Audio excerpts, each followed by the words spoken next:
you know something else that's kind of crazy, and we don't even really have to cover it. It's kind of like more of an anecdote more than anything. But what's super funny to me is like all these other companies and like people who are associated with BAM and Bricks and Minifigs completely freaking separating themselves. Oh yeah, we could bring that up as we go along. There's a German company called Bricks and Figs that just preemptively made a statement saying we have nothing to do with this company. They're pieces of shit. Goodbye. I mean, yeah, I saw that. Wants to be even remotely associated with these guys?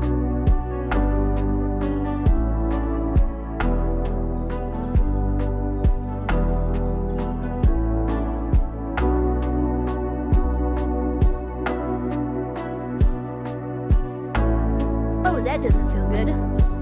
What? I need to take some migraine medication. I feel a migraine coming on. Oh, yeah, take some migraine medication.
We got some Tylenol to increase the power of my autism. Good. Hopefully it also helps with your headache. Yep, I've got some ibuprofen as well. Technically, I should probably get some caffeine, but I don't have any. I might add some caffeine to my DoorDash order here. Oh. I have injected myself with Dr. Pepper, so I'll be fine. Oh, fuck yeah. Okay, I think I've already told you this, but it still blows my mind every time. Did you know that Dr. Pepper is just half Coca-Cola and half root beer? I did, yes. That's fucking crazy.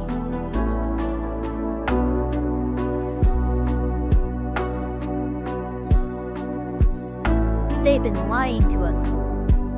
They've been colluding, chat.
Have you actually tested this meme by mixing your own? Yes, I have.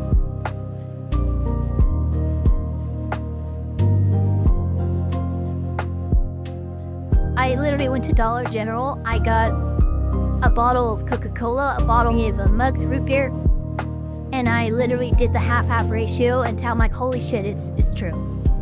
Yeah.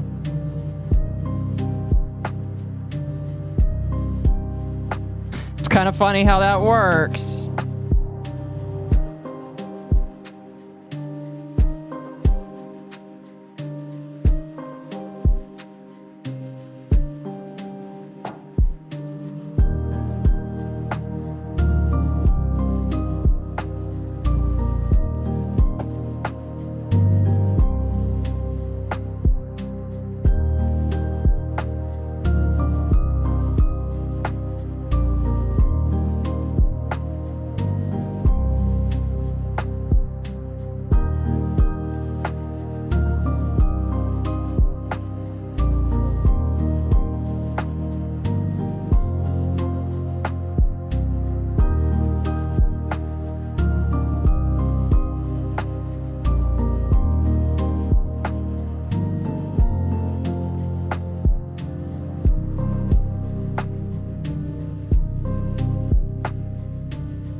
Man, it's really gonna suck when Papa Elfpire comes back from his vacation.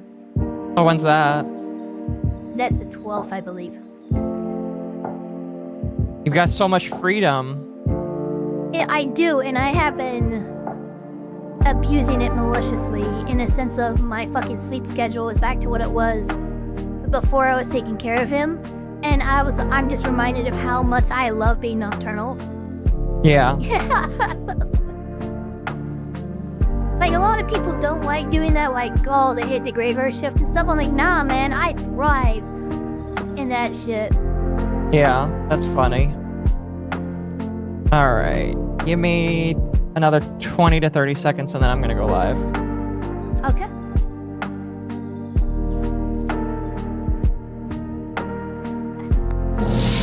And now, the nations of the world who hate Johnny, presented by Eva.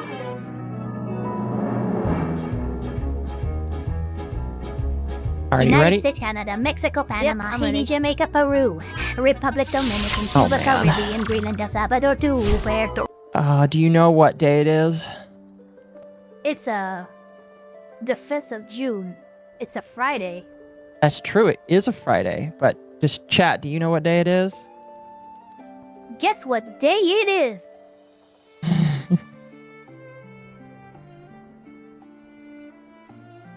It's a Friday hump day, chat.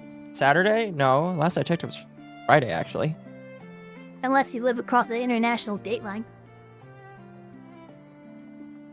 I only look smaller than usual right now because I'm right next to Oko, who freaking towers over me.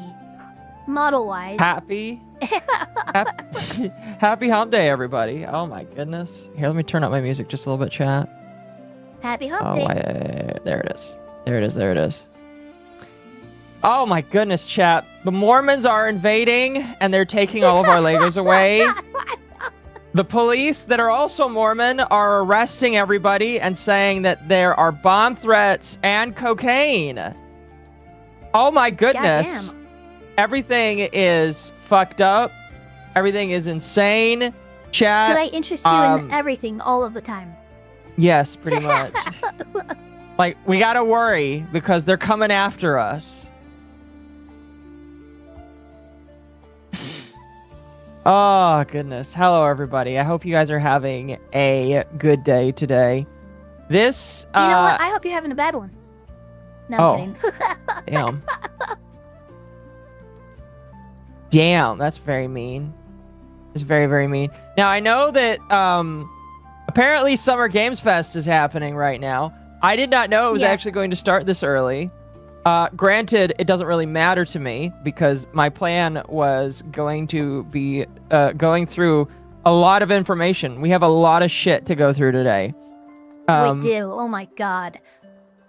Chat, I could probably make a month's worth of content with all of the stuff we technically could go through, but we have condensed it as much as possible without removing any of the context.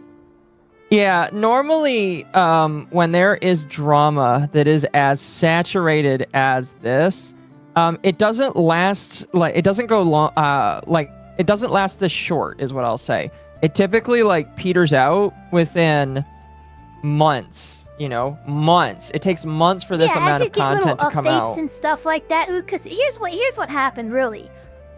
We know that this kind of all kicked off November of 2024. So this has been under the radar, bubbling for, you know, well over a couple years. No, well over a year now. Almost 2 years. Yeah. Which, when Reckless Ben hit it, the reason why it's going so much faster is because it's already been sizzling for so long. So now, it's all just... It's very interesting. This is not usually how we have to deal with drama. Usually, we deal with, like, the rumors. You get it, people stew on it for weeks or months, and then you have some big thing drop, and then it's usually resolved. Look at Cinder, look at any other of the dramas we've looked at. This is unique in the sense that it was unknown for a very long time, and then as soon as it was, it's just accelerated so quickly. We're pretty much at a conclusion with Bam and Bricks and Minifigs as it relates to this Lego collection. Pretty much. Thank you for the 5. I'm gonna be honest. I'm going to be honest, Alpha, chat. Thank you first for the 5. I am not pulling up Summer Games Fest. If people want to watch Summer Games Fest, I know Temp is going through it. I know a lot of content creators are probably Temp, reacting to it. Cinder, a whole bunch of people are watching it. You guys are more than welcome to go there. I tend to digest my games content like this, like Kini Festival or games like when Ubisoft did their thing. I like to watch clips, and that's about it. Yeah, I'm not gonna sit there for hours as we go through advertisements and then have a little teaser and then sit there for another hour. Yeah, no, miss me with that. Pretty much. And with me, I'm just kind of like, Temp will tell me everything that's relevant anyway on Sunday. With some of this stuff, I try to act like the party that doesn't really know everything that's going on. One, to annoy Temp, because I think it's funny. And two, so it allows him to explain it to me, rather than just explaining it to the chat. I can pretend, or well, I guess not pretend. I can, like, listen to him, and he can explain it to me, and he actually has a person in front of him that he can explain it to. How tall is Akko canonically? That is good. I am 6'5". Akko is canonically 6'5". That's how tall. Which is very tall, I know. Yeah, so yeah, you are definitely... I mean, at this point, I must be on some step stool off screen on my side because I've only made myself like a head shorter than you. Yeah, that's fair. There'll be an article with every game announced. Oh, for sure, for sure. And I'm sure that as we go through this, people are going to come in and say, did you hear that this got announced, this got announced, this got announced? And I'm like, yep, that's cool. That's cool. We'll probably talk about it, later in the week, all that fun stuff. Yeah, you guys got your, you do, what's it called? Nightwave, Dogwaver? Dogwave. Whatever, and you guys Wave usually now. do a lot of video game stuff. Yep, so, pretty much. There you go. So wait a couple days and you guys will get it. Yeah. It will pretty much all be talked about during then. So I am not I'm not super duper worried about the fact that I'm not looking at it right now. And again, I'm sure that people will come into the chat and tell me, hey, this got announced. And I don't necessarily mind that either. I will probably not give it as much attention because we're talking about Legos, chat. We're going through Legos, man. Some of the most autistic shit ever today. You can ever go through is Legos. This hits me on multiple fronts, chat. All right, I gotta thank you Shoyogo for being a member for 3 months. This hits me especially hard, chat, because of a couple of different reasons. I'll wait for this super to go through here first. Thank you, I appreciate it. That's funny, I can't hear it. It almost didn't read out for some reason. You are correct, the Professor Keem, saying that the year is halfway over. You are correct. It is insane to think that the year is Yeah, I mean, like, right. at the end of the month the year is halfway over. I don't necessarily say, oh my gosh, the year is halfway over until the end of June. Until Pride Month is absolutely booted from the stratosphere. God. Okay, everyone calm down. Oh, Robert Norwood, 8239, thank you so much for the 20. Here you go, thanks for covering the Lego thing. Thank you very much for, contributing and supporting. Love it. Based.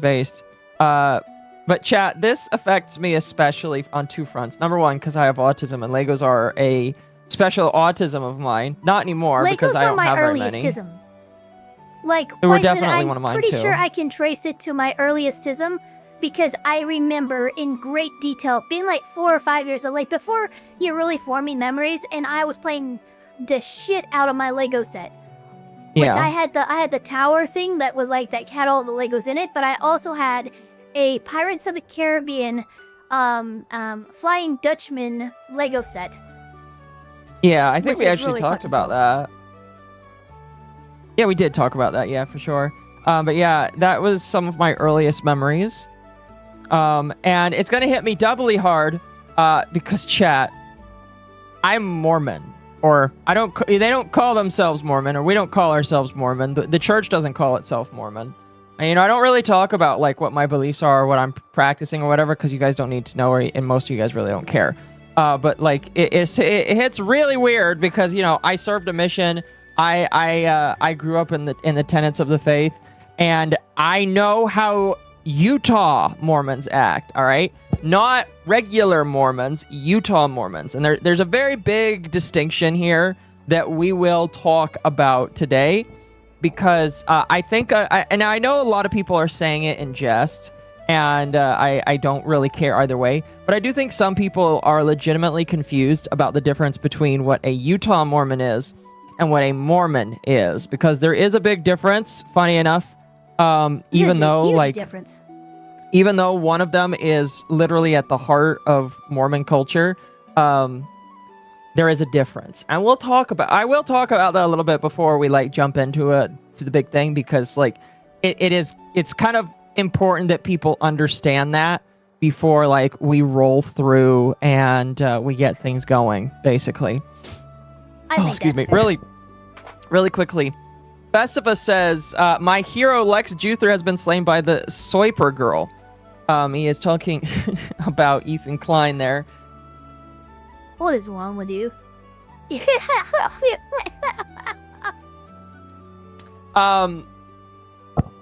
So let's talk a little bit about Ethan Klein, chat. I don't have anything pulled up specifically. I'll be honest with you. I was taking a nap before this. And I should have made my thumbnail earlier. I should have pulled up all my stuff earlier. I did not do that because I didn't. And so there is currently, the best way to explain it is Ethan Klein is in a lawsuit with a couple of people. Okay. You want me to hit the nitty-gritty of this? Yeah, you go ahead. Okay. Boom. Even got the suit on. So Whoa. everyone. A while ago, Ethan Klein released a, more or less a hit piece kind of exposing Hassan and his circle. It was called The Truth Nuke. He also decided to, before releasing this piece of media to the public, he actually registered it with the Library of Congress, which entitles him to elevated damages if someone were to actually infringe on his copyright. Frogan, KT-Tron, and Denims, with the collaboration of a group of H3 Reddit snark mods, decided to flagrantly infringe upon his copyright.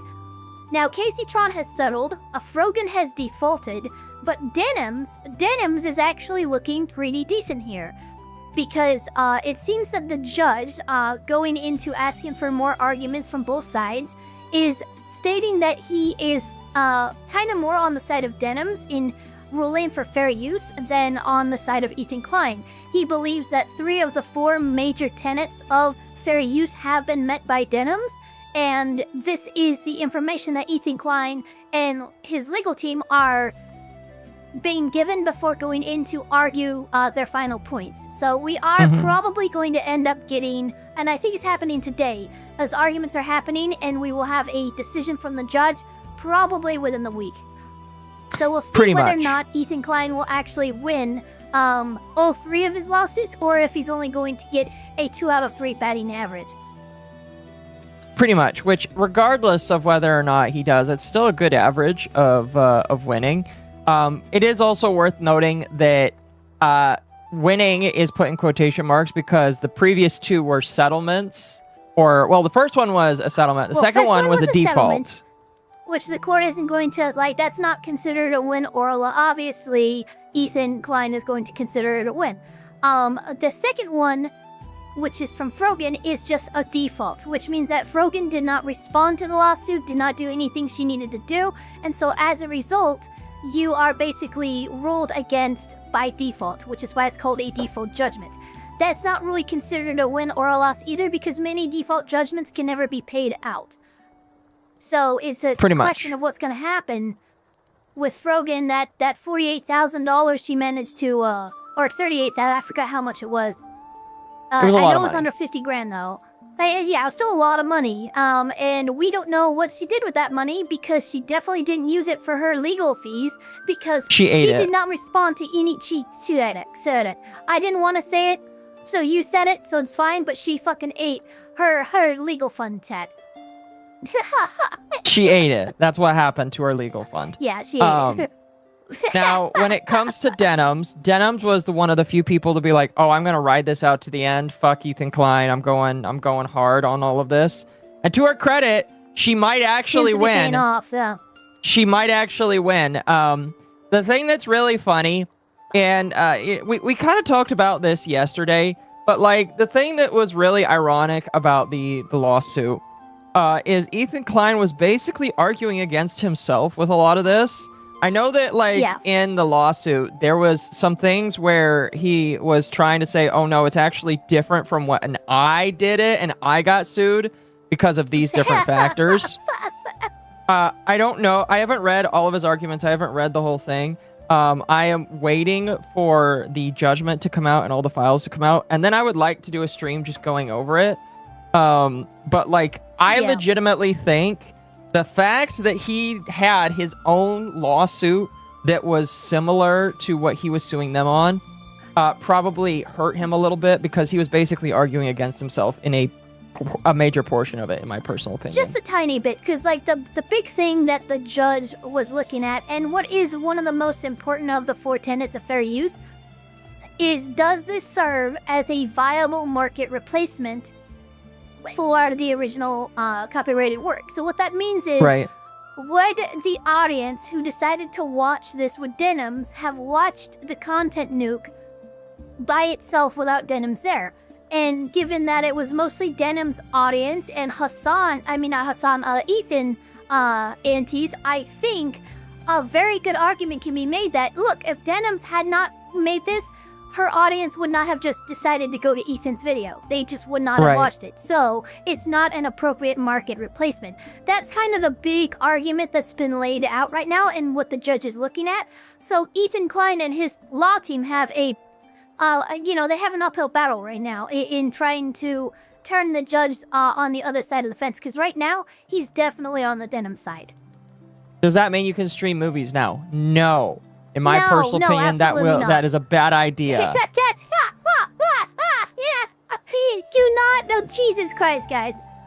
Did I just stream movies? At least not on a platform that enforces DMCA. So, if you're doing like, Rumble or other places that, not Kick anymore, because Kick started actually enforcing DMCA, but yeah, you should, if you're going to do a watch party, do it on Discord or a platform that allows you to do that. Pretty much. My personal opinion, chat, is when it comes to that kind of stuff, the reason why it's different is with Ethan Klein, most of the people, like, again, going back to the whole audience thing, most people that watch Denims will probably admit that they would not have watched the content that came out if not for Denims and if not for Denims' coverage of it. These people probably weren't going to watch the video regardless of whether or not she covered it, and her coverage is probably the only coverage they are going to see of it, basically. And so because of that, an argument could be made that, like, he would not have lost any money because of that. Kickstarter enforcing DMCA? Yes, they did. We found... Oh, I didn't find out. Ava found out the hard way. We were watching one of the last episodes of Full Metal Alchemist Brotherhood. I believe it was the 4th to last. It's curse my fucking weird-ass accurate memory for shit that doesn't matter. But as we were watching it, it was towards the quarter half of the show, and Kick staff came in chat and told me that I need to change what I'm streaming or stop my stream because I'm violating their DMCA policy. Yeah. So yes, Kick is in fact enforcing that now. So, people like Nux and other individuals who pretty much made a big portion of their following to just watching anime on Kick, the ladder's been pulled up. You can't do that anymore. Yeah. I mean, like, I think it's insane that they haven't, but I'm sure that they've been warned in some way, shape, or fashion. Yeah, Nux isn't doing that anymore. I'm just saying, like, there was no real change, and then all of a sudden, boom, okay, you can't do this anymore. Alright then, let me look at this front page guy who built his fucking name on your platform watching anime with his tat. Yeah. No, yeah, that's definitely that's definitely not happening anymore. Lame? Oh no, I'm not gonna disagree with you. I think it's dumb. And I think that, like, if you wanted to make the argument and take it all the way up, you can make the argument that if you watch something for the purposes of critique and criticism, that yes, movies should probably be more allowed. Probably. I don't know. What do you think? Well, that's the whole issue. Is the DMCA is a tool that companies are able to utilize to force a platform to take down content, whether or not you actually like have a legal right to utilize that content. And then it becomes a thing where, okay, the platform gets you in touch with the company so you guys can settle it, whether it's out of court or in court, and then, you know, there's something. But with how DMCA currently is, I don't blame Kick for enforcing their DMCA policy, because technically they're required to by law. Yes. You know, that's kind of the thing. And they don't want to lose their safe harbor provisions, and I get that. So, but going back to Ethan Klein, the thing that's really funny is they concluded that when it came to denims, she fulfilled 3 of the 4 pillars of fair use, and so that's why, more likely than not, there is going to be a ruling in her favor. Fair use is a defense that's used in a case-by-case basis. It's not a blanket statement. If someone decides to DMCA me, I cannot refuse to take down my content because, oh, it's fair use. No, I have to take down the content, then go to court and get a judge to rule in my favor before I can bring that content back online. Which I think, by the way, is one of the most egregious violations of your freedom of speech that I have ever seen, in my personal opinion. I don't think that that should be allowed. I think that they should have to sue you, and then they have to win before it's taken down. Because it's presuming guilt without actively, like, going through the process and you know, fighting things out in court. Which I don't like, and I don't believe in. And funny enough, chat, that we're going to basically talk about some of that today as we go through the Lego situation as well. How do we want, are you gonna just share your screen for when watching the video, or do we want to do a watch together? I will share my screen, and then if you want to pause at any point, you can bark at me, and yeah, and then we'll do all that kind of stuff. That'll work. That's what the Tate brothers are doing. I don't know what you're talking about there. But yeah, so yeah, I don't really like the DMCA period, because it again assumes that you are guilty without going through any right legal process, and that's not cool. Because you should have to sue the person, and that person should have to lose in a court of law. Damages would have to be assigned, and then you can then pull down the content. The fact that people are able to just pull it down immediately. If it's found to be a legitimate abuse or infringement of copyright, then take it down. This might be an infringement, and then the platform is literally, their hands are tied. They have to take it down, and then basically just link up both parties together so they can handle it in court. But, like, the platform has no fucking say in whether it stays up, goes down, whatever, when they utilize that pathway. And I don't think that's very fair. Yeah, no, I agree. I agree. And so, you know, it is what it is. I am for the abolishment of the DMCA. I think it needs to go away completely and I'm not just thinking get rid about of it. an abolishment so much as a reframing. A reframing, because or a reform. You can't look anywhere. Throwing out the whole dick and then starting anew is fucking way more difficult and way more ripe for abuse of power than just amending something and making it work better. What? There's 2 things we don't like about the DMCA? Okay, fix those 2 things. Don't throw out the whole fucking book. That seems reckless, in my opinion. That's fair. But yeah, I'm just not a fan of the DMCA whatsoever. Yeah, no, again, neither am I. Not as it stands.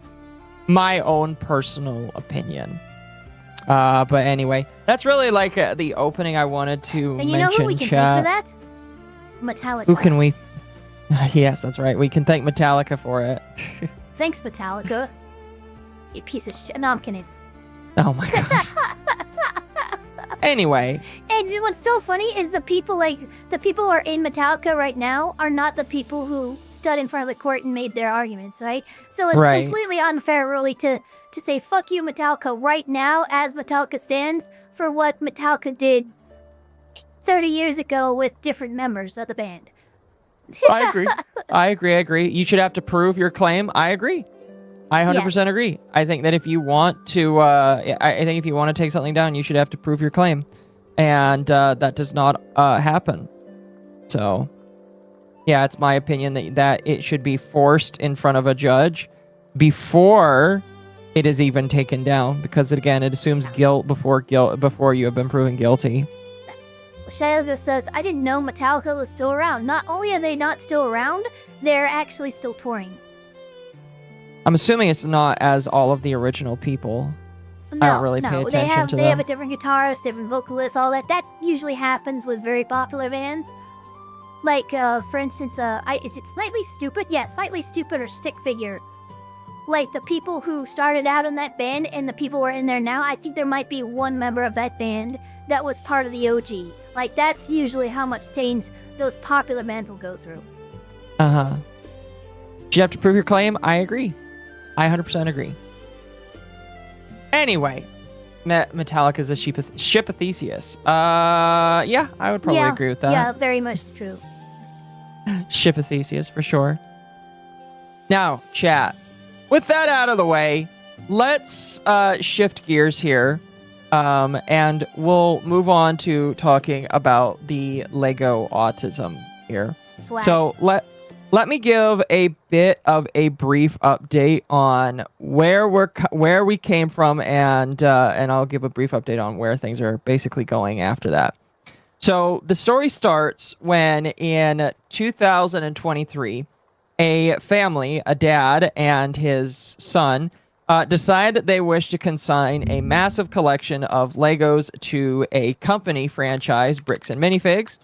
The goal is to sell them to the public slowly, and the reason why he consigns it is because he doesn't want to, there's a lot of like roughness that goes along with just trying to sell things yourself, and so he decides that he is going to consign it with a company. The company will take 35% of the sales, and he will take the remainder of those sales. For the first year or so, things are going good. They're getting sales. Things are moving along. However, in 2024, the owner of the franchise tells the corporate office, hey, I want to move out of the country. And the corporate office, oh, hold on. Thank you. Thank you, chat.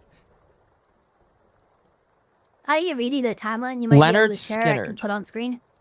Oh, I'm just talking about this as I go. I don't actually have a quote unquote timeline. Do you know how much of this I've listened to? I have listened to way too much of this. I mean, way too much of this. I'm basically very autistic about it right now. But it's just I know so much about it because of just how much junk has been injected into the realm of content, basically. But basically, what ends up happening is, and this is the part that becomes contested because we don't have all of the information, and this is where a lawsuit will figure out and throw things into discovery.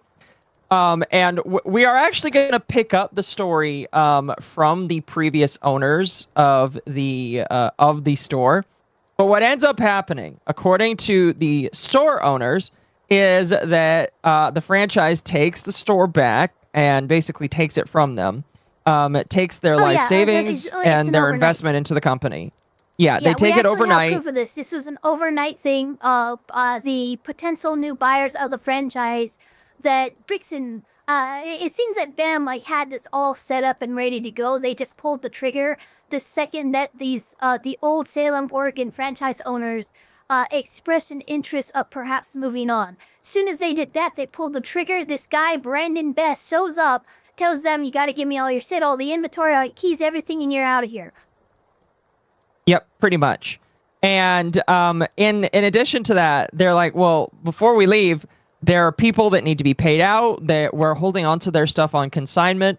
And allegedly, and I only say allegedly because, right, I guess this is something that will be contested in court. Allegedly, the new owners say that will be taken care of. And the allege is not whether or not it was said, but the allege is whether or not what they said in an offhanded comment, which is what Bricks and Minifigs is claiming. The claim is whether or not that can be used to hold them to task. However, it's my understanding that doesn't necessarily matter. There's a thing in law called express warranty. We'll have to wait and see, because I have a couple of different lawyers that have made opinions on it. We're gonna bring up at least one of them, and we'll like I said, we'll go through it, because I have a lot that I have pulled up. I have not probably pulled up all of the opinions of different lawyers, but I have pulled up at the very least everyone's favorite copyright attorney, and we'll be listening to him. Oh yeah, he's pretty good. Now, where things go from there is after about a year or so of trying to get the collection back, the original owner of it decides to contact Ben Schneider, who is a provocateur journalist. That's what he bilks himself as. That's what he is. He even admits in a video where he's talking to somebody that he's actively being sued by more than just Bricks and Minifigs because of his provocative journalism. Yeah, he seems to get sued with almost every video he does. Yeah. And we watched the first video. The big thing to note, chat, is we watched the first video last Friday. So a week has passed ever since we covered the last video. And I'm going to be honest with you, my plan was going to be going through the live stream where the CEO got on camera. My plan was going to be going through the video I'm about to show you. And I was like, well, if part 2 comes out, we'll watch part 2. It'll be an evening, and, we can speculate on the law. We can speculate on what's going to happen, yada, yada, yada, etc., etc. However, that's not going to be what we're going to do, because so much shit has just happened. So much more content has come out. So much more information about what's happening behind the scenes has come out that we have a lot to go through. And I'm going to be honest with you, the only reason why I started it as early as I did, because some people were like, oh, you're a little early. Yes, I am a little early. That's the reason why is there is a lot to go through. Legitimately, there is so much stuff to go through. Yeah, get your waters, get you snackies, because we're going to be locked in for a while here. Pretty much. And that's kind of where things are now. I've kind of caught you all up to speed, and without spoiling you all on what comes next, now we're going to continue. All right. I will say again, one of the things that's kind of like a blessing from all of this is a lot of the content we're going to go through happened months ago, and so since we're in the present, it's a lot easier to just look at what happened in the present and go from there. But a lot of the content we are going to look at happened a long time ago in the realm of the internet, and so because of that, we just have a lot to go through, basically. Potentially, Criminal had a good breakdown on the contract. Yeah, he would. Pretty much. Story has evolved a lot. Yeah, pretty much. I need to mow and drive. I mean, hey, put your headphones in, just listen that way, and you'll still be able to get basically the same amount of information out of it. Anyway. Lend us your ears. We watch in horror as he rips off his ears and gives them to us. Don't do that, please. Yeah. Anyway. Let me transition to the main screen here, chat. We are going to start with the first video that I wanted to cover. And this video I saw pretty much the day after we covered this whole thing. And that is a short video by the previous franchise owners of Bricks and Minifigs. Yeah, these are the ones who did the confinement, and they had been paying, because people have to remember that for a good year, this inventory was on their shop, people were paying money for it, and they were paying out the consignment. I think it was somewhere around 60 grand, 6,200, we don't know the actual numbers, but roughly half of the value of the Lego collection had been sold and given to Brian and his family by these two. These are the two OGs, and these are the ones who are actually treating Brian and his family right. Pretty much. Well, what's funny is Bricks and Minifigs alleges that these people have done wrong themselves, and we will get into that. We will get into that. So here's the problem. Here is the unfortunate problem, chat. And we'll get into it when we get into the next video by Leonard French, your favorite copyright attorney. That'll be later. But here's the problem. We have gotten to the point where you have one side that has overwhelmingly shared a lot of information, that being the side of Reckless Ben and all of the individuals that are associated with him. Yeah. Now you have Bricks and Minifigs, who is coming out and making a lot of allegations and saying a lot of different things with very little evidence to back up and support their claims. Bricks and Minifigs has done two things in the last 24 hours. First thing that they did was to try and distance themselves. Don't spoil it too much. Yeah, I'm not going to spoil it too much. But Briggs has released a blog post stating what they believe their timeline is on the situation. And trust me, you guys are going to get very mad at it. There's a second blog post that we'll get into later. But the first one is, after all of this information comes out, all this evidence, videos, documents, contracts, all of this, Bricks and Minifigs has decided to take everything that we've seen and said that we're wrong and we're actually being tricked by this wholesome old family of Lego collectors and this old franchise owner. Pretty much. That's what they're trying to say. Again, the entire thing, it is well worth saying again, all parties in what we're going to cover today are innocent until otherwise presumed guilty. Even if they admit to certain specific things, you have to be careful. And again, presume innocent until guilty, because that's just how it works in a court of law. We don't defame people here. We make sure things go well. There are a lot of things that are going to be said. We'll talk through it. We'll go through it. This first video here, as I said, and I'm saying this, by the way, chat, while I'm sorting my bulk. I have about 2 weeks of bulk that I'm finally getting to sorting. But as we listen through here, the couple here, again, these are the Gormans who previously owned the store. They're going to give their tale of events, and they are also going to give some additional evidence, some phone call evidence that was not ever before heard of before we got to this point. So before them, we had not heard a lot of the audio that they are going to choose to share. I assume that there is more audio that we will hear at a later date, but this is what they have chosen to share. And from what I have heard from this, I'm not going to gild the lily too much before we get started, but from what I have heard from this, it really, if none of it is deep faked, it does not help Bricks and Minifigs. In fact, it makes them look way worse. And in my opinion, the footage or the audio that you listen to, if true, convinces me there's a reason why they might be a little amenable or a little bit more willing to work with people in the future. So I'll stop rambling. Okay. Let's Gotcha. let's continue. Also, I am not trying to paint anybody in any negative light here. It is worth noting that the Gormans, because they left the country, chat, or I believe that their goal was to leave the country. Apparently, it was for political reasons. We're not going to get into why. We're not going to question their politics or anything. I think they even mention it in the video. But just putting that out there, that they wanted to leave the country due to political reasons. And look, to stop everyone from glowing about that, I'm just going to say this.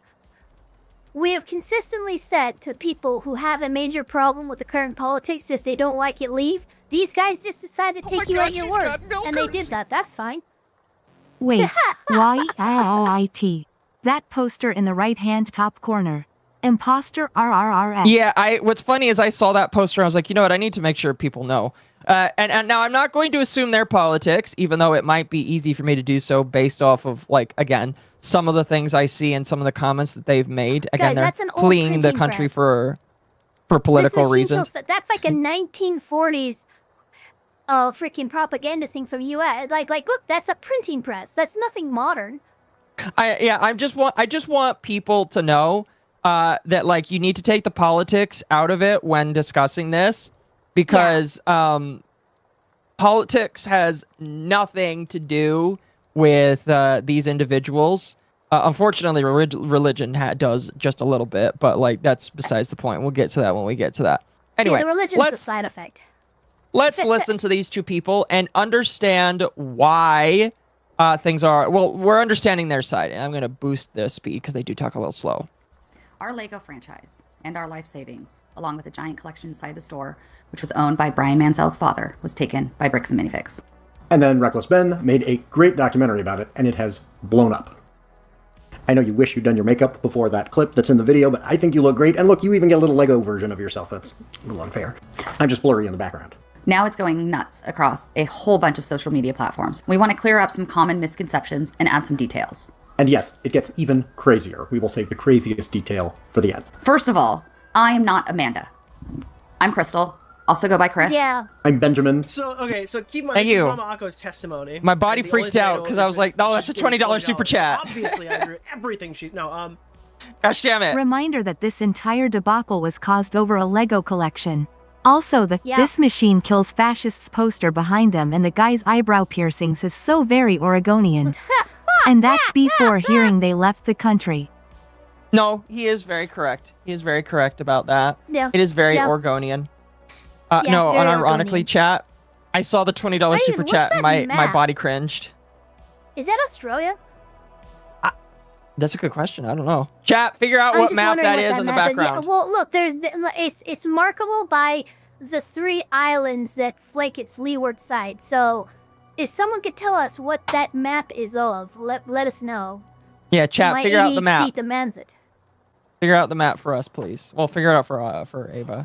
Shocks have... Yeah, unironically, chat, whenever I see a super chat, like, a little bit of me shivers inside, because, like, no, please, no! Stalker shivers child, inside, huh? stop! Yes, I do. Yes.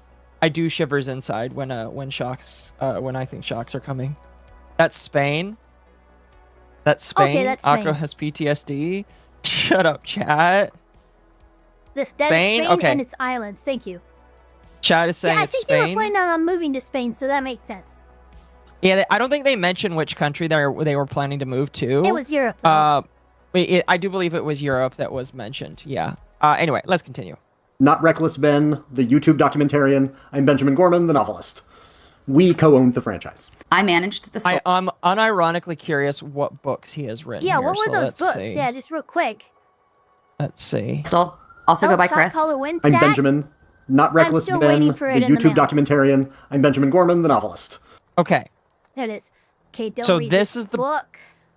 Oh, he's a very political. Yeah. He's a very political. Yeah, bro. Corporate Just high based school, off what of- the fuck? The sum of our gods.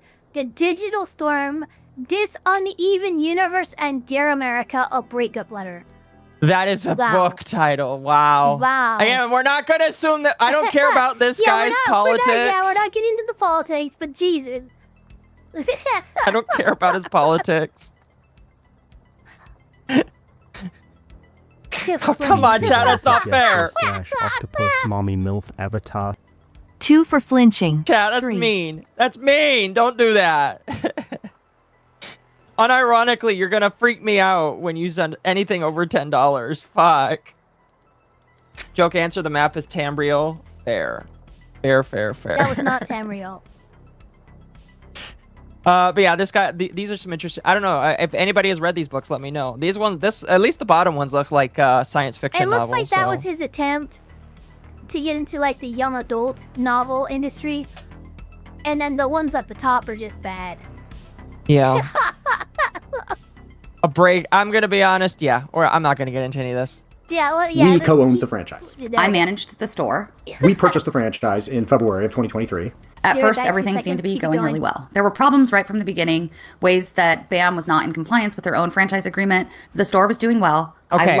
So she is, but this is a good claim that I want to pause and talk about immediately. She has made a claim that BAM was not following the agreements of the contract that the franchise agreement from the jump. She is claiming that they just did not follow the franchise agreement, which is kind of crazy. Now I won't say that like they should have like not gone through with the agreement, because obviously, when they've already gone through the agreement, they've gone through the agreement. My worry is just if they weren't complying with the agreement, what steps were taken to try and like make sure that they do follow the agreement? And I'm not saying these people, I'm just saying like if they're claiming that BAM wasn't following the agreement, is it documented? I hope it's documented, because that will definitely bolster their case if they do end up going to court with them. But yeah, so they are claiming off the bat that BAM was not following the franchise agreements from the beginning, it sounds like. I love this pause frame of his face here. Here, I'm gonna move my move the model. Chat, look at that face. Ava, are you there? Ava? I might have lost Ava, chat. And the mech. Oh. I was like, what happened to Ava? She's gone. I did say I'll be right back. 2 seconds. Keep it going. Oh, fair. I'm gonna be honest. Fair enough. But this face that I paused on of him is just amazing. Oh, ha ha ha! It is rocket time. Anyway, to briefly repeat what I said, the first thing that comes that these two allege in the beginning is that BAM has not followed the franchise agreement, basically from the outset, or there's certain things from the franchise agreement that were not followed. It's a very big allegation to make, and I hope that they've got some kind of documentation of it for that reason, if that makes sense. Yeah. Loved my customers, and it seemed like everything was going to work out fine. Then we decided to move overseas because of my work. I'm a publisher at a small press, not a pipe publishing, and we thought we might need to be publishing from outside the US for political reasons. Hold on a moment. Yeah, we had to see what those were.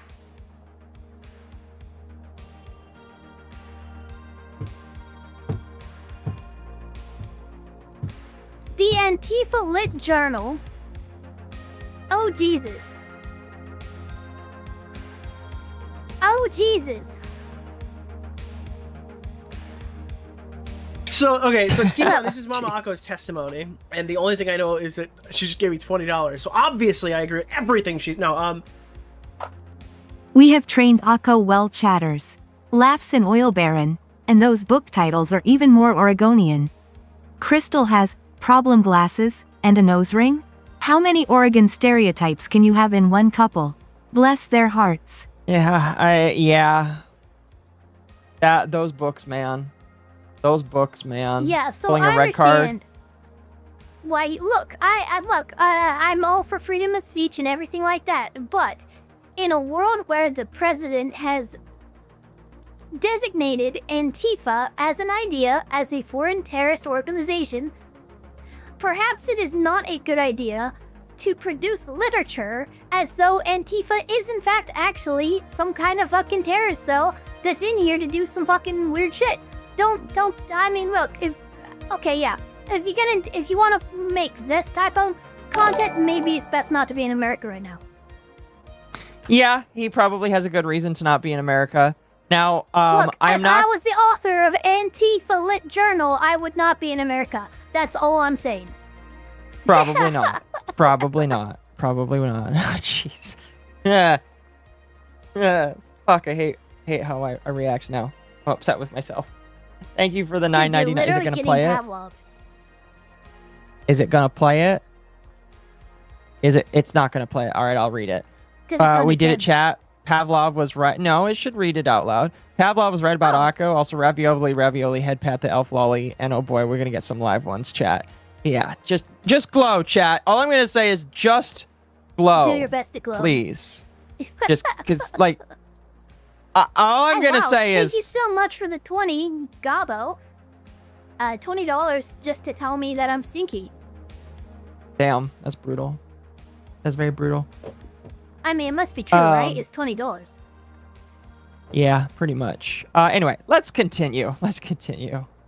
When we approached BAM about selling the store, they pretended to be open to the idea, though they would later admit they had been planning this. A guy named Brandon Best showed up on a Thursday night and demanded the keys. They threatened us with the police and promised to do an inventory and compensate us. They said they understood there was a large collection on consignment and acknowledged they were taking that over. Because taking on the business, he takes on all that consignment market. They told us the same thing they told Brian Mansell, that we could fight them, but they would drag it out and make it so expensive we would be putting ourselves into a whole lot of shit. Their words. Here's their executive product manager and director of operations. By the way, I named this stream the way I did for a reason. Kai McAllister, Provo, Utah, computer science student. That doesn't really be anything, but like this guy is also from Utah. Oh, he's got pronouns in his bio. Most Mormons are not. Most Mormons are not woke. Last I checked, but maybe he is. Maybe he is. Maybe this is a battle of the wokes. That would be funny. But yeah, this guy also from Provo, Utah. So, not inspiring a lot of confidence. By the way, when we get to the where it's important, I'll explain the Utah Mormon thing for people that need to hear it, because again, there's a difference. Since Kai McAllister on the phone with us the night they took the store. If we go the legal route, it's going to be a very expensive battle for you, and it's not going to be a good position for you guys to get into. There's not a whole lot of options for you. If you want to go the legal route, it's just going to be a mess, and it's going to be expensive for you. Yeah, so why not consider talking with us rather than leaping to this? We jumped on the call with Crystal this morning. And you talked with her, or you talked at her? We talked at her. If you fight this, then you're putting yourself into a whole lot of shit. It sounds like a threat, and I can acknowledge you feeling that, because in a way it is. Holy shit! I mean, we have no choice, correct? I mean, this is why they're dropping the lawsuit. This is why BAM is dropping the lawsuit. It's one thing to imply this, because it is true, you know? Okay, well, we're a big corporation. We can basically drag you through the muck and make it so expensive and so stressful it's not worth it. That is kind of like the quiet part. But for him to say the quiet part out loud, acknowledge it is a threat, and it's recorded, I'm sorry, you don't have a case. You do not have a case. You have just expressly stated your no, you just said, okay, yeah, it's a slap suit. Well, guess what? Most districts in the states have anti-slop law, so I don't, yeah, this is really bad for them. It's a little threat. This is a literal threat plus extortion. Yeah. This is not. And I only say that because he acknowledged that it was. He said, in a way, it is. That's him. That's on him. Those are his words. This is literally the last thing a lawyer wants to hear that you have chosen to say to somebody that you're working with, because the lawyer will look at you and say, I really don't want to represent you anymore because you've just made my job 1,000 times harder. I mean, what would you say to your client if you heard this? If you were told that this is what they said and you had proof of it, what would you say to your client? Hands down, seriously. If they actively use LinkedIn, they are bad people. No. That's fair. That's fair. That's why I don't have a LinkedIn. That's fair. I mean, I also just don't have a LinkedIn because LinkedIn takes your information and feeds it into an AI. But that's besides the point. I don't have LinkedIn because it's a great way to get doxxed. That is also very true. I agree. But yeah, like just hearing this, if I was a lawyer that was looking for a way to fuck people up, I would hear this and I would start rubbing my hands together like I wasn't Mormon and I was a Jewish instead. Like, oh boy, that's a lot of money right there. Keep in mind, this is Mama Akko's testimony, and the only thing I know is that she just gave me $20. So obviously, I agree with everything she. No, Antifa Lit Journal. I won't glow because I'm unsurprised by this sort of Oregonian silliness. Going to Spain makes sense now given their current government, for now. Also, WHO admits to the quiet part out loud like that? Idiots! Yeah. That's who admits idiots, to it. Absolutely. This guy is, look at how old he is. He's not very old. He's kind of, he looks fresh. He looks green behind the ears, and he didn't realize that he just said something massively fucking bad for any kind of litigation that ends up propping up out of this situation. Unironically, chat, he looks like he just got out of BYU Provo. I almost said Idaho because really BYU has an Idaho school and a Utah school. That and sanctions. The defense can argue that the shoot was just to abuse the legal system. Not only does this create an ethical violation potential, it could subject Brits to having to pay attorney's fees. Sabertall, for those who don't know, he is one of my chatters who just got through law school and is prepping for his bar exam. Oh, congratulations. But you would, well, I don't actually know for sure, but I do believe that. It's one of those situations that, like, this is the last thing that I would expect to hear one of my employees talk about. And this is one of the last things that I expect to hear a Mormon, of all things, talk about.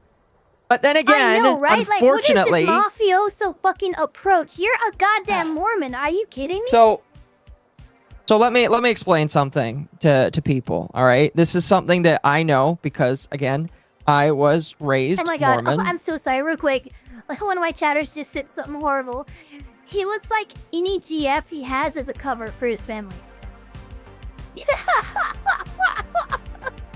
That's most Mormon boys with that haircut and style. You look at a bunch of missionaries. Jesus. They are all cookie cutter. They all look the same. Now, let me preface. I'll get to the Mormon part right now, and I'll re-emphasize it multiple times. Here are some fun facts about Mormons. The closer you get to the center of the faith, which is Salt Lake City, Utah, the more uppity Mormons tend to get. Don't know why, don't understand it, don't really feel like that's right, because in my personal opinion, the closer you are to the center of your faith, you would assume that more people would try and be more humble or more closer to Jesus. But for some reason, a lot of Mormons in Utah are very uppity. If you don't follow the exact way of life that they expect you to do, turn 18, go on a mission, come home, go to BYU Idaho or BYU Provo, get a wife, get into multiple years of debt, get a job after 4 years, and then pump out 8 to 10 kids. If you don't follow that style of life, they hate you. Oh they will ostracize you. And you think that sounds insane. You think that sounds insane. That is literally the lifestyle that a lot of people I saw live in Utah, and that's literally what I was subjected to when I was in Utah. Now, granted, I didn't like turn 18 in Utah, but like I saw a lot of different individuals in Utah that struggle with the faith because a lot of and it's not because they didn't believe in Jesus. It's not because they didn't believe that Joseph Smith was visited by an angel. It's not because they didn't believe the Book of Mormon was true. It's because they believe, or it's not belief. It's because they saw how they were treated by other members and said to themselves, how can this church be true if this is how I'm being treated by the people who are supposed to take me into it? And that's the really sucky part. And the thing that really sucks about it is, again, that is the center of the Mormon faith. Well, okay, the center of the Mormon faith doesn't exist. Jesus is the center of the Mormon faith. But like in the center of what we believe, like the church's like central location is Utah. To see how some people act in Utah is just really depressing to me, because there are a lot of people who don't live that lifestyle that also live in Utah, and they get ostracized by some of these communities because of it, and they don't deserve it. It's not necessary, and it's just like, it's one of the things that I know for a fact kept a lot of people that when I was a missionary and I taught away, because a lot of the people I taught when I was a missionary that were less active, that were thinking of coming back, their apprehension was, I don't want to deal with those people in the congregation. And part of my job was assuring them that it's just like, you shouldn't care about who's sitting next to you in the pews. You should care about if God wants you there or not. But the fact that like they have to deal with these assholes that don't approve of their lifestyle because of what they do, it sucks. It really fucking sucks, because it kind of goes back to the whole mark that religion can be a very good thing. It can be a very spiritually rewarding experience, but sadly, because of how human nature is set up, religion can also be utilized and abused to control people. And I think that's kind of the difference of what you're seeing is when you come to a religious center, like if I went to the Vatican and started doing anti-Christian shit, I'm pretty sure I'd be flayed alive, right? And it's that's not possible. to do with that, it's not that Christians are bad, it's just that when you go to the center of their religion and spiritual identity and you do not conform, that's gonna cause some reactions that are more in line with human instinct rather than divine intervention. No, yeah. And I'm not saying this to like get people to think that, like, if you're interested in the faith, if you actually want to learn about it, you should do that on your own accord. Don't ask me, by the way, because I'm not interested in teaching or educating people. But like that, it's unfortunate because it really does turn away people. I know a lot of people that weren't even members that are just like, oh, those Mormons are assholes, and it's like, well, where'd you meet them? And typically it's Utah or Idaho, and if it's in those two spaces, they'll be like, yeah, you met the worst ones. I'm sorry. Sorry. They're typically not like that. And then when they learn that I am, or that I used to be when I was young, They're like, you don't act like the ones I know, and it's just like, I know, because the ones that that are in those spaces typically are some of the worst acting ones. Isn't there also something like Jerusalem syndrome where you go there and you leave, and when you leave you are much more religious? What? I don't know what you mean by that. Oh, okay. Yeah, I know what they're talking about because my grandma did this. To some Mormons, they might gain a more solid footing with their religious beliefs after visiting Utah, but it's much more muted than a Christian or a Jew visiting Jerusalem. You know, it's Fair. not quite as spiritually significant because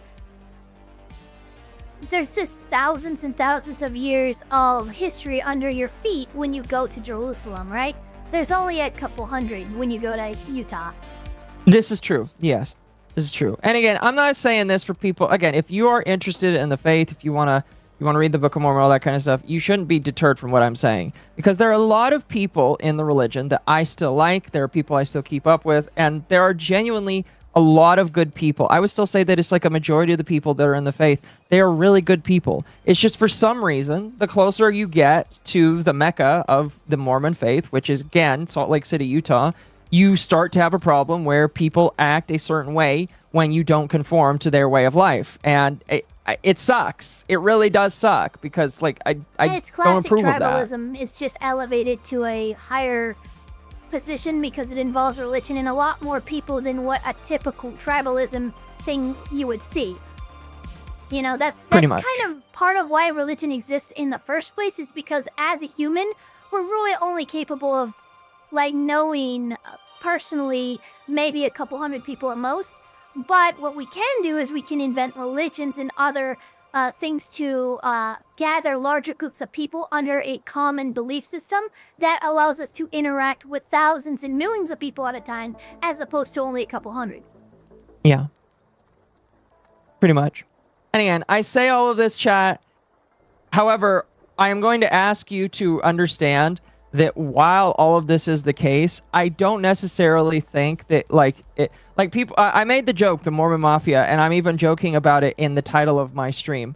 I don't necessarily think that that it's like Mormons that are intentionally trying to harm this. Thank you, I appreciate that.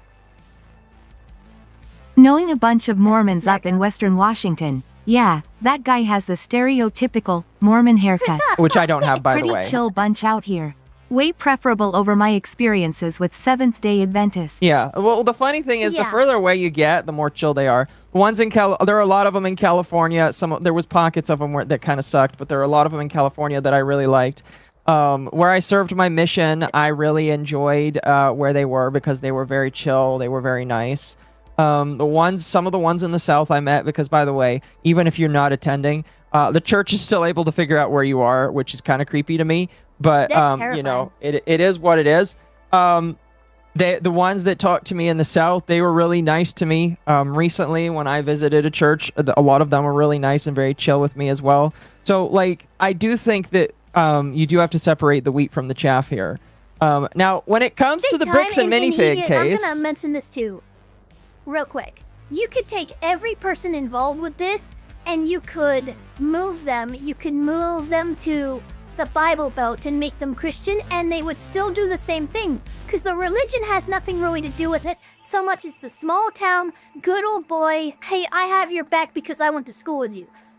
The Mormon part is kind of secondary to that. The fact of the matter is, this dynamic exists in every small town area, regardless of religion or anything like that. Like Rifle, Colorado, go there, you're gonna be surprised when Mexicans run you out of town.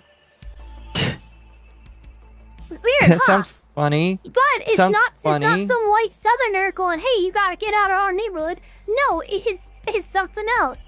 But it's still a small town. It doesn't matter the race, it doesn't matter the religion. It's just small town people look after their own, and they are wary of outsiders.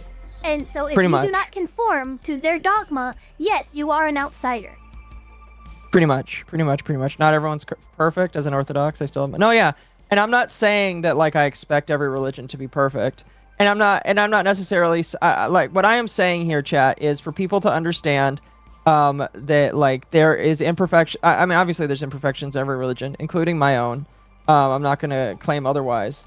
By the same token, I do think when the joke goes around of, oh my gosh, it's the Mormon Mafia, I don't legitimately believe that, and two, I don't think that that's necessarily productive in order to get a conversation going, because I can tell you right now, the head of the Mormon faith, all right, they probably don't know, they probably don't care. And let me tell you, if they do know, they are probably going to, like, it legitimately, if they did know and it does get to the point where they have to talk about something, they're not going to talk to the public. You want to know what they're going to do? They're going to go to Bricks and Minifigs and say, fucking stop. They're going to tell them to fucking stop and get their shit in a bag. It's possible. In the faith, we do make a joke. We do make a joke. Spoilers. He goes, wait, is part 3 already out? If part 3's out, we'll also watch part 3 today, eventually. I didn't know part 3 was out. Oh, shit. That must have happened just today. Oh my god, she's got It must have. Can you check? Yeah, I'm checking it Mormons? right now. Isn't that a Joko reference? It might be. I don't know. Thank you. Let's see here. Videos.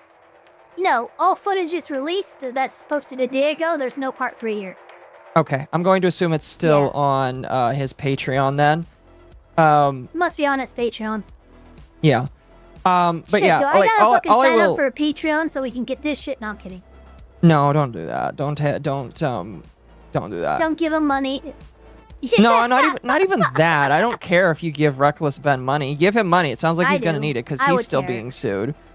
Yeah, I don't care. Like, look, Reckless Ben did a great thing for this family in getting eyes on it, but in doing so, his execution was so piss poor, I can't take his side, but I also am not taking Bam's side. Just understand, there's a few things Reckless Ben is facing criminally that, like, yeah, no, you kind of did that shit. Yeah, well, and we'll talk about that as we go through here, chat, because there's been more stuff that's gone on. Now, I will say, the second video that he did was not as bad as the first one, because the second one... No, because that was all reactionary. That was all him basically just getting fucked around by the cops, so it's gonna make him a lot more sympathizable. Yeah, exactly, and I absolutely do, because I don't know, I'm frustrated because I see everything he did in part 1, and it makes me unsurprised at what happens to him in part 2. Pretty much. Anyway, to cap all that off for you, chat, so that we can continue, all I'm going to say is there a Mormon... is the entire church colluding in a way to, like, take away an old man's Lego sets? Absolutely not. Absolutely not.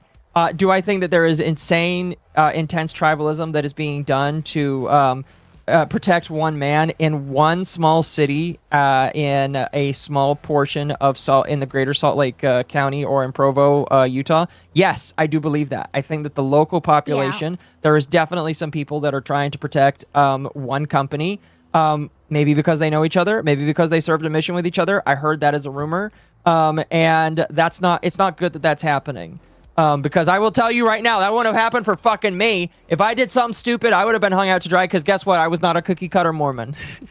I'm not a cookie cutter Mormon. You guys could probably figure that out. But, like, I was 100% not one. Cool thing to see, though, and I'm saying it, I would like to see more of this, like, in the job market in general. But if you look at his stuff, it's all from Bricks and Minifigs. He entered 2023 as a unit support manager, and he actually climbed the ladder.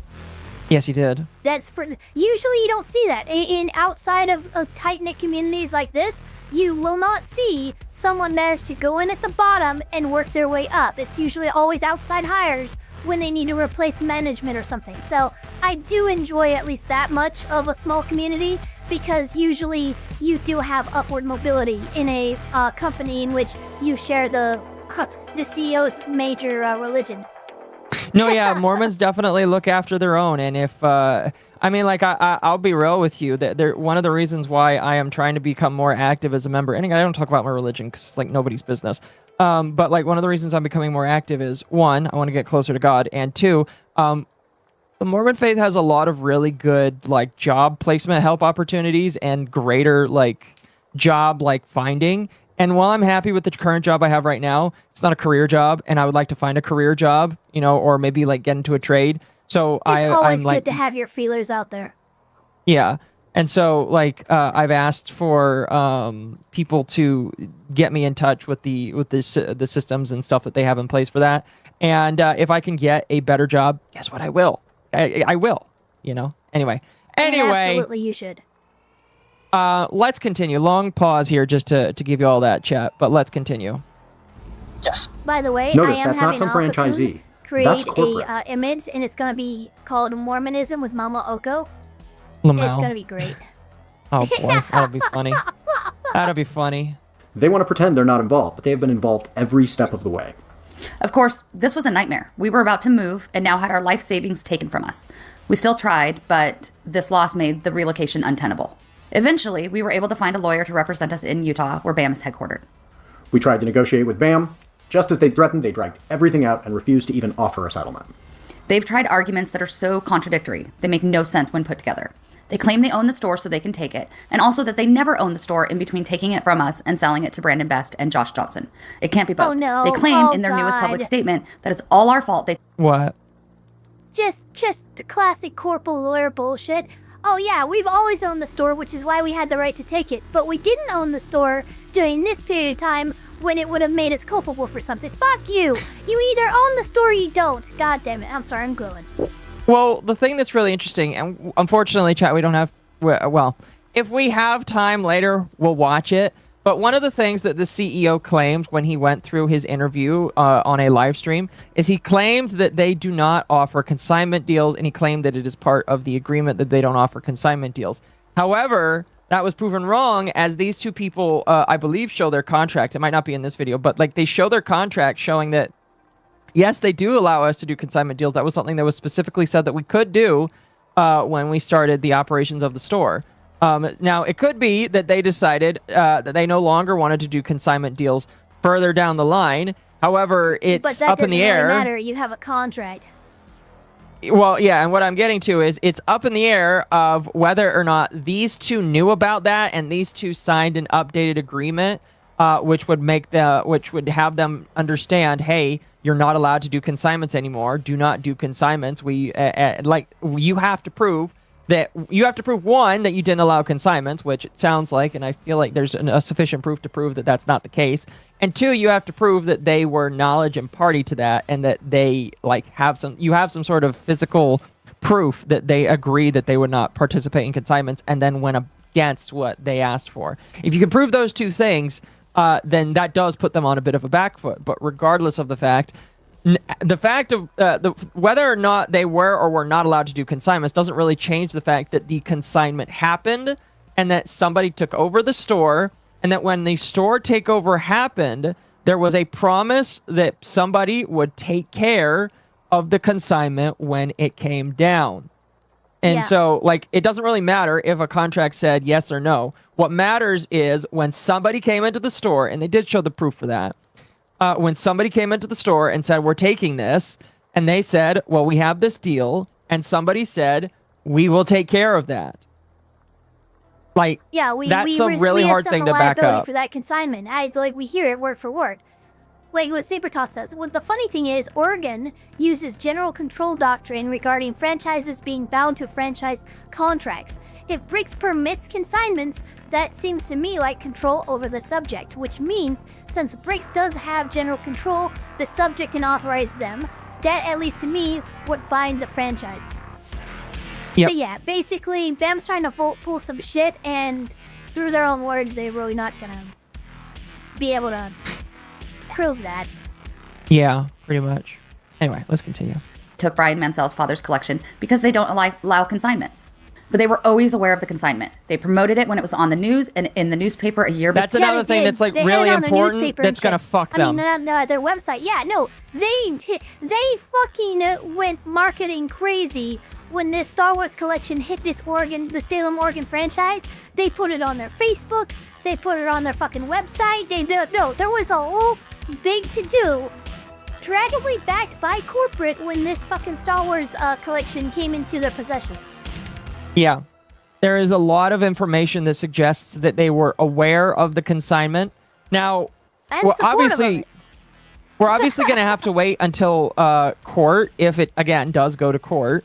But if it does Right. go to court, one of the things I would like to see is acknowledgement from them in the background, like just saying, hey, we would like to promote this kind of consignment deal that you guys are doing. Can we get some of that stuff to put on our blog? You know, yada, yada, yada. I Yeah. want to know, because if they are promoting it on their main website, which it sounds like they did, I want to know what talking back and forth between the different parties looks like, basically. Yeah, That pause I frame agree. makes her look like Witch Anita. Oh, that's very mean of you, chat. I know that these two are probably lefties, chat, but that's very mean of you. Anyway, let's continue. Before they took our store, and the franchise agreement expressly allows consignment in contradiction Oh, of look at that! There it is! Oh, look there. Oh Yeah, my cool, gosh! Nice. Oh, look Yeah. at that. Now, here, we're gonna back up just a little bit. Dufresne. No. Ah. I wanted to back You up got it. just enough to take a look at this. So this is their Yeah. franchise agreement, chat. Ava's covering it, but it does say 2022 franchise agreement. So this was the franchise agreement that they agreed to in 2022. So And again, the one that they what? were operating under when they received Brian's Lego Star Wars collection. Yes. Well, the thing that will have to be proven is whether or not they had an updated agreement that they signed and agreed to. That is something that will come out. Here we go. I I'm just gonna read it because I've locked in on it. Okay. It's about midway through paragraph 1 under introduction A Bricks and Minifigs, and it says, "A Bricks and Minifigs franchise will provide programs permitting customers to sell or trade their used Lego bricks, Lego minifigures, and accessories. Offer for a sale wide selection of new apparel and pre-approved." And so that first sentence that I read means that yes, they do consignment. If they offer any avenue in which customers can bring in their minis and have them sold through the store, that is consignment. And That it is, says, I agree. franchise might additionally, franchise may also offer consignment services. There you go. No, yeah, that's a There pretty you clear. go. That's pretty clear cut. Yeah, And that's it. something that's always kind of bothered me about this whole thing here is it's so easily provable that a lot of this could happen. And I don't think this video came out before the CEO came out, because I think if it did, he would really have a hard back foot to be on. And again, I do believe that like this video, along with a lot of this shit that's gone out there, is one of the reasons why they decided to come to the table, or at least say that they were going to come to the table and settle. But this There we go. really I was able puts to- them on a horrible back foot. Like, it really puts them on a back foot, because again, the proof is now on Bricks and Minifigs to prove that the consignment was done improperly, that they did not get proper notification of it, if they no longer were allowed to do consignments, if the owners of the store knew that and were signed a deal agreeing that they would no longer do it. They have a lot that they have to come out and prove before it turns back on the Gormans, in my personal opinion. Yeah, I zoomed in. Because I forgot you can do this on Discord stream. I zoomed in and I just have it fucking centered on it, where it says quite literally, additionally, franchisee may also offer consignment services. I just have it like just right there, middle of my fucking screen. Sorry, Bam, you're kind of fucked here. Yeah. Sparky says, but they have to do it right. Or was it done right? I don't know, like, what is done right. Again, here is the thing. I don't care about whether or not it was done right, and here's why I don't care, because I know Sparky is probably going to think I'm done for saying this. Here's why I don't care. We already have them lying, at least based off of the information we have here.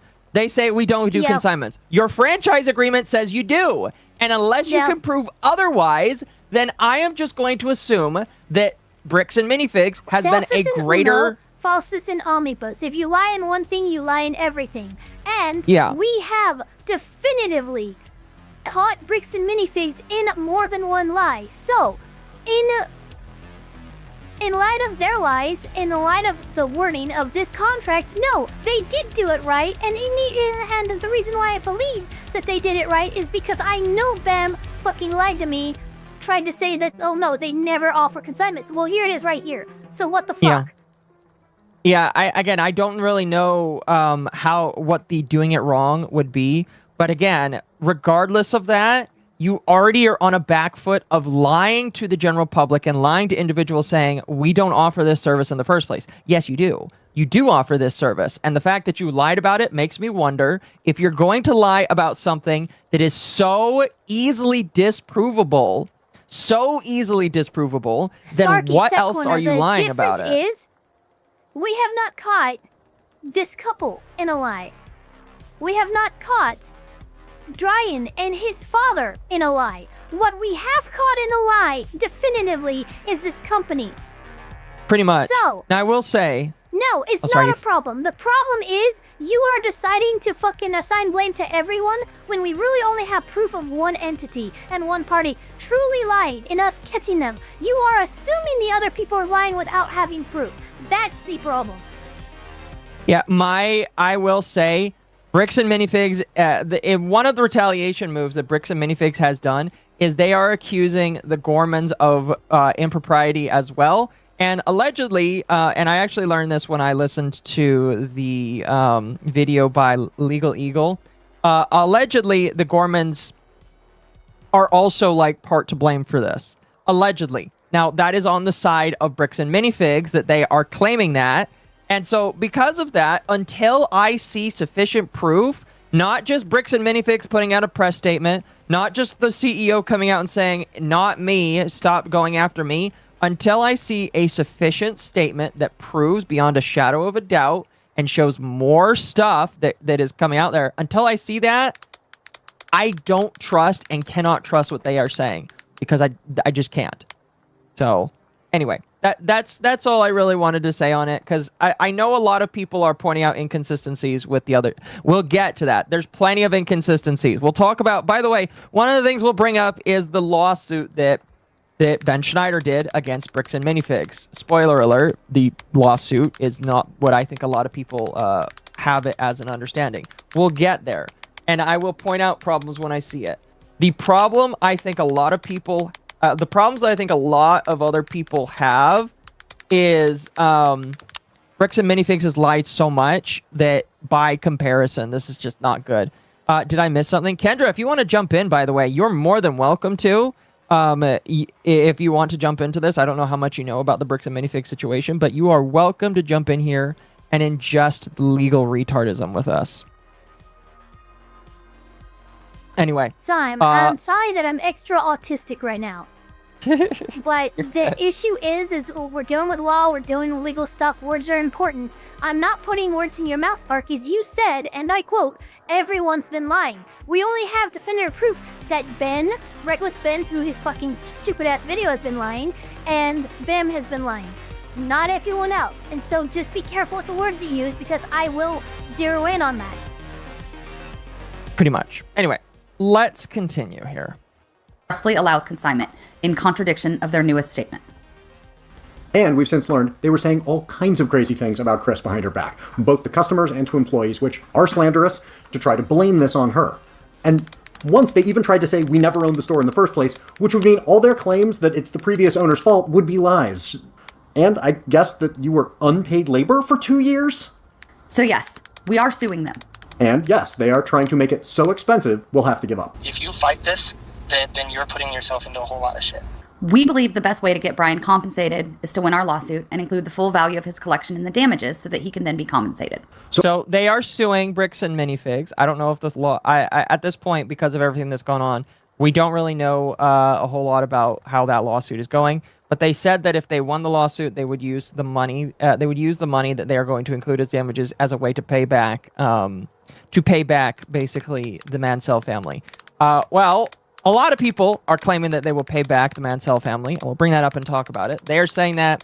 Ben Schneider is saying that. We'll get to the GoFundMe that the Reckless Ben has done. But a lot of people are saying that they'll pay the Mansells basically because they're not too sure of Bricks and Minifigs. Oh yeah, and by the way, Bricks and Minifigs is now saying that they'll compensate the family as well. So a lot of people are saying, listen, let's all just pay the old man. This is something that I'm kind of interested in asking as well. And I think Sparkies might have a good fucking question here too. Hail. What questions. Are we doing with the Why? How would they be able to put the consignment Brian dispute on their lawsuit? How can they be a party this if they never owned the property? Leg, leg, leg, leg, leg. They just put it in the damages to include, and then they would give the damages that was awarded by that Lego collection to Brian. Brian is loosely added as a party, but he's not a present party.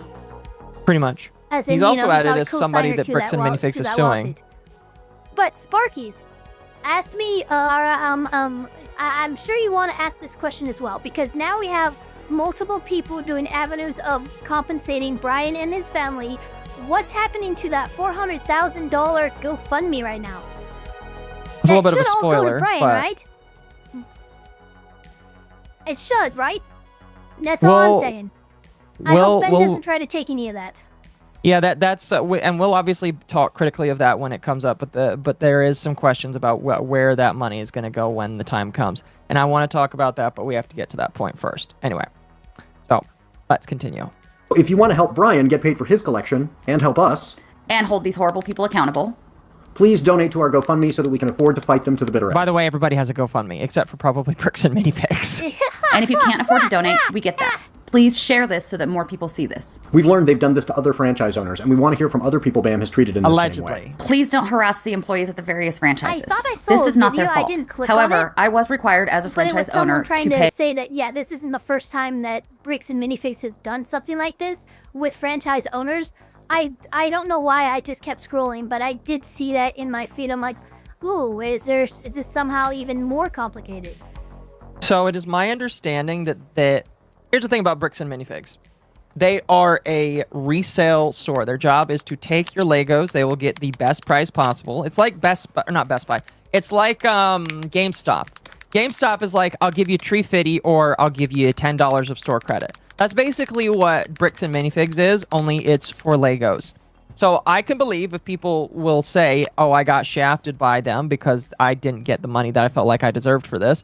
I can believe that because guess what? That's what happens with a bunch of different resellers. Resellers will go on and do that, and they will get the most amount of money so that they can make the most amount of money when they decide to take what you gave to them and sell it on their own. So I can believe that. I mean, that's kind of the problem with resellers is they all kind of suck because they have to think about their money and not the money that you want to make from it. You know, that's just kind of how life is. I mean, what's crazy to me, and I don't blame Brian or his family for this, but like consignment in like its purest form is like going to an auction house and having this collection auctioned off through the auction house. That's a straight consignment. You don't have any weird franchise owner, corporate fucking weirdness go. No, you just have the auctioneer, the auction house, your stuff, and the split between you two.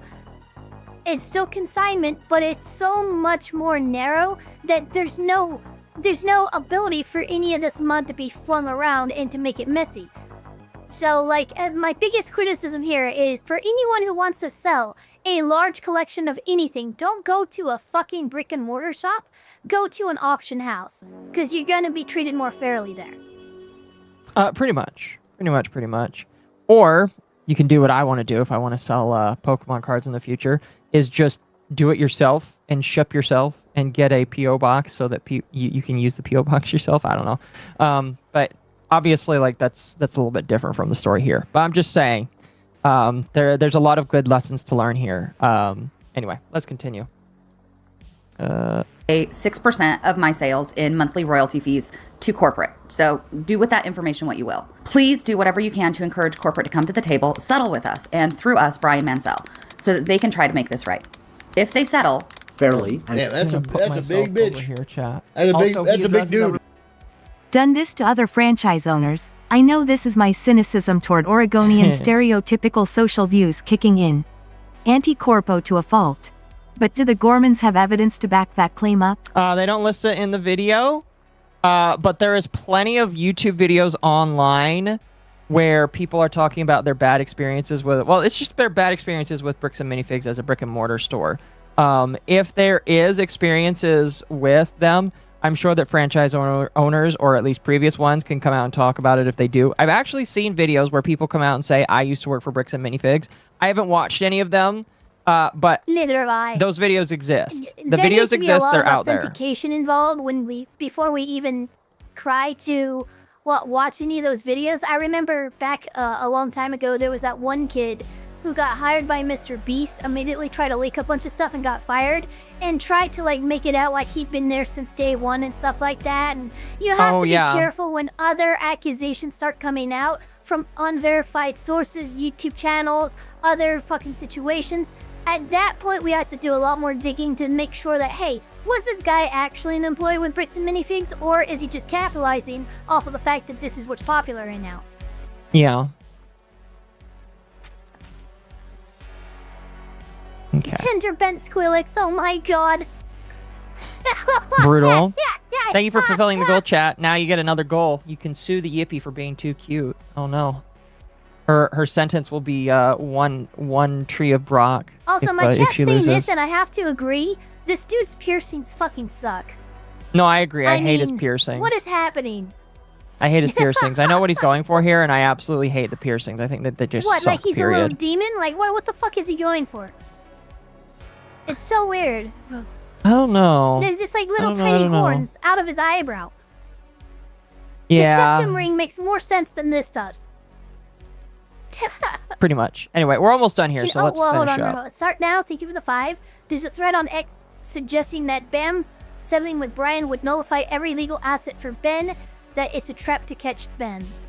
We'll talk about that a little bit later as we have all that stuff laid out when we watch the videos, but I have seen that theory, and there might be some weight to it. Because technically speaking right now, Ben and his friends own a lot of that inventory because they sold it to they bought it from Brian, who signed it over and a notary public actually stamped on it. So yeah, there's a big issue here in terms of like who actually owns that Lego set. Is it Bam? Is it Brian? Or is it Ben? We don't know. We don't know. Exactly. We don't know. Completely. And if we're allowed to tell you after that settlement is reached, we will. So follow us wherever you're seeing this, and then go back to doing business with them once they've re-earned your trust. Because Lego should be fun. And I want to personally thank all my former customers who've left comments of support for us and told me about their positive experiences during the time when we owned the store. That means the world to me, and I miss you all so much. Oh, and the wildest thing is in the comments. Let's go to the comments. Oh, so, yeah, there's someone. And there's in the comments. How much have they gathered? Do you know? Let's see. Their GoFundMe? $74,000. Wow. Yeah, I mean, $70,000 is a great start to a lawsuit. Do you guys know how much money has been raised to all of this? Like, if we just count it all up, or with the explicit extent of sending it to Brian or compensating Brian somehow in some way, we're getting to stupid levels of money that have been thrown at this. Yes, we are. I'm going to add this for the very end. But yeah, they've raised almost $90,000. That is a good way to start a lawsuit, basically. So I'll read this here. A crazy new development. Someone reached out and told us, and this is an allegation which we can't verify, that Joshua Johnson, the other guy who bought the store after it was taken from us, has been going around telling people we were selling heroin. This would fit a pattern which you can watch in Reckless Ben's video and see he was falsely accusing of possessing heroin. And considering the way he was treated by police, it's pretty scary, so please consider spoiler alert.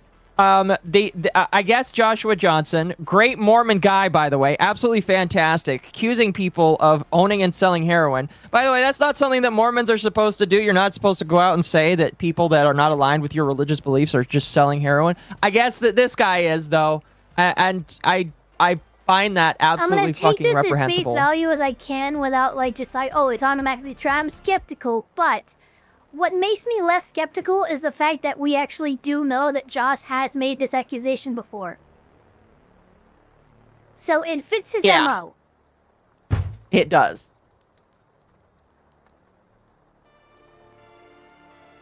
Sorry. And you are approaching nearly 500 grand. Yeah, we're like at half a mil in terms of funds raised regarding this situation across all the GoFundMes and everything.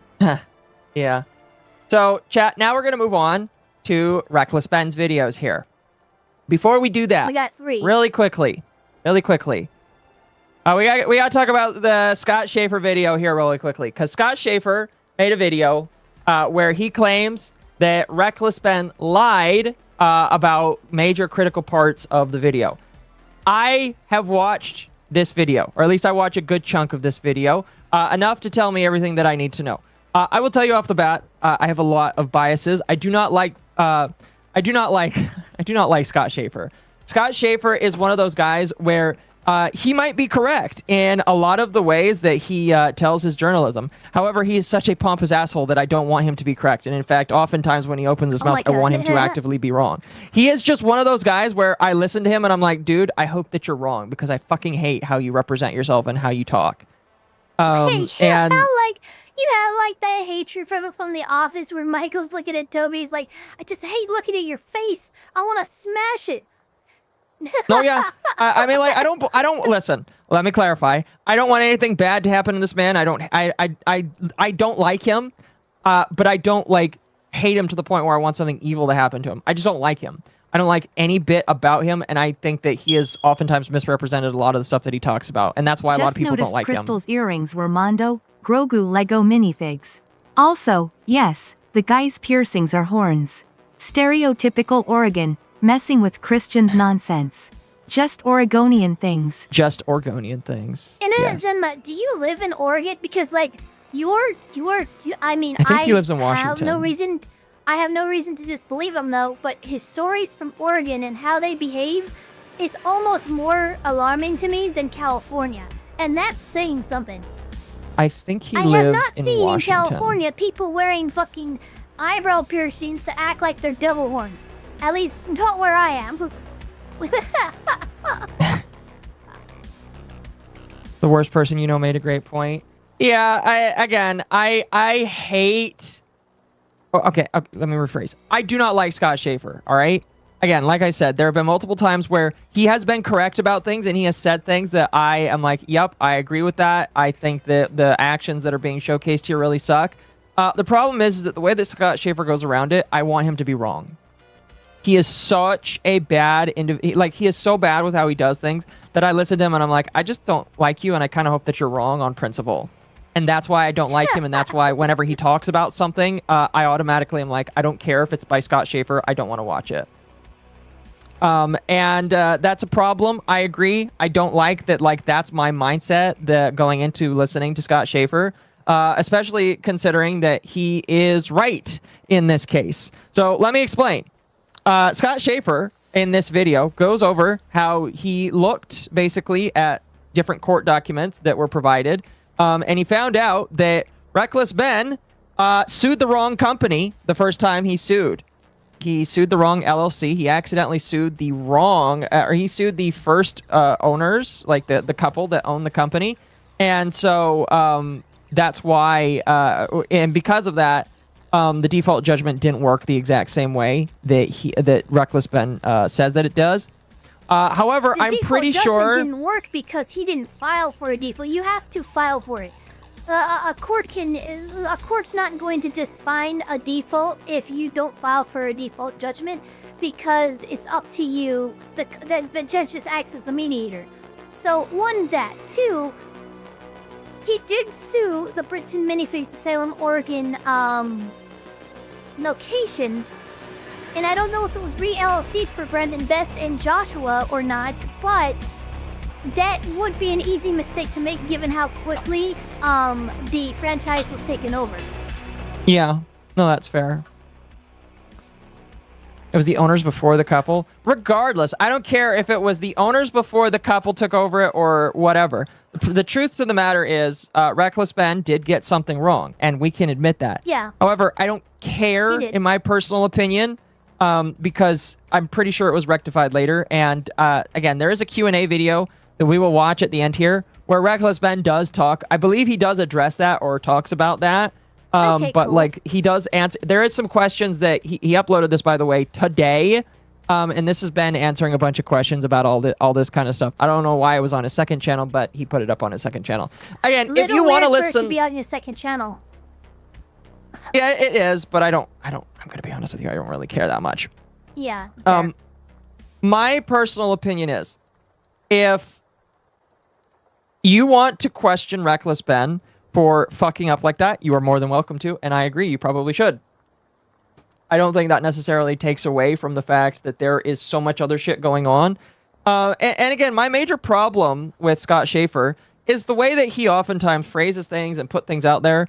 I kind of just get the feeling that he wants to watch the world burn, and that I feel like in a way he's almost kind of rooting for the company, and I don't really approve or like that. So like, you know, he might be right that Ben misrepresented some things. But I also just don't like Scott Schaefer. That's my bias, by the way, chat. I am biased. I do not like Scott Schaefer. Anytime I have listened to him, most of the time it's off camera, I have just found myself saying, man, this guy has a very, like, digitally punchable face, and I do not like him for that reason. So, is that wrong of me to say? Probably. But we're going to move on. Let's move on. We're going to move on to the next 3 videos from Reckless Ben. Now, we are not going to watch the response video that he did or the leaked email video that he did, because it's like a lot of fluff. I will summarize them. The leaked email was a leaked internal memo given by the Bricks and Minifigs company, where they're basically telling their employees what to do and how to engage with individuals that might talk to them about the situation that is going on online. And it's basically a whole bunch of PR speak. You don't really need to care about all that kind of stuff. I don't necessarily think that like it's too terribly important to share the whole thing. I think that Reckless Ben overplays it a little bit, but like needless to say, when a corporation's going through it and they have a bunch of franchises, I'm sure that like McDonald's has this as well. They'll say, hey, by the way, we're going through some drama right now. Here's how to deal with it. Here's what you should and should not do. Don't talk about it. Don't do this, this, this, and this. And you don't worry, we're taking care of it. That's basically what it was. So yeah, we're going to watch the top 3 videos here, starting with I got arrested because of Legos. It is shorter than the previous one. And it, in my personal opinion, this is... the last video obviously was bad. And a lot of people got mad, pissed off, upset for lots of different reasons. I know some people in the comments were saying that how upset they were with how Sparky got upset. I thought was kind of funny. This video legitimately made me extremely upset. And again, part of that is because of the cops. Part of that is because the cops are also Mormon, and that the individuals they're talking to are also Mormon. And it's just a lot. It's just a lot. Before we start, though, is there anything else that you wanted to add on top of that? Yeah, no, that's pretty much it. I think I've seen parts of this through... I reacted to Nate the Lawyer's coverage of this, and I think I saw a point in which Ben gets his arm yanked back, and it looked pretty bad. After these 3 videos, though, I would like us to add his Q&A to the docket, and I only say this because I just saw the format, and he's answering LawTubers questions. So what I saw, like I saw CR Bruce Rivers clip, and he had a couple questions for Ben. Then it cut to Ben, and Ben answered the questions. And Runko the Bailey said, "Oh my dear God, what the fuck is Ben doing? He needs to shut the fuck up." So I have no idea what he said in that video, but it doesn't seem like it's good for him from a lawyer's perspective. It probably isn't. But anyway, let's go ahead and watch this video, and we'll just move on. Oops, here, let me make sure it's unmuted for you, chat here. Third floor. Stand up. Step outside, everybody. No, don't move. This is the story of how I got swatted, all because of Legos. The whole thing started with me investigating a Lego company called Bricks and Minifigs. The company sent 2 guys to steal the world's largest Star Wars Lego collection worth around $200,000. And for some reason, the police are helping them get away with it. The family reached out to me saying that I'm their last hope to get them their life savings back. I do like the joke about Star Wars there. I didn't catch that at the beginning. Yeah. Insane. Check it out if you haven't seen it yet. But we ended up taking them to court, and we actually won. When I went back to the store... Again, that lawsuit, as it seems, sounds like it was improperly filed. Right there. This is part of the things that Ben was doing wrong. You realize you might not be exposing anything, but you could probably still get hit with a decent exposure there. You're showing up at the Bricks and Minifigs, which is closed, to try and collect your fucking winnings via a piggy bank. You know you didn't file for default. This is why Sparky was mad. No, okay, that's fair. That's all I'm saying. That's fair. I will say it is Oregon, and Oregonians, just like Washingtonians, just like Californians. Is this just something they do? I'm not saying that. I'm just saying that, like, I'm sure that they're not surprised to see this kind of behavior. Oh my god. I am exhausted. Just saying. I don't think that they're very surprised to see this kind of behavior. I don't know. Anybody from those different states can agree or disagree with me on that. I mean, he's still dressed Collect my barely. money. Barely. He's barely dressed, you know.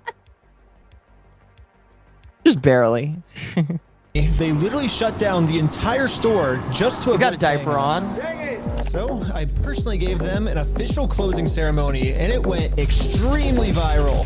And now the entire world has seen how corrupt this Bricks and Minifigs company is. We didn't get the Legos back, but I mean, we shut down an entire business. Like, We still gotta get the Legos back. Yeah, I made a promise to this family that I was not going to stop on my journey until we get them their entire Lego collection back. Right now, the two owners, Joshua Johnson and Brandon Best, probably think that they're safe by the closing way, down the store. what the fuck are those But names? the reality is, I mean, really, I haven't really said anything until now, but what the fuck are these goddamn Marvel fucking Stan Lee style names? Reed Richards, Brandon Best, Joshua Johnson, Peter Parker? Who the fuck I'll named say- you? This is so bizarre. I'm not gonna say it's a Mormon thing, but Mormons do have some weird ass names. All right. It's not a Mormon thing though.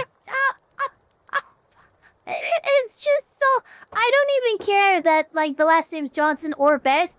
It's just hilarious to me the first name matches the first letter of the last name. Yeah.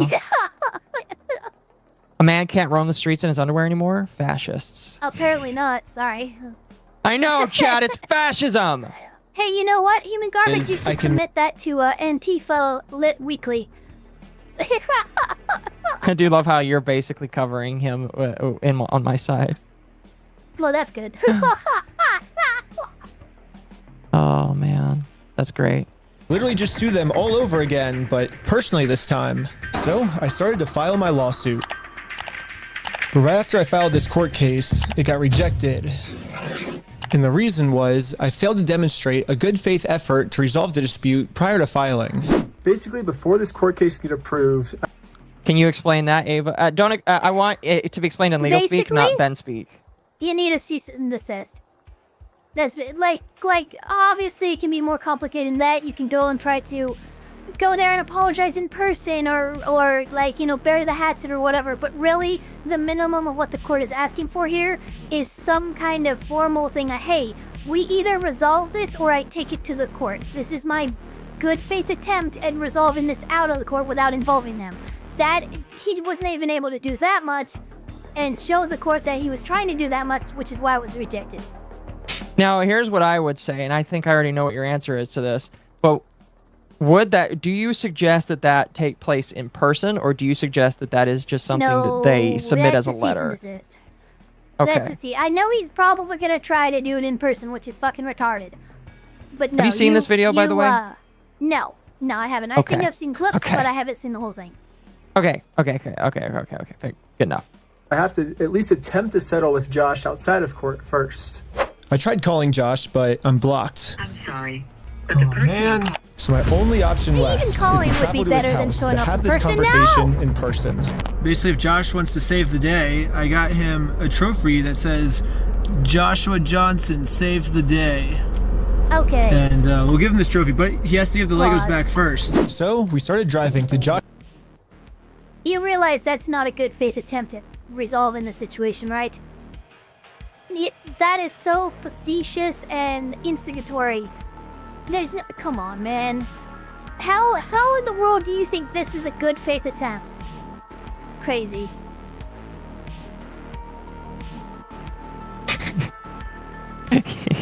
Yeah.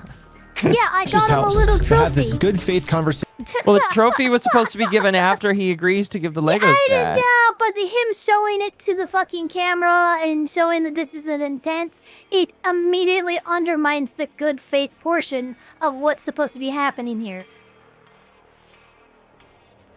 That's fair. I don't disagree. I just think it's funny. The court requires us to have. We're in Josh's neighborhood. Oh my gosh. But when we showed up, Josh was already outside talking on the phone to someone. Oh my gosh, okay, Josh is outside on the phone. It's crazy. Wait, do I interrupt his phone call or do we just like wait? Interrupt his phone call? No, probably not. I thought it would be pretty rude to interrupt his phone call, so we parked around the corner and decided to wait very nice for him to get off this call. I like how he's just having this conversation outside. Right. He doesn't want to get his wife involved. He's hiding something. No, so this Everything's is good, something a lot of honey. guys do. What the heck? I'm pretty sure Josh is on the phone with corporate Bricks and Minifigs.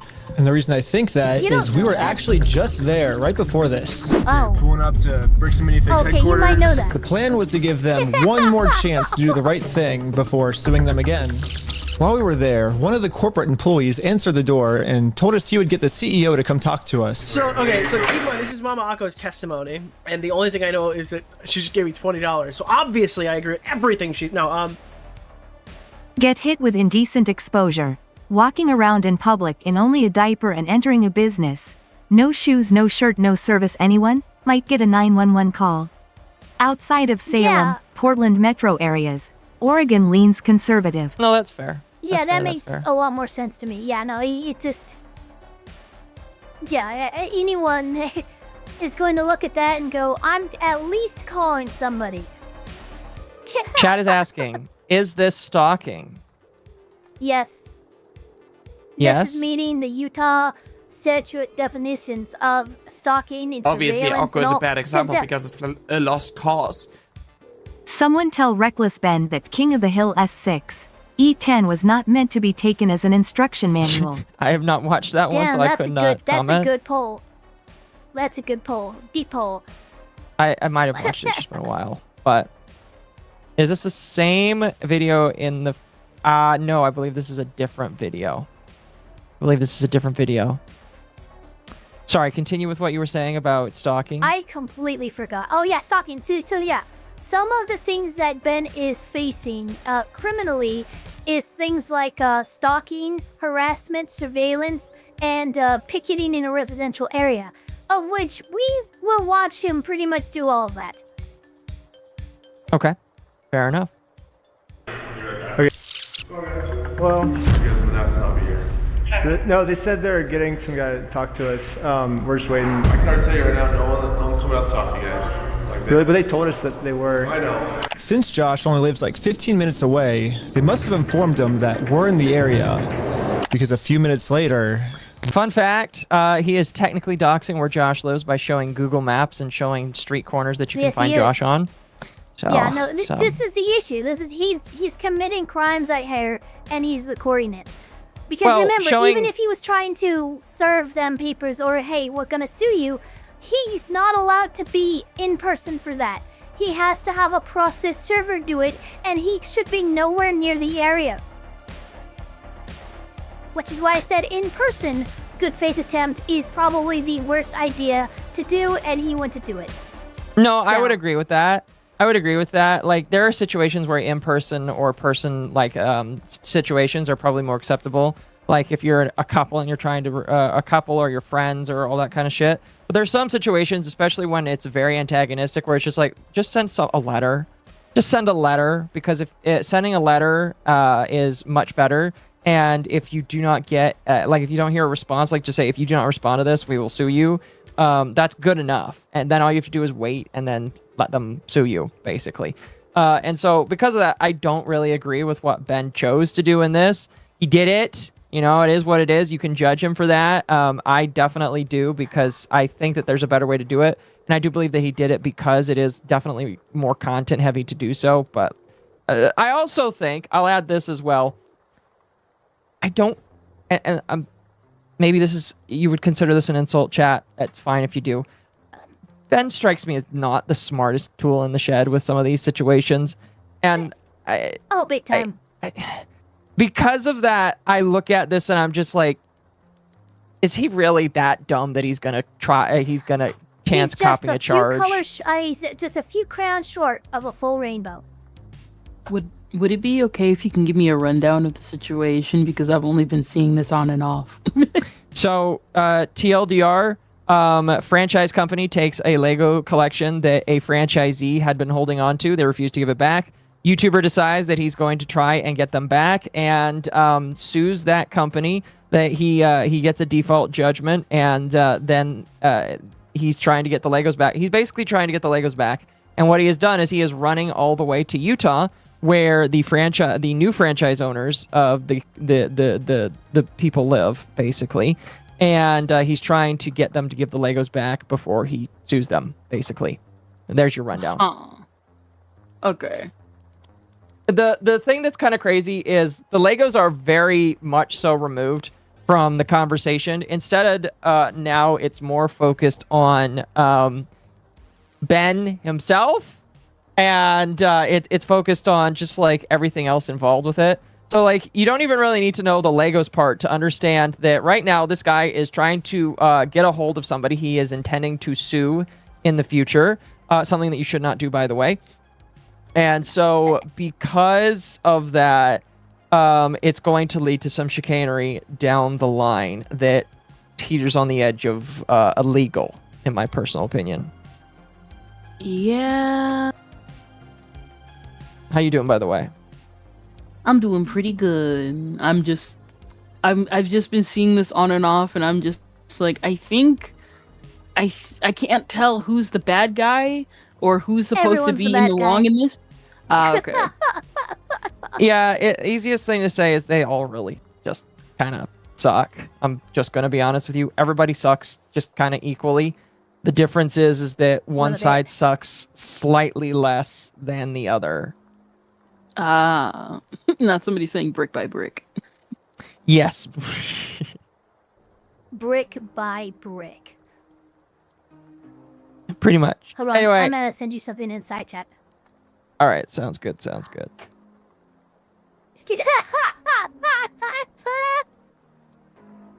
Oh, why isn't it embedding? Come on. Hold on. It's being dumb. It said Mormons with Mama Akko. What the fuck?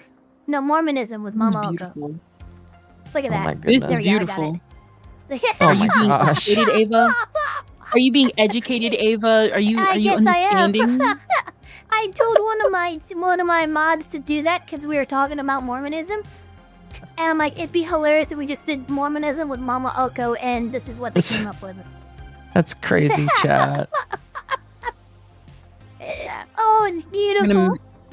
That is One amazing. with the VeggieTales cover. Yes, Oh, that's perfect. absolutely. Oh man. Mormons actually do like Bob the Tomato and Larry the Cucumber. Oh, I love Because, you know, it is VeggieTales. Christian-centric. Not shocked. Everyone in the situation's greedy. I would agree with that. Yeah, I would probably agree with that. It's not just the store. No, you're true. It is not just the store. There's a lot of people that just kind of like suck in this situation. 100%. Anyway, funny picture there. Let's jump back and continue here. This happened. Dude, the police just showed up. What the heck? Why are the police at his house? Oh, and by the way, the main guy doing this is definitely a surfer bro. So if you're wondering why does he sound like one, it's because he's definitely 100% a surfer bro. And because his fucking IQ was pounded out from the freaking bottom of the sand in LA County. Oh, that's very brutal When he of you. freaking went surfing. Well, you know, it's not my fault. You That's know, very brutal of you. head trauma is pretty difficult to deal with, and I'm sure Ben has had his fair share of surfing. Damn, that's mean. Anyway, let's continue. Oh, there's another one, dude. 2 cop cars. 3 cop cars? Oh my gosh. Cop cars. Why is there 3 cop cars at his house? We didn't even walk up to his house yet. The cops are following us. What the heck? That's so crazy, dude. Obey every traffic law. He's got his lights on. Oh, shoot. He's pulling us over. My name's Officer Richardson, American Police. The reason I stopped So they have not even come into contact yet with the guy that they're trying to have a conversation with. And the cops have already pulled them over. Yeah. That is clairvoyant, in my personal opinion. But yeah. It was the stop sign. You didn't stop at. I didn't? I thought I stopped. They did. So the claim now, and the body cam footage will be shown. Yeah. But the claim is that they did stop. not come to a complete stop. You definitely stopped.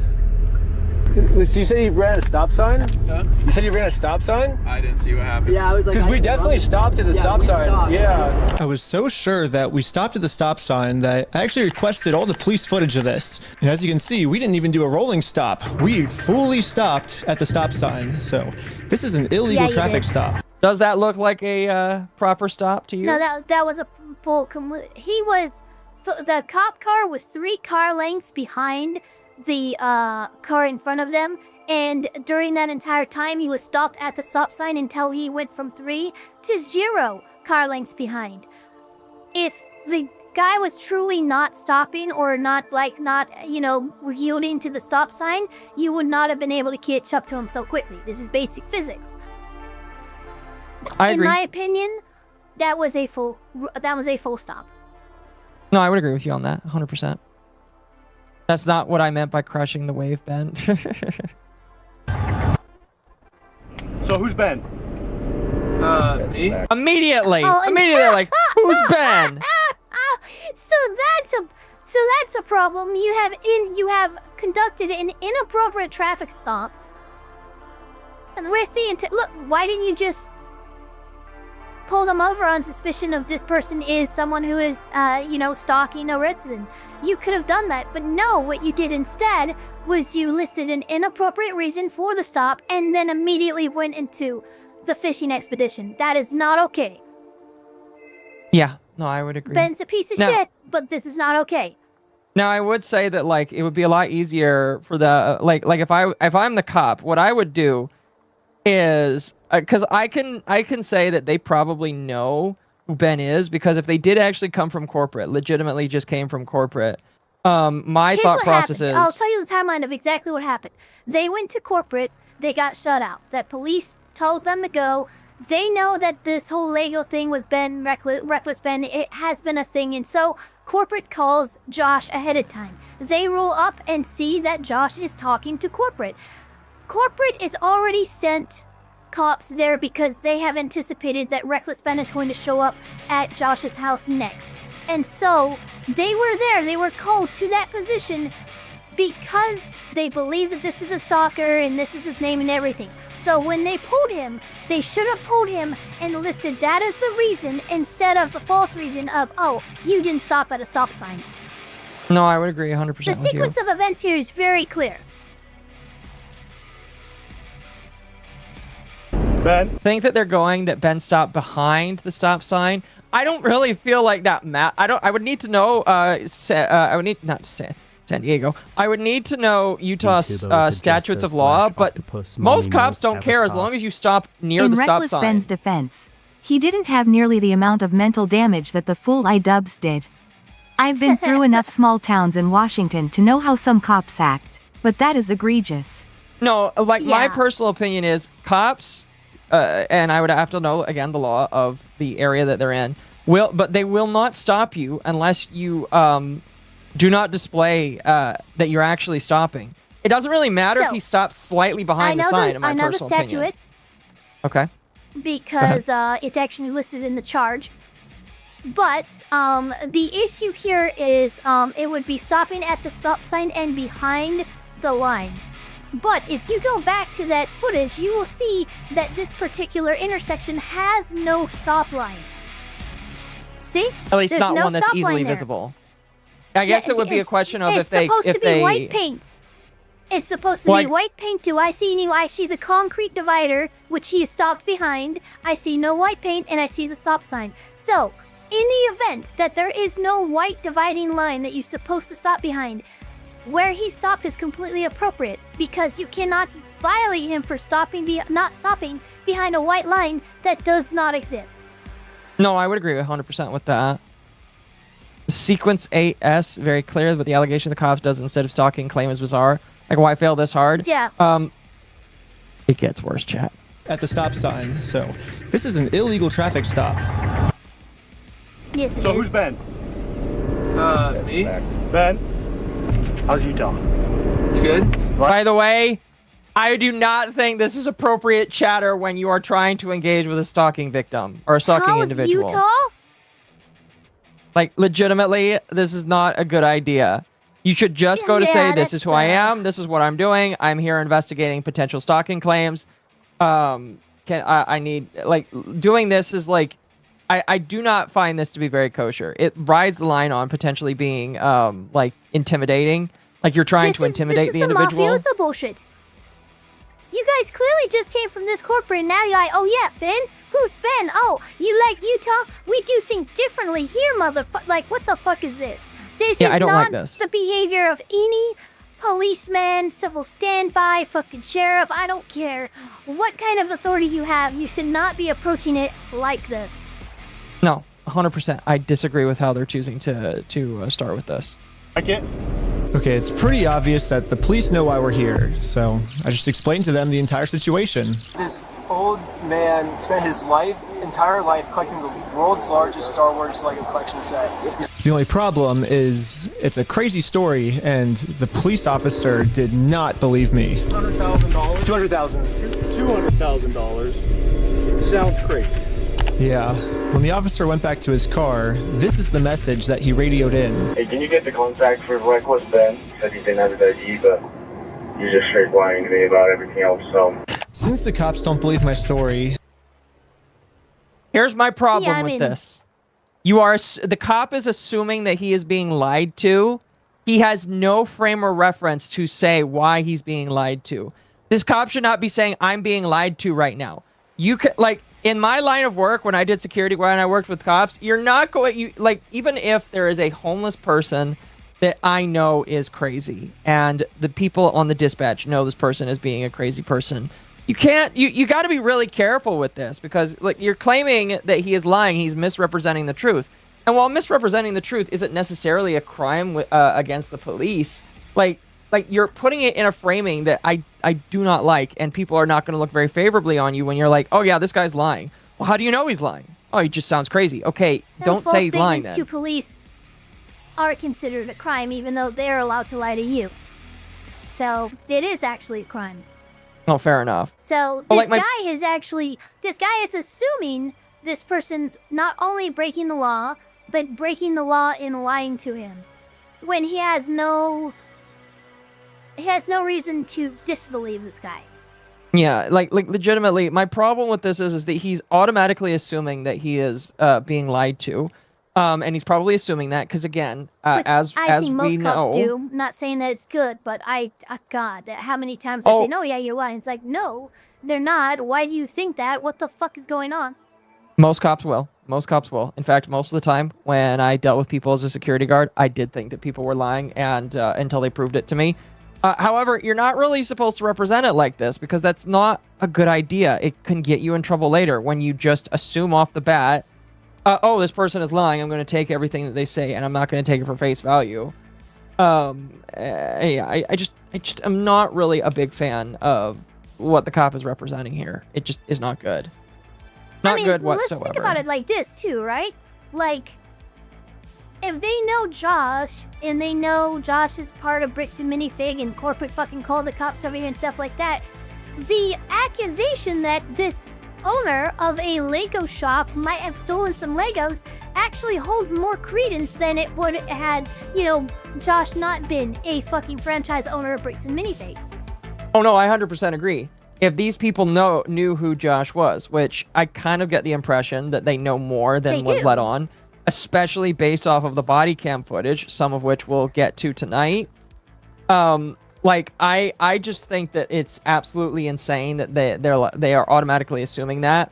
They're taking the side of a person who lives with them. And this is another thing that's worth bringing up. That's something that cops will automatically do. Unless you're a nuisance inside the place that you live in, cops will typically take the place of the person who's paying the taxes rather than the outsider who is not paying their taxes. That's just how it works, chat, unfortunately.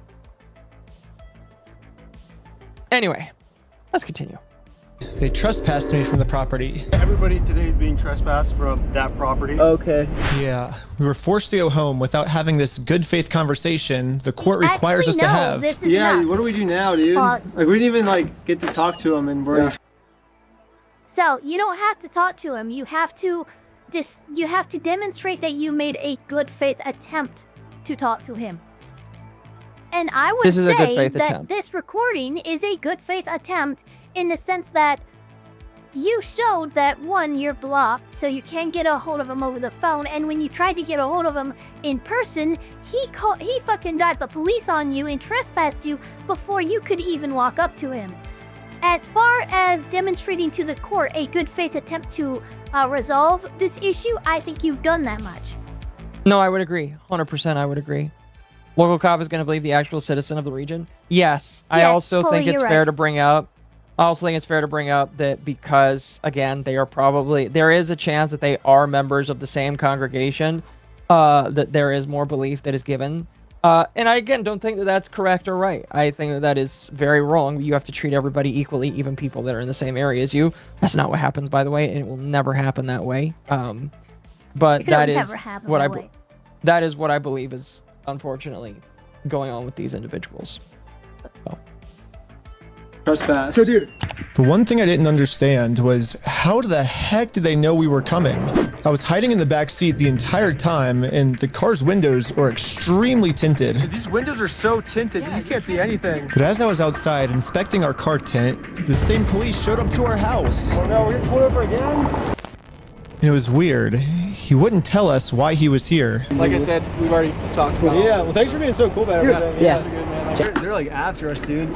Anyways, since Josh clearly doesn't want to have this good faith conversation with me, I took his trophy and destroyed it.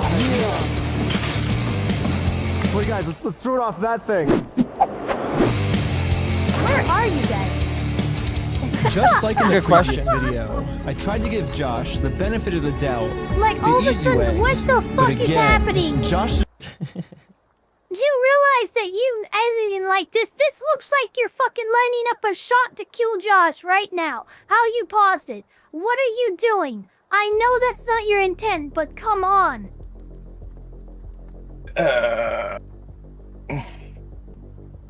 Sparky, if you're going to be here, you got to play nice, all right? No, A lot of I people got know, upset at you last time.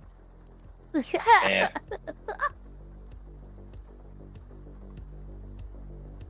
I'll play nice.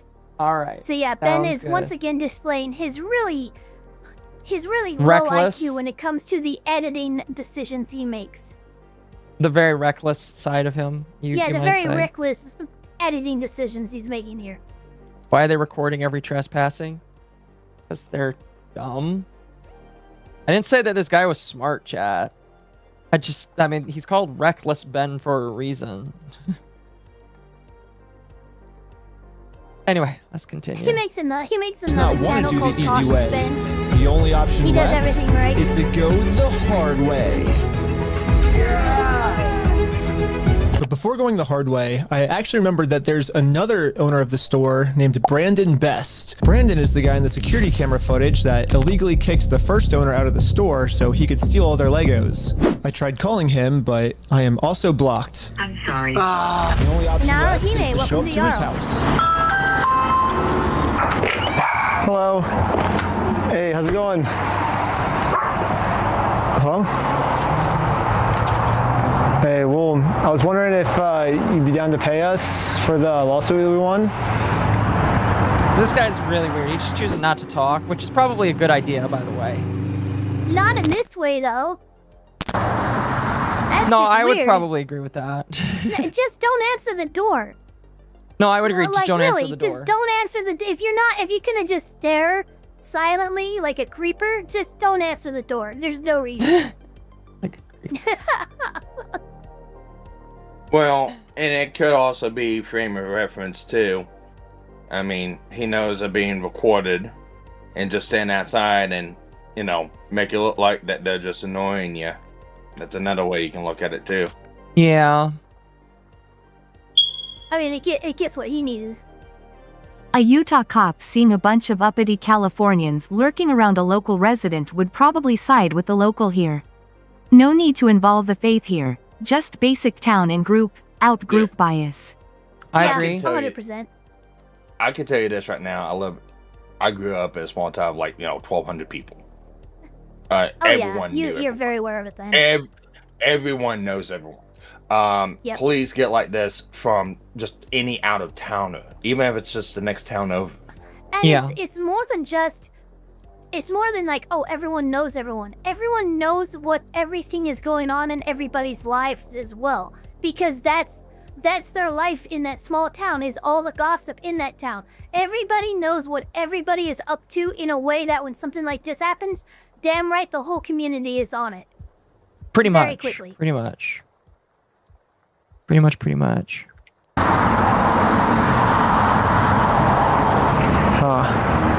It kind of seems like Brandon doesn't want to have this good faith conversation to resolve this problem outside of court. And I gave him plenty of time to speak. I guess if you don't want to talk, I'll just talk. So you guys told us to take you to court. We went to court and we won. We know you closed down the store to avoid paying us, so we could just sue you guys personally and do the whole thing again. We would obviously win again, but then the police showed up. Again, for some reason, they are really trying to protect these criminals. He didn't steal anything. He inherited the store from somebody no, else. he stole $200,000 How do you know that? Because I've been spending the last 3 months in the case, and I won in court. He inherited the store. He's being blamed for everything. I don't really like that this cop is doing this. This is not what you should. This female cop is doing way more damage to herself. Yeah, this is not going to look good on this again shows that there is a bias that is going on here, a bias that will be used against the American Fork Police Department when it wants to be when it is proven, hey, these people are biased against us. They're not giving the law properly here, and this is one of the things that they will use to say, hey, these people. Testifying? Yeah, why are you listing these things as a statement of fact? How do you know all of this kind of stuff? It really does strike as just like, well, wait a minute. Yeah, no, he didn't inherit the store. He bought it from Bricks and Minifigs, who fucking gave it to him real quickly after stealing it from the previous franchise owner. Yeah, in my personal opinion of this, she knows so much about this. She is either a friend of him. Yeah, I would believe at this point that she is a friend of this. Of Joshua Johnson, or the Brandon guy. I legitimately think that based purely off of this alone, and that puts her way too close to the situation, and because of that, I don't think that these people should be involved in that point. Yes, check the date of the glasses cam. This is something that we have addressed before. I had asked several law tubers about it as well, and they said the same thing that I kind of said the last time is, yes, this is not good for Ben, but it's his careless attitude in time stamping correctly his cameras is not going to be damning for him. It's more damning for him in the court of public opinion than it would be in a legal sense. Because what court can do is they can access the metadata of these files and actually see the true data when it was recorded, even though the timestamp says differently. Yeah. They can look at the actual file themselves. Yep. Chat wants to know what your opinion on this is, Sparky. Well, so I specifically went and bought a case of Rolling Rock. Who usually drinks Rolling Rock on YouTube? I have no idea. You've never seen Angry Video Game Nerd? No, I don't watch Angry Video Game Nerd. Okay. The body cams of the right date? Yes. Yeah, body cams of the right date. My opinion, look, there's a lot of stuff in this that's very fishy. Yes, cops acting shit like that. I'm gonna kind of go back to what my first opinion was on the first video, is there's a story being narrated and crafted. I don't think it's being narrated and crafted and right. There is a lot of information that is missing. There's a lot of starts to conversations are missing. There's a lot of important information that's missing. There's a lot of information jumbled up and put in different places within the video. Like I said before, I can't believe anything he says. Oh yeah, Ben's videos are. And I know I've been believed. Yeah, and I know I've been kind of being picked on Twitter for whatever reason. My Twitter's not working correct. I'm not getting any kind of notifications today on my Twitter. So I'm sorry to hear that. Yeah, wow, I didn't know what my Looks like the Mormons that got you. For some reason, Internet Zen message is not going through, so I'll read it. Thank you for the 10. I'm channeling the spirit of Amal's disdain towards Foy's when I say to the lady cop, shut up, silly woman. She's clearly trying to exert what authority she has to force Ben to obey. I mean, again, she is trying to explain something, and she should not be explaining it. Yeah, she's exerting authority she doesn't have. That's what I'm so agitated with. Like, you coming in and acting as Brandon's lawyer here. Because that's what you're doing is fucking completely inappropriate for a policewoman to do. Not to be mean, but I don't expect cops of the XX chromosomes to not get themselves screwed over. Gosh darn YouTube censorship. I'll say 2 more things and we can get going. It's just like, look, and I know we're in a rural area, and I know how cops act. It's differently in most areas, and this is definitely inappropriate. But I've actually had this kind of conversation with several different cops before in the area. And it's either because either I knew them or they knew the person that was involved in something or just a dispute, whatever. And it's like, on the outside, if you look at it and you look at from a perspective of how the cops are supposed to act, stuff like that, it looks very unprofessional.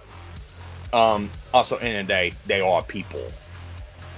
I would agree. Yeah, that's true. And they're not going to, you're supposed to put the badge on, and you're a servant of the public. I can tell you right now, very hardly anyone does that. Most times, yeah, but all the time, no. That is not a thing that really happens. And it's yeah, bad. But that's not going to stop me from trying to hold them to standard. Oh no, hold them to standard. I'm not saying that. I'm just. A lot of people usually has questions about, it's like, oh, it's got to be connected and stuff like that. We don't know if it is connected, and that's another thing too. And it's not definitive, but there's a lot to suggest that they are. She has way too many facts of the case. She has way too many facts of the case. So my question is this entire body cam footage available to watch on that? No, the first 2 days, unfortunately, were not leaked. We have no idea what the conversation was before all this. So unfortunately, no. No, I don't. Two. So we have no idea. Ben might have told him the entire story for all we know. I have no clue. But so where'd she get? So where'd she get inheritance then? Because that sounds like something Brandon would have told her, not something Ben would have told her. And then she would have ripped off of Ben and maybe made her own argument. Sure, but no, it seems like cops do talk between parties to solve a dispute sometimes. I don't know what happened. Yeah, but they're not supposed to take a step. No, but he inherited the store and this. No.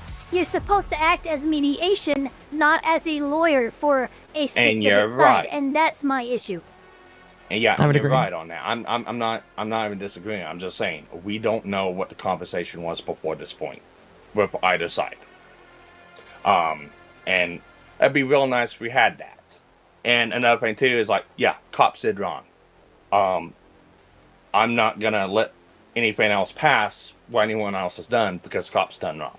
Cops done wrong. That's well, yeah. Hold their feet to the fires. I agree. I definitely think some of these cops need to be heavily reprimanded for what they have done. Maybe like be taken out of service for a while because this is absolutely egregious.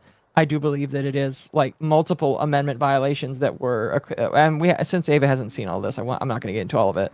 But there are multiple amendment violations that I feel like took place with a lot of the visits that cops had with them, and because of that, I think that like they need to be punished or they won't learn basically. Anyway, let's continue. Poor Kendra, I feel like she's lost here. You all right, Kenders?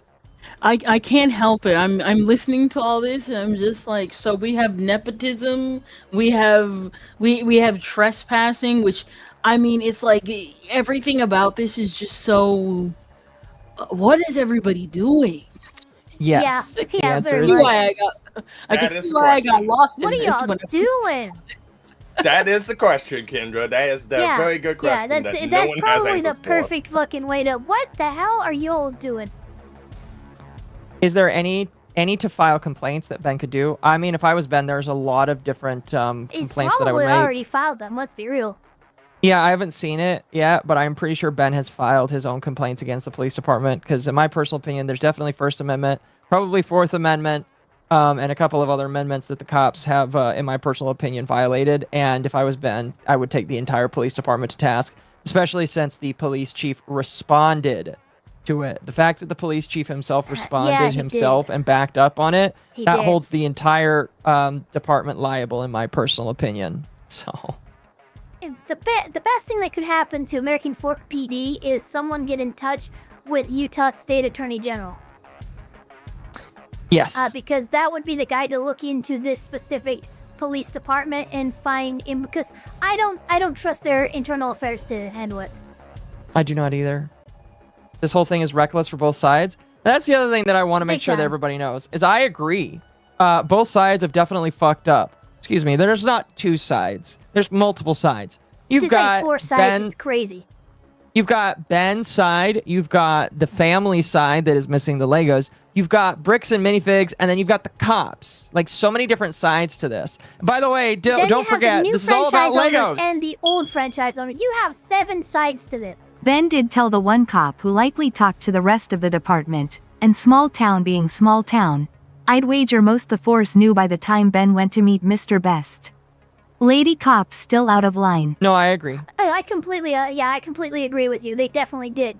My point is, in her language, you can tell that, yeah, she's been brought up as a small town would be on what I had just said. Everybody knows about what's going on with everything in a small town.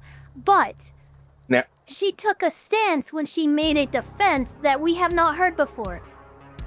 Which is Brandon Best inherited the store. That had to have only come from Brandon. Now, here's another one. Now, this is after that suit, right? This is after the first round of suits, yeah. Okay, and that's also in the system in the filings, right? Should be, but they don't seem to be aware of the Oregon suit, and they actually think that the papers that they do come back with later to reserve them, to sue them personally as opposed to just suing the Bricks and Minifig store. They seem to act like they don't recognize Oregon's court system or anything like that, so I don't know that they would have that information on hand. Yeah. That would be something a little more difficult for a police department to get their hands on, unless for some reason we have some prosecutors and people working for the Attorney General's office actually working with the cops to do this. That would be... I could not believe that. That would be a level of collusion that is unheard of in the entire country. No, I was just asking because one of the things that I want to try, what I really want is a very rudimentary, basic timeline of events when everything happened. I know I'm never gonna probably get it. So what is? Yes, you are. That's what I want. Here. We are going to. It's going to be one of the last things we cover, but I will give you the link right now. We have at least a full timeline dating back to like mid 2015. Regarding the side of from the Bricks and side of Minifig? BAM corporate, yes. Yeah, I've already got that. I already have that one. I went through that. That's pretty. The other that's day. about comprehensive as obviously grain of salt. Notwithstanding, they actually have like years listed and how everything went down in order. If we're going to use or to establish a timeline, I would use that as the foundation and kind of fill in because we're not going to get it from these guys. No. Yeah, I'm basically stating everything that Ben's done from the side of Ben. His conversations with people, his conversations with owners, his conversations with Brian. All the video recordings we've seen. I want basic rudimentary timelines of when those were done, because that would explain a lot of things that happen later. Gotcha. You get a clearer picture, and that's what I want. But I know I'm never gonna get it. I mean, you probably won't.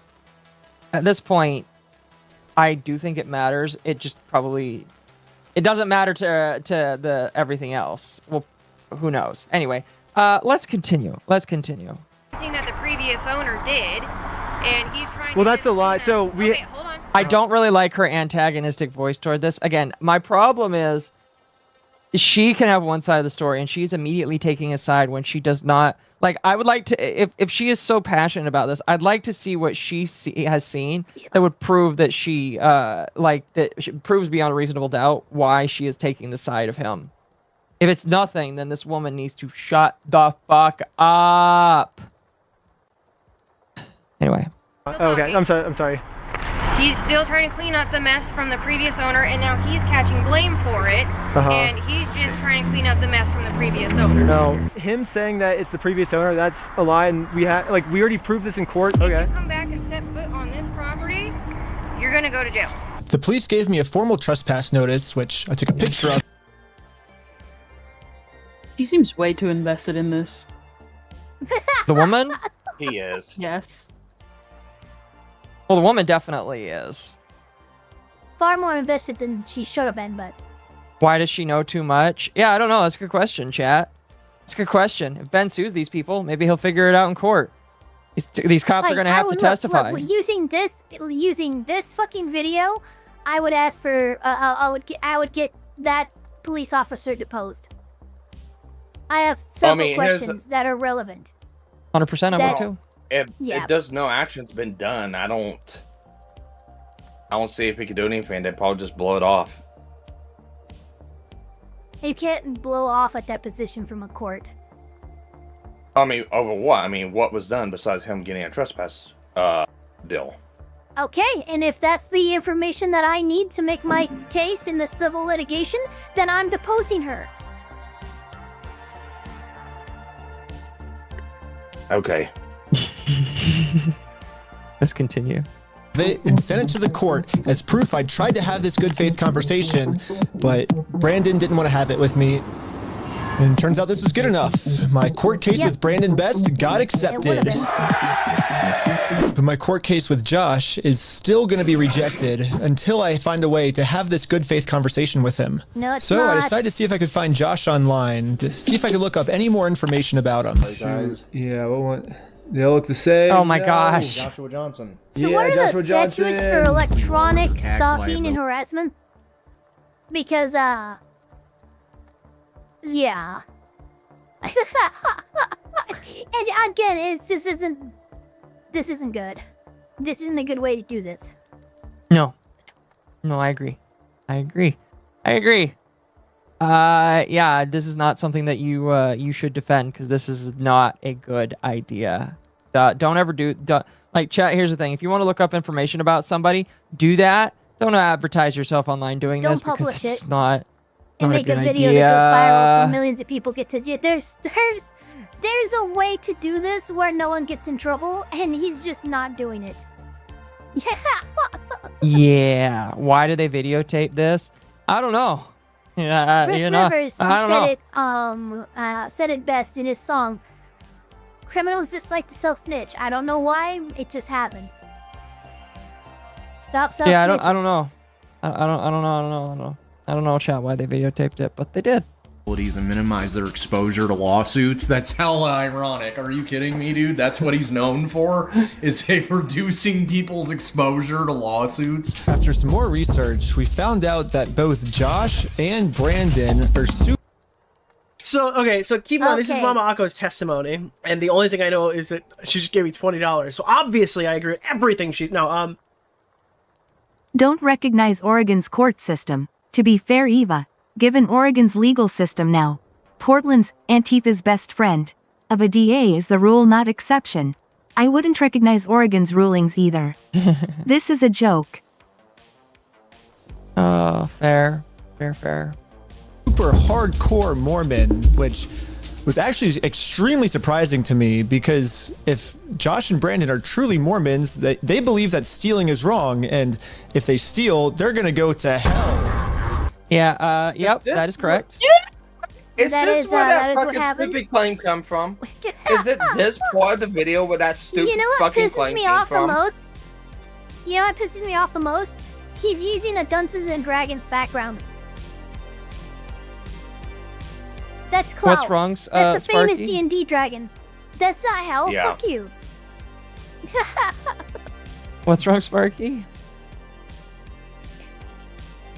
I forgot. Okay. Well, then we'll continue. Or I guess in Mormonism they call it the outer darkness. But still, Brandon and Josh. That is what hell is called. Yes. Yeah, no, that's what. Is this where the stupid Mormon claim came from? Yes. Is this video? It's not just that. If you look up where these people went to school, they went to the Mormon College, BYU, Idaho. Well, no, I get that, but whenever this was going viral and public and stuff like that, you know, someone had to make that fucking connection somewhere. Is it because of this part of this video that other people started trying to make that connection? I believe it was this, and so fucking retarded. it was this, and again, because because you're able to easily look up who owns the store. If you see BYU, you're going to immediately think, oh, he's a Mormon, because it is like over, I don't know the exact statistics, but I'd be willing to bet it's like over 80 or 90% of the people that attend BYU Idaho or BYU Utah, they're Mormon. And if they're not Mormon, that's surprising, because BYU is a school that was built for Mormons, typically for Mormons by Mormons. That's why when you see BYU, you think, oh, the Mormon school. Yeah. Like, well, yeah. Like, I agree that it's kind of dumb that people would just assume that, but that's what the reputation the school has. Like, legitimately. Whenever I see a BYU sticker on somebody's bumper plate, and again, I live far away from Utah now, I'm going to assume that they're Mormon. And I've actually been right every single time. Yeah. Because if I remember right, this video was available on Patreon whenever that first video dropped. If I remember right. Correct? What do you mean? This is the second video in the series, right? Yes, this is the second video in the series. Right. So it was out on Patreon when the first one dropped. I believe so, yes. Okay. That's why I want to try to make the connection of when did this whole fucking woman bullshit started. Because that's one of the things that people keep kind of tagging me in. It's like, I don't care about the fucking woman. Stop. Right. Doesn't BYU have strict rule? Actually, now that I remember it, my dad attended BYU, and he told me that you had to shave. You had to be clean shaven, if I remember correctly. You could not have like a beard. If I remember correctly, you weren't allowed to have a beard. You had to be completely clean shaven. Wow. It's like a rule. Like, you weren't allowed to go. Like, if you had a beard, they would not allow you to do testing. Didn't Joseph Smith have a beard? I think he did. Yes. And I don't. That's not like a Mormon thing. I think that's just a standard of the school. You guys want to know some fast facts about Mormon history? Did you know that Brigham Young was most likely extremely racist? Oh my god, really? Well, he was the one that decided that black people could not inherit the priesthood. He was the reason why. He's the one who like put that out there. Yeah, that's okay. Now, obviously, that's not a thing now. And if you're black and you are a Mormon, you can inherit the priesthood. But he was the one that decided that black people could not inherit the priesthood. My humble opinion, if Ben's video wasn't so sensationalized, it would have never been picked up by the global internet. No one likes to watch boring legalese paper done by the book. Sorry, Eva XD. I'm not going to disagree with you on that. 100% I don't disagree with you on that. The problem is, that's basically what happens is people don't want to watch that kind of shit. They want to watch sensationalized media. And that's why so many people were able to pick this up. That's why all the normies are talking about it. That's why it's on everybody's lips. Like, literally, I didn't expect it, but Nicholas DiOrio has even made videos on it. And this is like the main thing that he's covering every... Yes, this is the main thing that Nicholas DiOrio is covering every single night. And by the way... That is so funny. It is a trash fire, 100%. And I'm not saying that like as anything for or against. I'm just saying everybody is covering it. It's a trash fire, but it's a family-friendly trash fire. Because it has to do with the Lego Star Wars collection. So I've had back and forth banter with Meme Copium over this on Twitter. Oh, I believe it. Yeah, I saw that. That was actually... I was like, wow. I'm sitting there going, it's like, dude, man, it's like, one, this is my opinion. This is what I feel about it. And it's like, oh, okay. I don't want to pick a fight with you, but it's like, you know, this is what I believe. And then a couple days later, he started seeing the same things I was seeing. So yeah, I just pretty much. Yes, Brandon Best and I believe Joshua Johnson are both Mormon. They are both Mormon. A lot of the cops on the force, people are saying, are all Mormon. And I heard rumors that the judge who approved the order for the for some of the stuff we're coming up here is also apparently Mormon as well. I mean, I'm not gonna put too much on the judge. It's easy enough to lie to a judge to get them to sign a warrant. Very true. That's why you probably shouldn't do that. Very true. Anyway, let's continue. Josh probably actually believe that this is going to be eternity for them. I mean, Josh even swore to me on his Mormon God in the last video that he would give us the Legos back. Mormon God, by the way, still regular God. We are Christian just like everybody else. We just believe in slightly more than regular Christians do.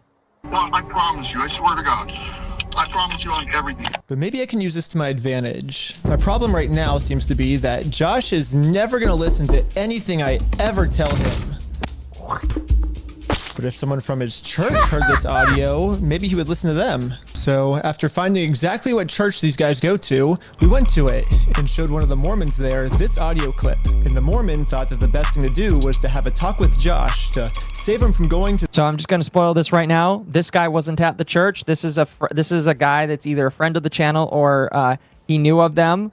And they brought him along with them because he is also in Utah. I believe that this guy is actually also Mormon. Huh? Big negative points. And yeah, just should have got a member of Josh's or Brandon's congregation. Yeah, and I'll wait because it's kind of made up to serving Josh next, isn't it? No, this is not serving Josh next. This is them trying to have that good faith conversation. Being raided by the police and shit.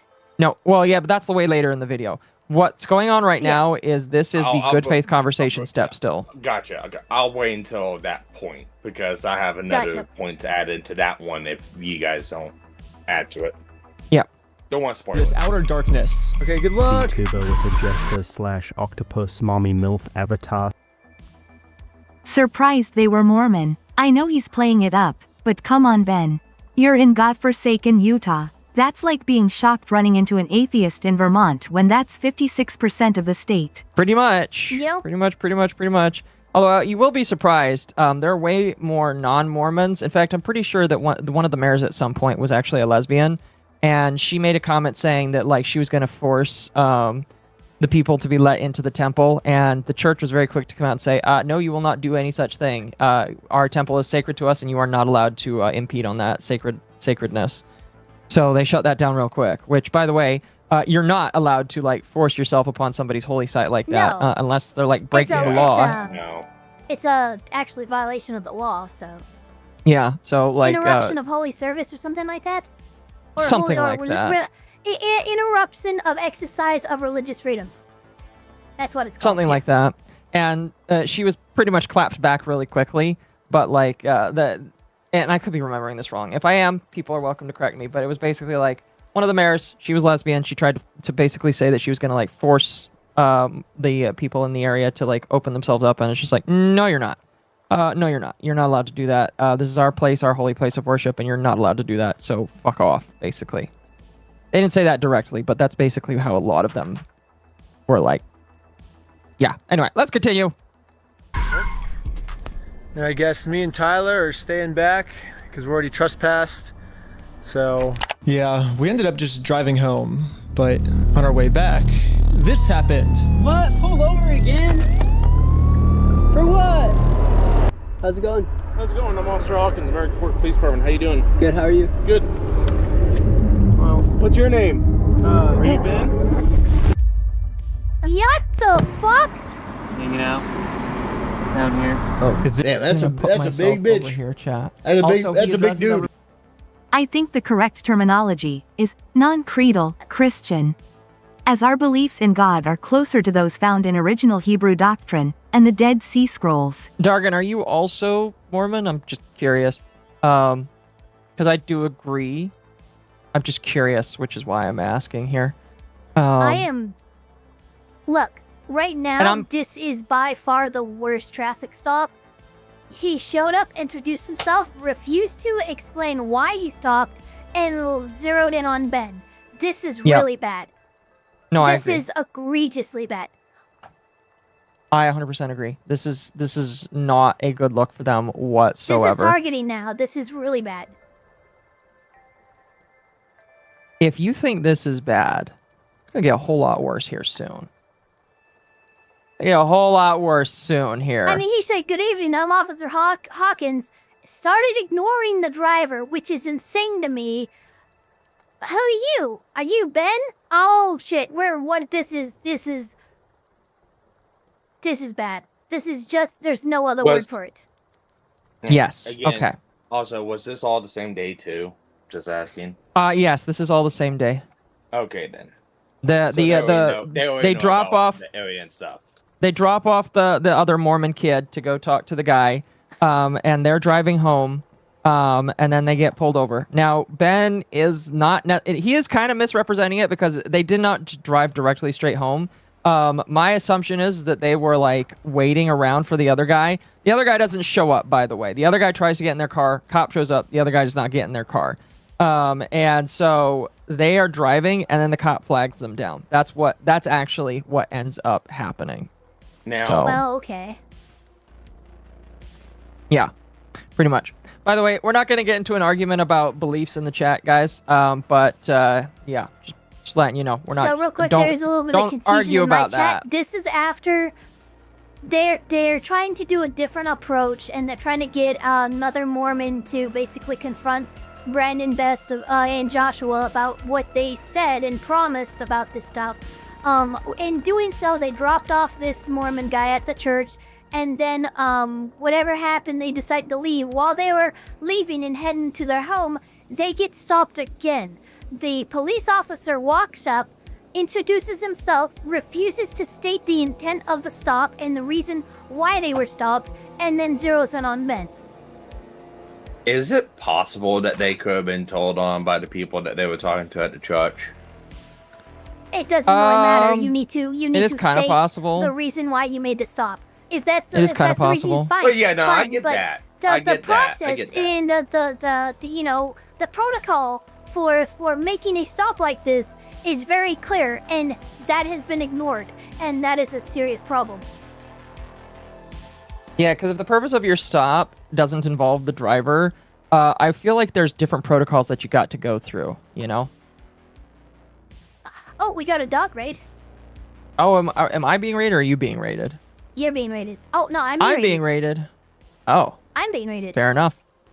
Hello, Holy shit. Temp. Thank you, raiders. Temp, come enjoy this autism with us. Don't save yourself, Temp. No. Ignore him. Save Ignore yourself. him. Flee. Ignore Flee, him. you Come and fools. enjoy with us. Yeah. No, I'm just trying to understand, like, so there's the notion of everyone's connected, and you know this is shenanigan with the police. And I'm wondering if there's other things beyond that. Okay. It really seems like there's other things beyond that. There's nothing I can prove, but I just There might be, especially but same day, the inappropriate behavior of the police is paramount here. Even right, if there yeah, is, 100%. they are ignoring their procedure and how they're trained and stuff like that to do whatever it is they're doing. Because I believe you. I think there's 100% more going on in the background here than what we see, and there's no way to prove it. But the reason why we know that is because these police are ignoring their procedure to do this shit. So that's our red flag. You are saying there's no way to prove it? What if I told you the body cam footage kind of does? Oh, Well, shit. No, well, I'm talking about like the calls and stuff like that. Yeah, Oh. I'm at this point right now. I'm pretty sure that majority of the police department knows that there's someone probably driving around. being a nuisance to people and it's already being called in, I'm pretty much 100% sure that that's already a thing. What I'm talking about is like this stop. What I'm wondering is like if the person that they dropped off, they called it a Brown, they called the cops themselves and go, hey, yeah, no, these people just got done getting trespassed from another person's house. Now they're getting ready to go to another person's house and they're just continuing on even being. That's a lot of speculation. Warned. That's why I said there's no way I can prove it, but it seems like that there's more in the background going on. Their Mormon friend that they brought with them is their friend and not a formal member of that church. So that's too much. Like their own friend called the cops on them. It was two people, wasn't it?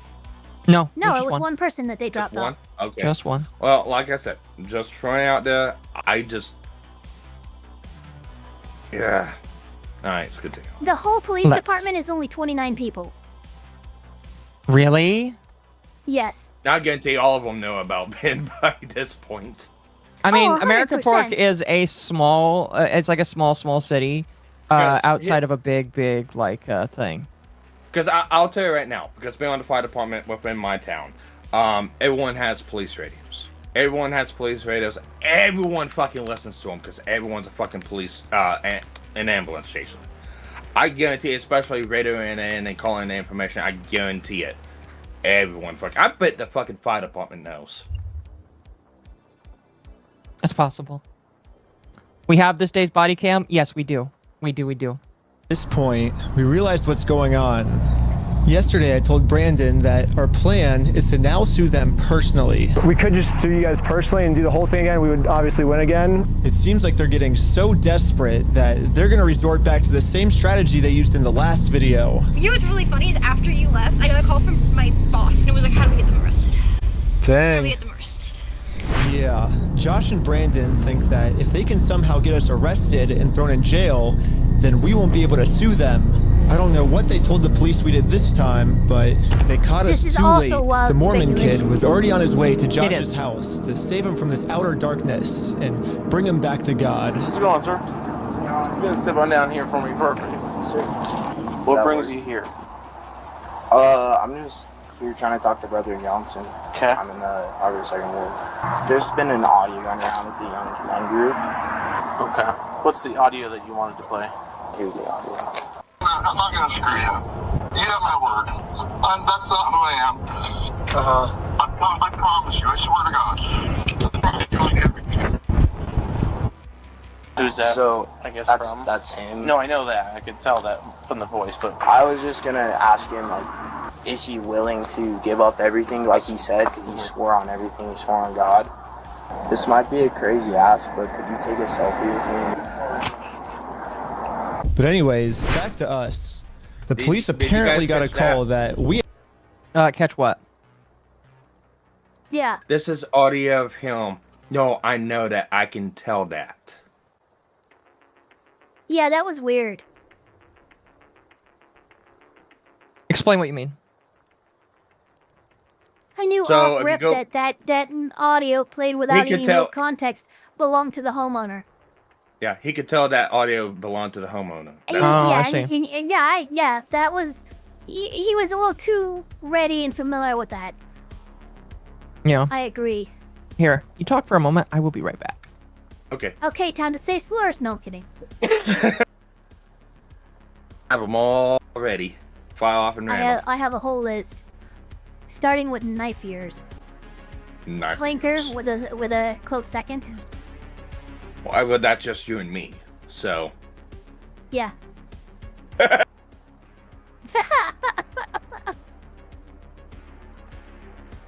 Oh my god, hold on.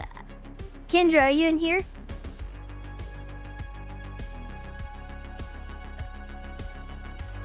Kendra. Okay. Okay, well, I'm putting it here anyway. return. I'll put it in this site. Where's my side chat? Fucking There knife it is. ears? I know, right? No, this is Kendra's reaction to what's going on. No, yeah, that's accurate. Here, I'll open it for chat. Another tasty meme. I like it. Now, Kendra's probably going, all these people need to be put in a penis explosion machine. That sounds like something Kendra would say, yes.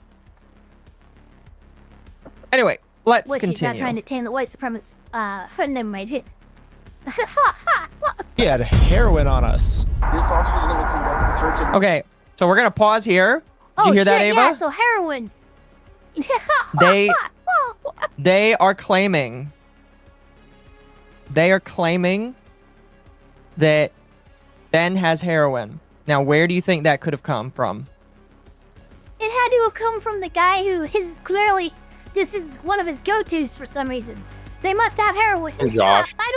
That is so wild. Oh, well, you could say something quite a bit more tame than fucking heroin.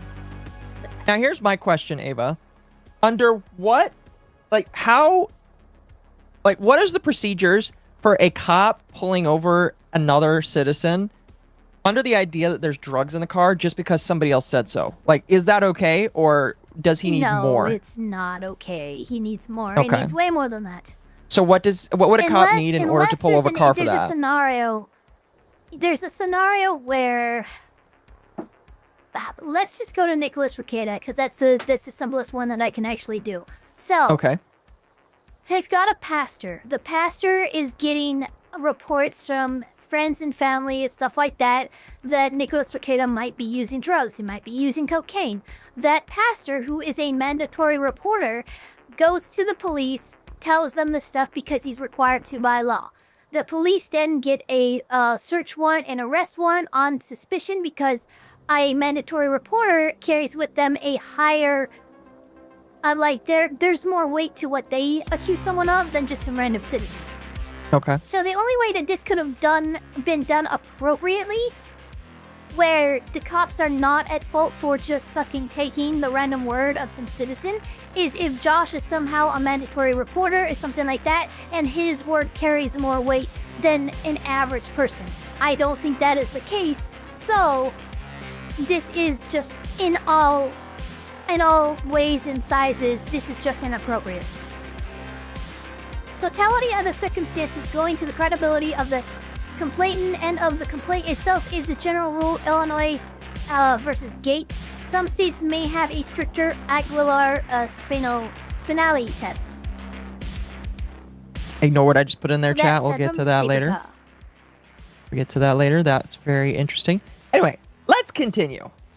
Person because there are substances in the vehicle. Really? So he's gonna do that. I'm gonna put this away, and then we'll be right. Don't reach in your pockets for me. Okay. Sounds good. Thank you. Let's do this.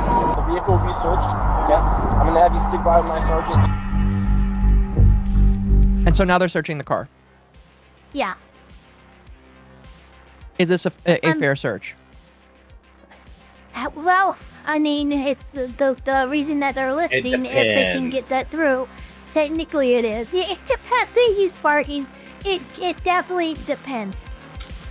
The issue that I'm having here is that they kind of just told them that they were going to conduct a search, and they so keep in mind, this search. is Mama Akko's testimony, and the only thing I know is that she just gave me $20. So obviously, I agree with everything she. No, Police are way out of line here protocol-wise, but Jesus, Mary and Joseph is Ben making it easy to sympathize with the town. Using people's own scripture in a ham-fisted manipulation attempt will get a negative reaction like this. It 100% will. I agree. Yeah. So, and it's not right. And it's not. And why I say this, don't take it as me defending the cops or anything like that. But like I said, in my area, in my neck of the woods, where I'm from, people usually have tendencies of habits, and yes, that's profiling. You're not supposed to do that, but people usually have tendencies of habits and all that other good jazz. Like I said, there's a bar down the road from my house. I go down there. I used to go down there all the time, but I go down there maybe once every 2 months, a month to 2 months now. They had to have credible suspicion. Yeah, reasonable suspicion. How they got that suspicion really varies, and that's where Ava's breakdown of it comes from. Is like, how did they know that? And it's the credibility of the source. Right. You can also have anonymous tips and reports too. Right, but what tips and reports are counted as credible enough to get? An anonymous tip especially cannot be used as a thing to unilaterally conduct a traffic stop to then do a warrantless search of someone's car. Yeah, it cannot be done that way. Yes, 100%, but it happens way more often than what anyone thinks. Yeah. Considering Josh probably does not have a history of credible complaints or a valid explanation of, so how did you see the drugs, you can make an argument that this stop is bad. Once again, that's from Saber Tala. I guarantee what he probably has is like, look at the dude. He's disheveled, he's shabby, he sways all over the place, he acts strange, he is So you're profiling. He's just out there looping. Yeah, again, like I said, profiling, and that's why I said beforehand. That's why I said beforehand. I guarantee that's probably what happened. Not right by any means, but it happens. That would make more more than sense if it was like weed they were looking for or something. Heroin is not something that someone just, oh yeah, you look like a heroin user. No, a heroin user off rip doesn't have a car and is usually like homeless on the streets or in a crack house or someone. No, heroin is so far above and beyond any standard you would need for a typical LA fucking hippie California surfer dude. Yeah, I'd expect him to have weed. I would profile him for that. I'd profile him for freaking shit like Xanax and stuff, but heroin? Absolutely not. That had to have come from an accusation.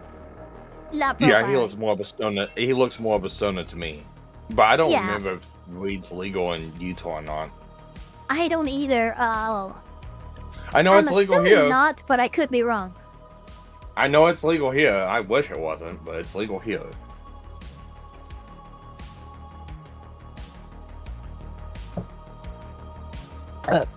Excuse me. Let's continue. After 2 hours of searching the car, obviously they found no drugs.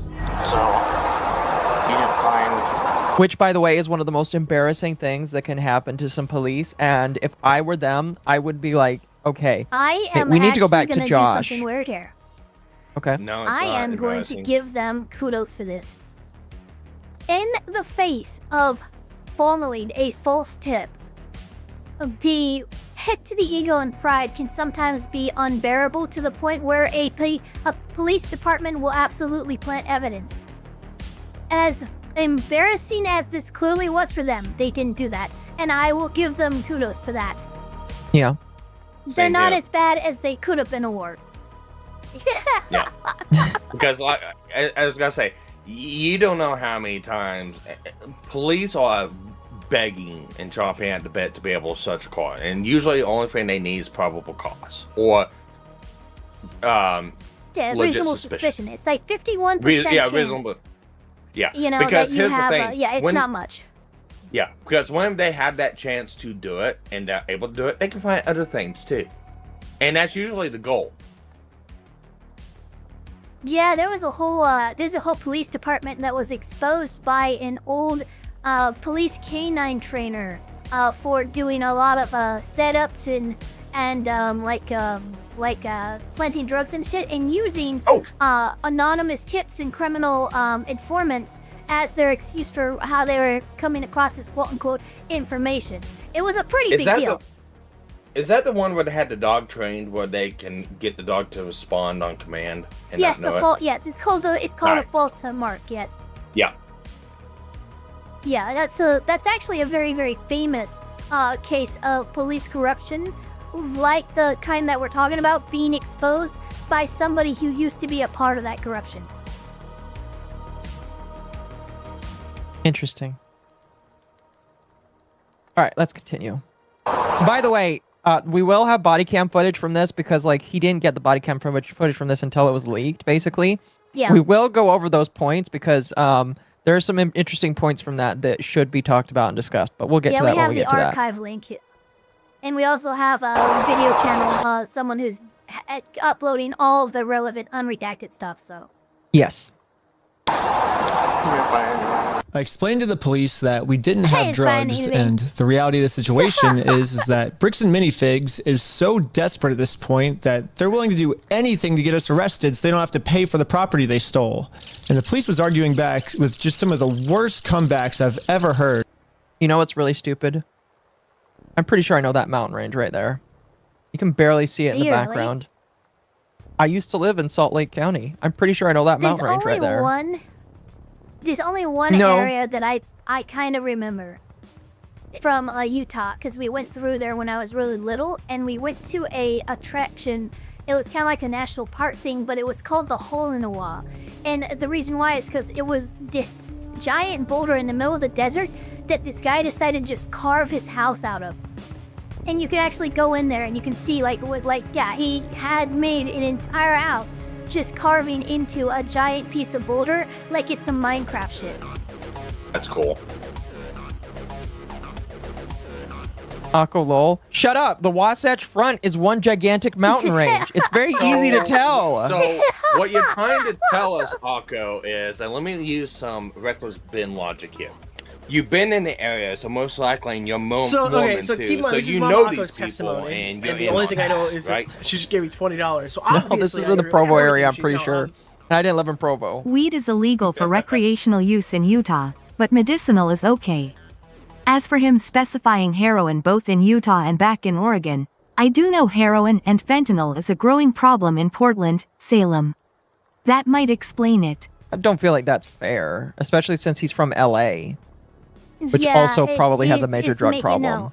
What happened is Josh has found an accusation that gets the cops to hop to, and he has used it more than once. So here's my problem with Josh. And, because obviously there's swatting that is shown in this. I'm just going to spoil it a little bit right now. There is accusations that Ben has basically threatened a lot of other individuals with basically death threats. Now, me off rip, I don't believe that Ben would be doing that. I think that would be beyond reckless, in my personal opinion, for somebody like Ben to make that kind of shit. Obviously, it will be proven in a court of law if that actually happened or not. But, like, the accusation from Bricks and Minifigs is that Ben has given multiple death threats to these people. And because of that, the cops are giving more escalated responses. Do you want to know what that is? Like, there's a specific term for that, Ava. Do you know what that term is when people are lying, saying that specific actions are happening when they're not happening, granting a very aggravated police response? What is that called? What's that called? What's that called? Swatting? Called swatting. Yes, it's called swatting. Yeah. So, if it turns out that Joshua Johnson and Brandon Best lied about that, I think they need to go to federal prison for multiple years for trying to swat Ben. If it comes out that they did that, they should go to jail for multiple years.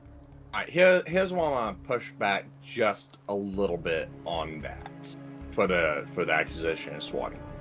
So, and it depends on person's terminology, I guess, on what swatting is.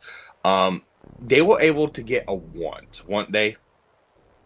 Yes, but I'm not just talking about that. I'm talking about the amount of times that they are having responses and being told we're getting death threats, we're getting told that we're going to die, we're getting told X, Y, and Z, and the police are adjusting the response based off of that.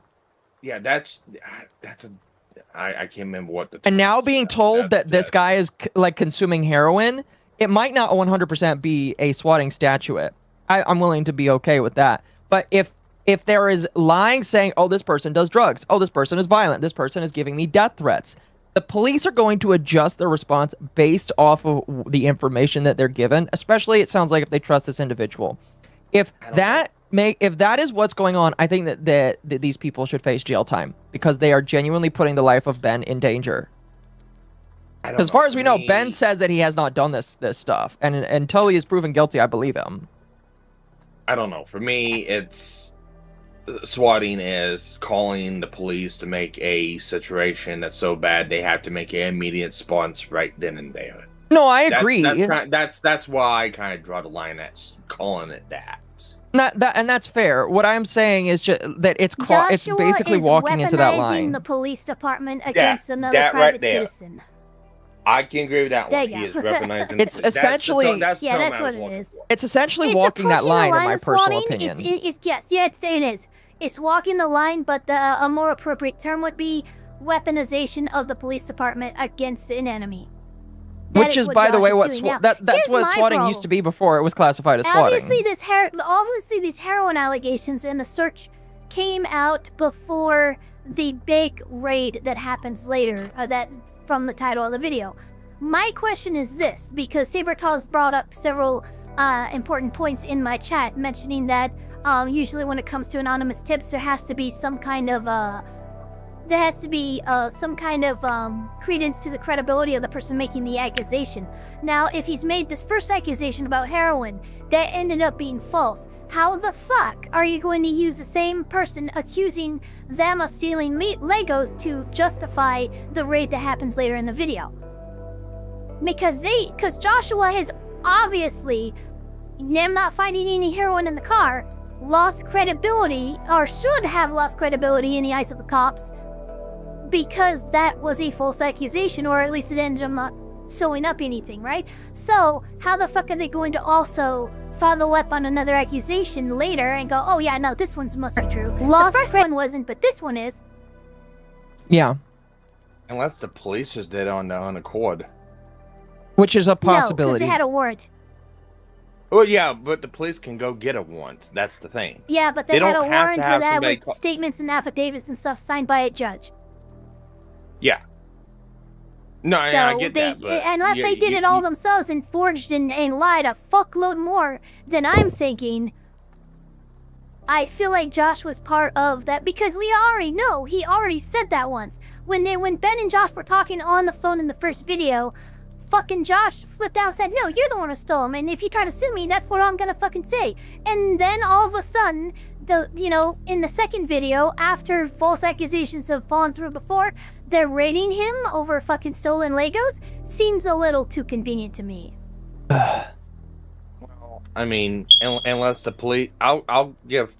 Ben might have the brain of an insufferable Reddit atheist, but everything we've seen so far does not point to Ben making death threats. Man's antics are nuisance streamer level, not criminal level. And that's why I think I that, don't see Ben making death threats. That's why, like, if it is proven that Joshua Johnson and all these other people are lying, they need to face criminal prosecution, because they are trying to weaponize the police department. Not only are they wasting taxpayer dollars, but they are potentially putting a man at risk, because the cops are under the belief that this man is a danger, that this man is making death threats, that this man could be dangerous. At one point, an accusation was that there was a shoot-up that was going to happen, and nothing is being done about that. So, here's why I'll give my credence on this one. And so, you have this YouTuber that's being very annoying to these people. And they may or may not know that they're being recorded. I don't know. Has some of this video came out before Ben's initial video? Has he talked about it? Not to my knowledge. I have no idea. Right, so he probably doesn't know. They probably don't know that he's been recording or not. But that's kind of hard to believe, because they know he's a YouTuber. So while this whole thing is going on, because there's several. I don't believe that they knew he was a YouTuber until the first video came out, or when, like, they knew eventually. No. There's clips of videos that Ben's put out from his own video and from the cops stating that he's a YouTuber. No, what I'm saying is, I don't think that they knew he was necessarily a YouTuber until after the first court case. Because I don't think he ever mentioned, I am a YouTuber, by the way. I don't think he mentioned that. Yeah. I think they found out, but I don't think they found out initially. Yeah, we don't know that, but I know at some instances they knew he was a YouTuber. I just don't know what time point that was the thing. The smart thing you can do, and a real conniving person, and I'll give the conniving to Josh and all them, is to also record your own conversations. I would agree. So, unless they recorded their own conversations before, because again, we don't have the full context of the conversations from Ben. This is one of the downfalls of Ben's videos. We don't have, like, the start or the middle or the ending of a lot of these conversations. So we have no idea what was said or done. So it could be something was said and wasn't shown to us from Ben's side, but they may or may not have it. They may not, and just be, they're talking shit out of ass. They could be going through instances of the videos, but again, a lot of stuff that's happening at this point wasn't out publicly. So, because that first video, I mean, I know there's a lot of suits that's come out since then that cites some of that stuff, but I don't know. Let's get into it. I think people making a big mistake just calling off Josh and them as very stupid. I think they're a little bit more cunning than what people give them credit for. Based off of Josh's background, yeah, I would probably agree with you on that. I do think that the initial way he acted was incredibly dumb. I don't think he would have acted the way he did, where he just called Ben stupid, if he knew that Ben was a YouTuber and not just some other kid trying to get this Lego collection back. Because I don't think that he was under the pretense that Ben was a YouTuber until after some certain time. Because I think if he knew, he would not have called him stupid. He probably just would have hung up the phone and not talked to him. No. If he had been armed with the knowledge that this dude was a YouTuber on the offset, we wouldn't have most of the recordings we do have. Mm-hmm. Yeah, because you got to see when the dates of these videos are taken from the body cams. Like this was 3 months ago. This is March. This is March. Yeah. Hey, all of this happened months ago. You guys have to remember that. Yeah. Yeah. The initial video took place in 2025. This was 3 months ago. Yeah. Anyway, let's continue. Otherwise, we're never going to get through this video. We got so many other videos to go through. Which is why I think the police actually redacted. Chat, by the way, for those that are curious why I started at 4:30, this is why I started at 4:30, because we're going to be here for 12 hours. Forever. We knew what's happening. Forever. This audio in this clip, because if they kept the audio in, then the world would get to see how stupid the American Fork Police Department is. But anyways, even though we were passing every single drug test they gave us, they were still not going to let us go until we told them where the drugs were. Your eyes, for example, right? There's a constriction, which is dilated, and then not. That right there. So I bet that's why. So they're claiming that he had. So by the way, that's not good enough. That's not good enough proof to pull him over. Hold on, I'm about to send on business because this is something that DUI What was I gotta say? testers it happens all the fucking time. What was I gonna say? That their eyes, hold on. He just said their eyes were constricted and dilated at the same time. Excuse me, those are two different things. Unless you're pointing to he has head trauma, not even a drug will do that. No. What I'm saying is, this is probably why that warrant was given. Cops had suspicion. They went and they probably lied to the judge about it. There's still no warrant here, though. They could have. It's not, huh? No, we have not gotten to the warrant yet. This is not yet the warrant. There's no warrant here. This is a warrantless search. This is a warrantless search. I'm saying this is probably what led up to that. To the warrant asking for Legos and not drugs? No, they're not related. They're throwing shit at the wall and trying to see what sticks, and that's why this blew up the way it is, because nothing was sticking. Yeah. This is the first and only time the heroin shit even comes up. It's not used as an argument in the warrants to locate the stolen Legos at the Airbnb. Actually, in the warrant, they list stolen Legos as a reason why they are raiding the apartment. Okay, then don't. I was going off just him. I thought they were just looking for drugs. Don't mind me. No, you're good. Trust me. In any other situation, you would be right here, but that's how disjointed everything they're trying to pin these kids on. Alright, I'm done. Don't mind me. You're good. Let's continue. I'll show him. Go ahead and look at him. I'll look at you? Yep. You do see it? So. It's crazy. I have no idea, because I've never done any drugs in my life. I don't do drugs. I don't do alcohol. I've never done any of that in my life. I'm willing to do any drug tests.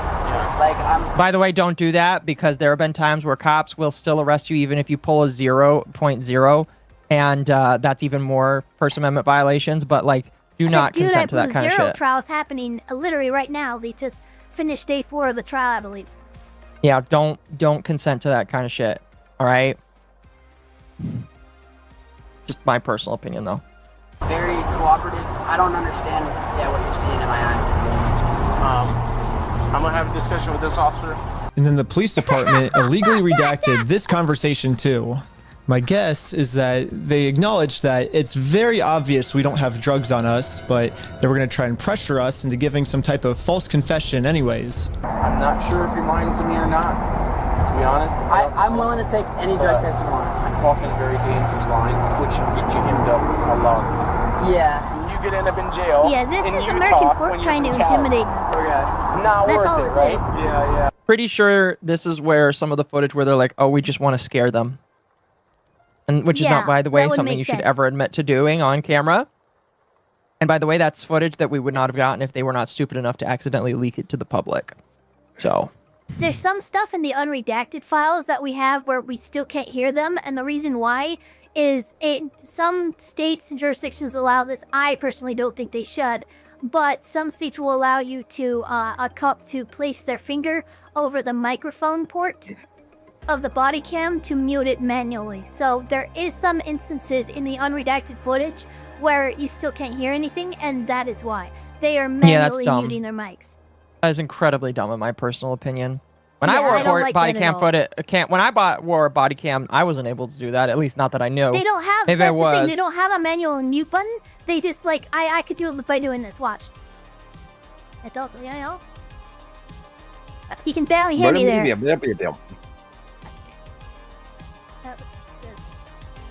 Yeah. No. I mean, yeah, I can barely hear Yeah. you. So that's the thing. You know, that's basically what they did. I think. Oh wait, gods, because that's the thing. That's a body cam. How it's designed, it's relatively easy to find the microphone port, like where the hole is for the mic, and plug it. Even if you put it on the inside, they could just put pressure on the body cam itself, so the vest will push against the mic and mute it. So the question is, how do you make a body cam that has a microphone that cannot be blocked by the officer? At least not easily. Yeah.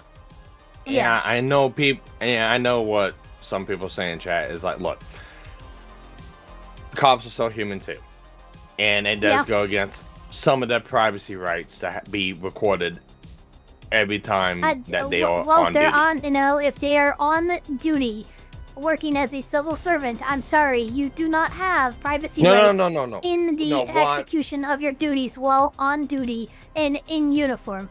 The second you're out of uniform, absolutely, you're entitled to those rights. But no, you do not have those as a police officer while on duty. You're entitled to those rights if you're taking a share as a police officer on duty. That's why. That's a little different. I turn off my camera when I'm taking a shit. Sure. Well, that's why I mean. No one's doing that. Why I'm answering is people. You never know, saying Ava. that people should have the cams on all the time and not be able to stop it. No, you shouldn't have the camera on all the time. No. That's why I'm The addressing. manual activation should be left up to the cop because it's before they do. Okay, they activate it. What I'm saying is they need to design a microphone that cannot be blocked or otherwise muted by the officer while the camera is active. And That's what I agree with mean. You can't. Yeah, no, you can. That would be an insane violation of privacy if you just kept. And also, how are we storing all that data? Yeah. You know, that's a shitload of data. Fucking 12-hour shifts of just constant running. Yeah, come on. That is not a feasible solution. That's what I'm addressing. Yeah. Uh-huh. Anyway, let's continue. I got you. We play differently here. Does that make sense? Yeah. I'm willing to cooperate with you guys and do anything you want me to, because I'm not hiding anything. I can promise you that. I promise. We weren't giving the police a false confession like they wanted, so eventually I guess they just got tired and let us go. We'll let you guys go now, but you're walking a thin line. Just be mindful of that. Does that make sense? Okay. At this point, I've documented everything I've been through to the court, that I've tried to have this good faith conversation with Josh. He just doesn't want to have it with me. And because of everything I went through, my court case finally got approved. Yay! And attached to this email are court papers to serve Josh. The only problem is Josh is not going to open this door for anyone. He wouldn't even talk to another Mormon. Instead, he just called the police on him. In order to get Josh to come outside, I'm really gonna have to get creative. So, I made this poster that says, I stole a dying man's life savings. and Here printed we it go out. again. Now I'm placing this Poor poster up. decisions by Ben. Oh, shit. He placed This it on a could public be- parcel of land. Yeah, but you're in a residential area. Well, so he's going to explain it here. Just listen. Public space right across the street from Josh's house. Yeah, it turns out this tiny patch of land is actually free for any person of the public to use. And since we have the freedom of speech, I am breaking no laws by doing this. So when Josh walks outside to take down this sign, I have a process server to serve him his court papers. But almost immediately, my sign got blocked. Oh no, he's blocking our sign.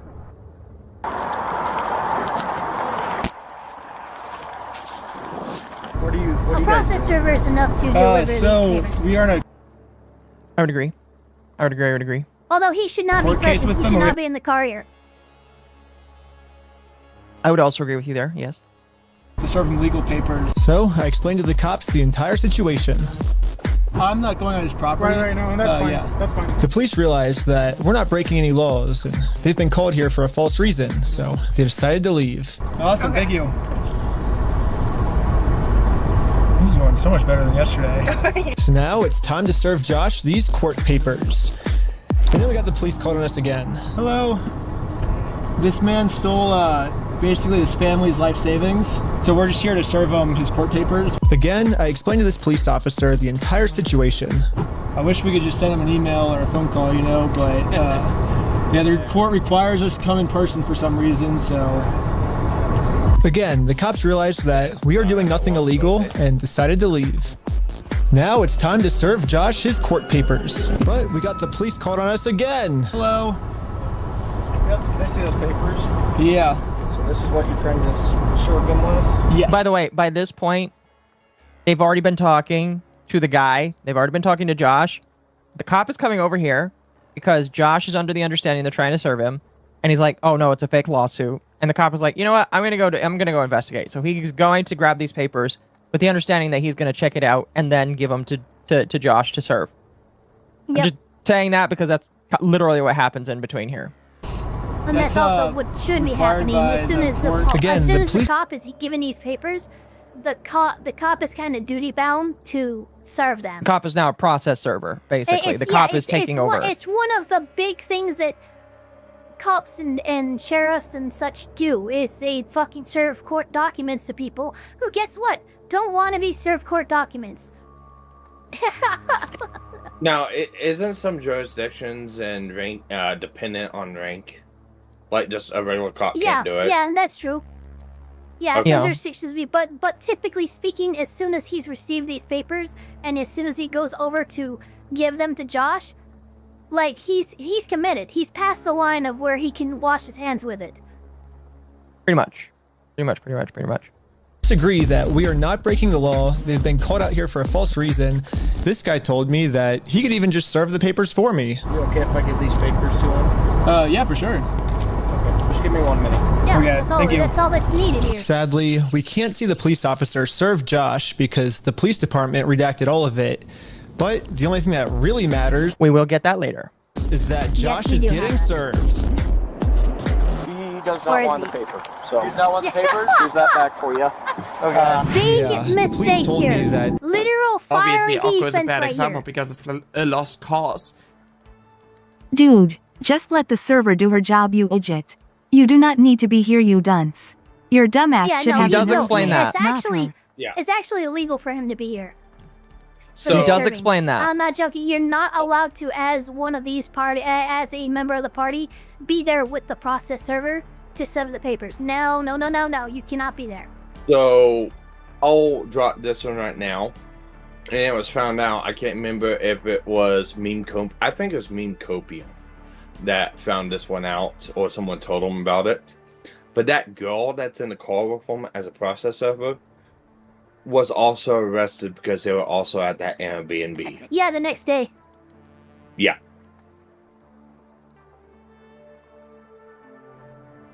Yeah. They can't serve the papers for me because I'm lying to them, and these aren't even real court papers. Not sure what this is. I've never seen something like that.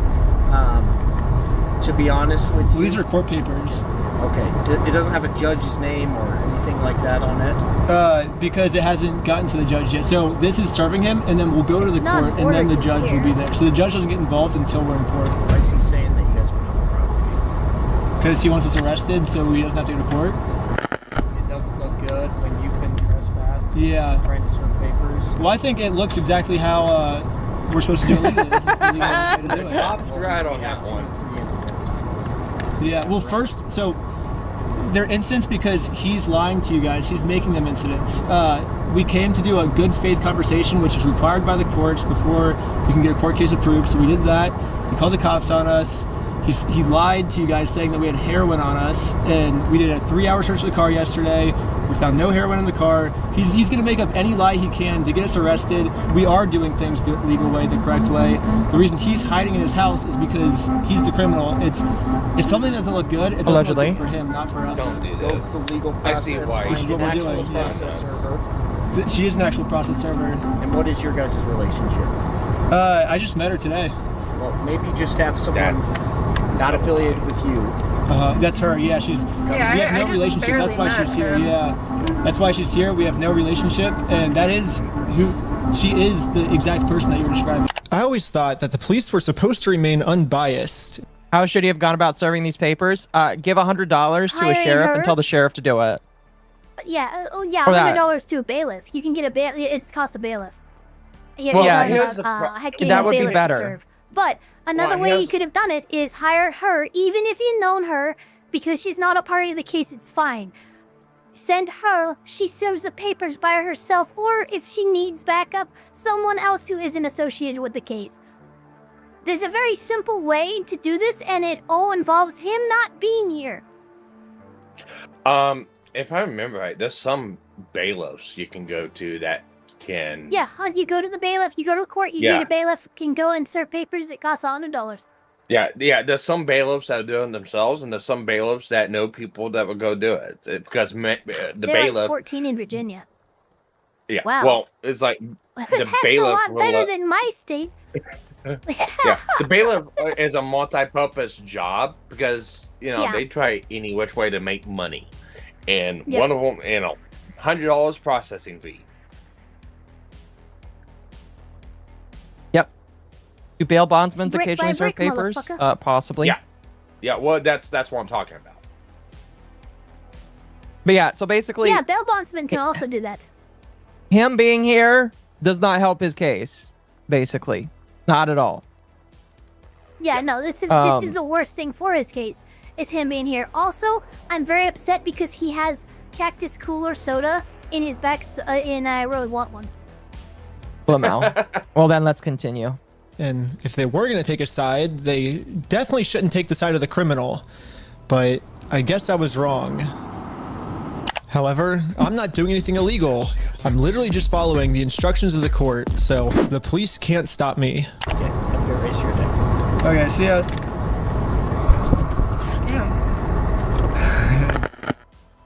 Now that the police are finally leaving, it's time to game plan how to serve Josh. But then, you guessed it, we got the police called on us again. Swag. Oh, sure. Did they actually leave? The serving paper? Yeah. Here you go. Well, They think it's a false case? What the heck? thank you for holding. How can I help you? Trying to speak with. Okay, so Oh, so they actually call and follow up. yes, at this point, Okay. Josh is saying it's a fake case. I don't want these papers because they're fake. Which, by the way, it shouldn't matter. Even if they're fake, the cop should still hand it to you and say, all right, doesn't matter. You've Yep. been served. You deal with it. It's not their throw 'em job away to if reject it's it. fake. Yeah, exactly. At this point, the cop is like, you know what? I'll be right back. He grabs the papers. He's calling the clerk of court from where this lawsuit is being litigated with. And this is what the clerk of court has to say about the case. Someone to verify if a case is. Just verify if a case is real. Yeah, looks like a real small claims case in our court. All right, it's a real small claims court Well, there case. you go. Well, there The you guy should be fucking go. served. Yeah, Serve yeah, him. Yeah, this is textbook now. Serve him. You're getting fewer and fewer reasons to not give these papers to Josh. I got a stupid little nitpick.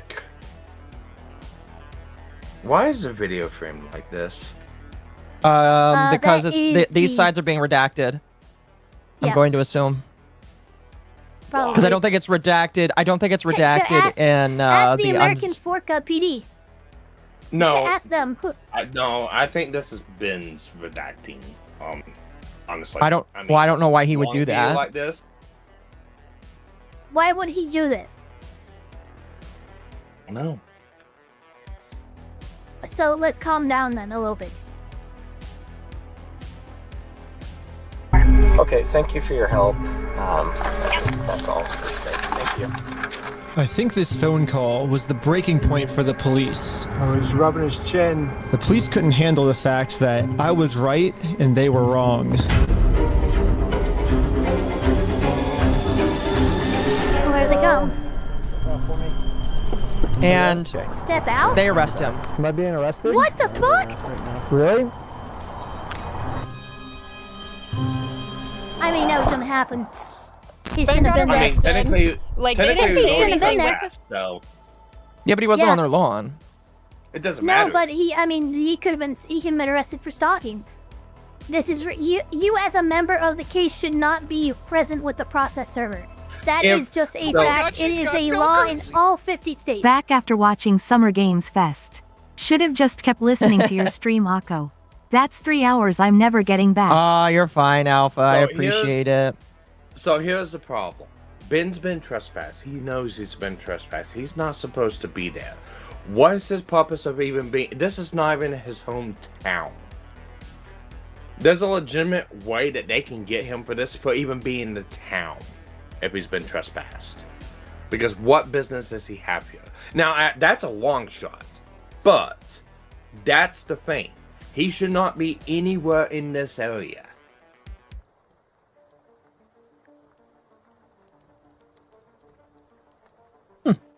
Yeah.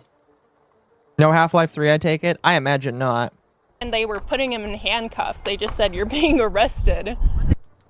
I was confused on what I was being arrested for. I mean, the same police officer... Stalking is... That's what's going to be argued. Officers that arrested me gave me permission to do exactly what I was doing. You can film from the sidewalk wherever it's public, right? But you can't go on that property. If you do, you'll be charged, okay? Okay, yeah, for sure. I got arrested. Sorry. He was detained, not arrested. If he well, wait, we'll have to see. Arrested for just doing what the police told me to do. What's even more confusing is the police are supposed to be the good guys. Why are they arresting an innocent person to protect an evil criminal? Well, back when I was still waiting in the car to serve Josh, I got a phone call, and this call was from Brian, the collector's son who got all their stuff stolen. And he has a theory of what might be going on here. Yeah, the cops down there are definitely all in with the Mormon community and being the Bricks and Minifigs. Oh shit, so weird. Not a good look for fucking... God damn it. It is not a good look for Brian, no. No, come on. Come on. Hefty sums to the Mormon church, of which all the cops are probably a part of. Yeah, Brandon Best, Joshua Johnson, and Eamon, the CEO, are all super Mormon. Like, the CEO even went to the Mormon University. And when I looked up all the police officers who were treating me unfairly, they were all Mormon too. And they take... It's also not a good look, I gotta admit. I gotta admit. Not. Look. It is not not. a good look for Brian, not a good look for all these cops, and the CEO of Bricks and Minifigs, and not a good look for... No one is looking good at this point. Atari, thank you for the raid. Atari, you and Mizu and anybody else can come over and react to this Lego Sloppo with us. Please come over and enjoy. It wasn't a good look to begin with whenever he was, you know... It's like 2 instances for Brian. It's like the first one, refusing the settlement at first. There's more to that one, and I really want to know what it is. And then the second one, participating in that whole fucking, hey, yeah, let's get credit cards and get 10,000 out, and we'll give you 10,000, and you give that 10,000 back to us, and then we can put that. That's why I don't give Brian leniency, because he's been a part of this. Hano, thank you for the raid. Welcome. Thank you. Care of their own, man. They're like a huge clan that takes care of each other. Why did he spell clan with a K, bro? Yeah, that was trying to get rid of cheeky a few bad people Christ. who are making Mormonism look bad. They're for some reason choosing to protect these criminals. But eventually, I got released from jail. Out of jail now? And this is when it really hit me that the justice system has decided to protect these criminals. And then released, he was so now arrested. there's really only one way I But can think was of to he give this actually family the money back that got. In that Okay, instance, that's fair. Yeah, we don't know if he was actually released from jail. We don't. That's fair. Because yeah, if I remember right, they left.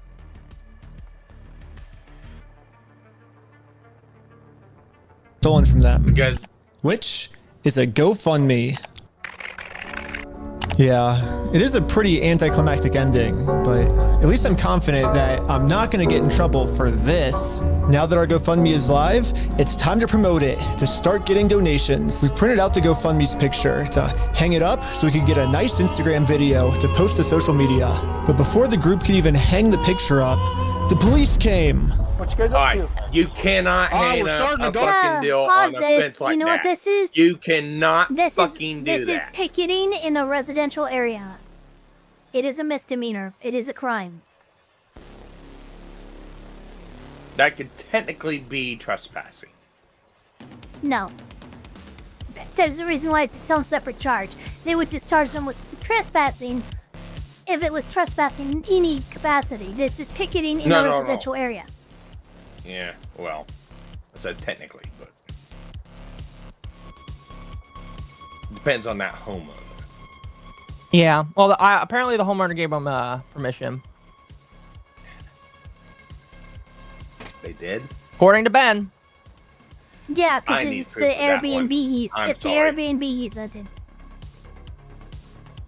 Oh, that's it. Okay. Yeah. But it doesn't matter, permission or not, because he's hanging it on the residential side. It's considered picketing in a residential area.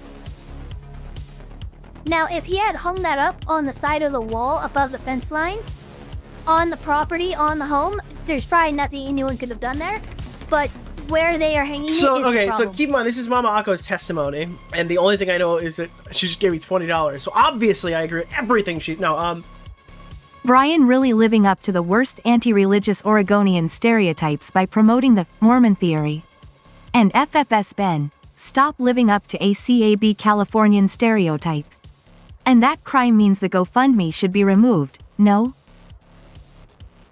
No, not necessarily. Oh, it's on the fence. I'm surprised GoFundMe hasn't it yet, actually.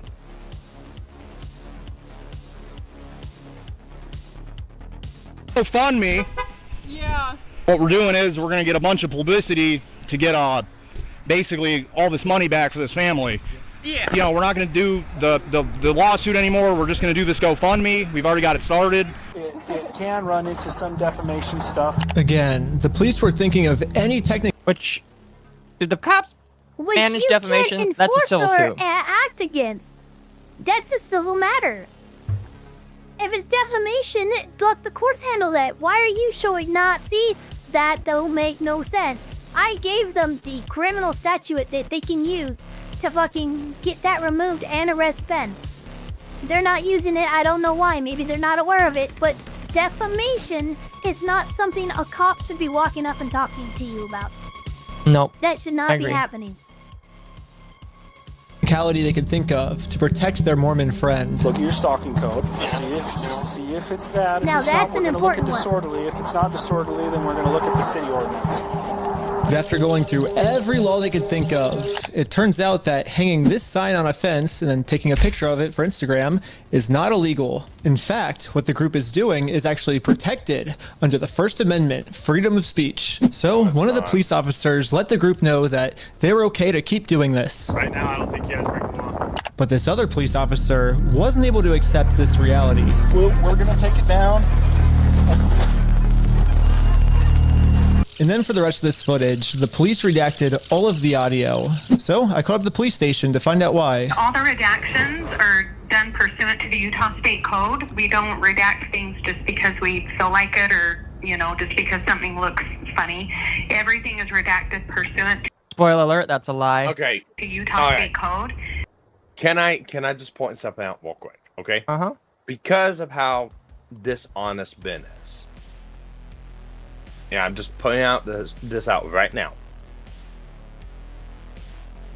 Ben needs to put up the actual video of it being fully redacted the way it is, without any of his fucking autistic flair to it. I have that. Because I have a hard time believing the things he's saying. I have all that. All redacted. Well, I know. Well, no. Yes. I'm talking about on his end. Yeah, why? Okay, well, I don't know. Do we know that? Like, we know that the videos he has I are lined up actually the 33.5 gigabytes that I downloaded the sheriff originally released. That was the redacted stuff. I lined up with the stuff that he showed that was redacted here, and it seemed redacted in the way that the police redacted it. But in what editing has he put onto it? That's what I'm asking. Do we know that? I didn't recognize any editing. That's all I'm asking. The footage that he got from the police, unedited. Yeah, we have that from a video. Unedited from a video that I have that right has, here. I can. That he has. That he received. Okay, I'm about to fucking leave if you keep yelling at me. No, that's what I'm just trying to say. Is that the video he got, not put into a video. What redactions? Pretty sure that the video he got is what the cops released. Okay. That's what I've been trying to say. Let's continue, please, before I lose my fucking mind. Yes, please. And other than that, I can't really delve into any more detail. But the police made a mistake. They accidentally forgot to mute this police officer's audio, so when you sync the two clips together, I can actually hear what they're saying here. He sees it or give it back? Is it an occasional crime? Is it disorderly conduct? Why? Is he upset about it? I mean, I guess, but that's not. Yeah, this police officer is right. Just because this might make Josh upset does not make this poster illegal. So I decided to let the police department know that some of the redactions they made aren't exactly what they're claiming they are. I think you guys might have accidentally forgot to redact another clip that was at the same time. And when I synced the two clips together, I was able to see what they were saying, like what the redaction was. And he was talking about how what we're doing actually isn't illegal and how the police officer might be wrong. And so it wasn't about protecting a victim. It wasn't any personal information. And so I was wondering, it seems like there might be a lot of stuff like that got redacted, maybe to protect the police officers, not to protect the victims, if that makes sense. And so... yeah, we don't do that. So like I said, anything that's redacted is pursuant to Utah State Code. I can tell because when I sync the two clips together, I'm actually able to see that that's what the redaction was. Okay, well, that didn't happen. That definitely didn't happen? No, I don't do that, Ben. I follow the Utah State Code, like I just said. Well, that's implying that she's the one that did the redactions, so. Which is interesting. Triggered, I point that out. Where are you? I don't know. It seems like the police department redacted this entire conversation because right here the police are actually admitting to themselves that none of this is illegal, but they're still going to try to arrest us anyways. It seems like the only reason they're getting rid of this audio is to protect the police officers from getting fired. I don't know what the police officers are saying in this next clip, but I'm pretty sure they're scheming up a way to get the group arrested because this is what happens next. And Lieutenant, can he do a Freedom of Information Act? That's literally what he did. That's how he got this information. That's how you get this information, is you FOIA it. There's no other way you can. Yeah, the black borders and the muting audio, I can see that. I can see that as an actual redaction. I'm thinking, correct me if I'm wrong, but we're going to seize your phone right now. Do not do that. You understand me? Right now, you're... You see that, Ava? Oh, Ava's gone. Uh-oh. You're attempting to destroy evidence. Okay, put your hands behind your back. I was just locking my phone. Okay, I'm gonna switch over to the police officer's body cam POV so we can dissect what just happened. First, the police officer asks if he can confiscate Sheldon's phone, so Sheldon says, okay, and reaches in his pocket to give it to him. But at this point, Sheldon sees that his phone is unlocked. And at this moment, he decided that before giving it to the police officer, he was going to lock his phone, which is totally legal. There's... Hold on. Hold on one moment. Oh, okay. Ava will be back in just a moment. She said she had to go grab something, so she'll be back in just a moment, chat. I'll grab a monster. Okay. Now I know Ava's watched this portion. Because I think she was I can't remember what it was, because I was watching her the other night. I don't remember exactly when this was. Sorry about that. You're good. Papa Elfpire told me he is ending his vacation early. He is sick. Uh-oh, that's not good. Sick of fishing, huh? No, he didn't even get a chance to fish. Oh, that's not good. That sucks. Yeah, there's a whole lot there I'll talk to you guys about later. Fair enough. I don't remember when you were watching this portion of the video, Ava. I remember you were watching the stream, but I think you were watching someone else talking about it. I was watching Nate Delore's video on it, so I think it had a clip that included this. Yeah. And it's like, and I remember I said something in the chat about it. And it's like I don't know what's going through their minds, but it's like, I do know there is a stupid setting on iPhone, and it's clever and it's also stupid. But if you have, and you can dictate how many failed login attempts, but you can have it set up like 4 or 5 or 10 login attempts, and it will permanently wipe your phone. Oh yeah, where you set up a macro. Yeah. Now, I'm not saying that's what happened here, but I know it's a ability. Mm-hmm. Yeah, but that's definitely not what was happening. The guy reacted. It's not what's happened. Far beyond what he should have. Yeah, he overreacted. 100% he overreacted. Yeah.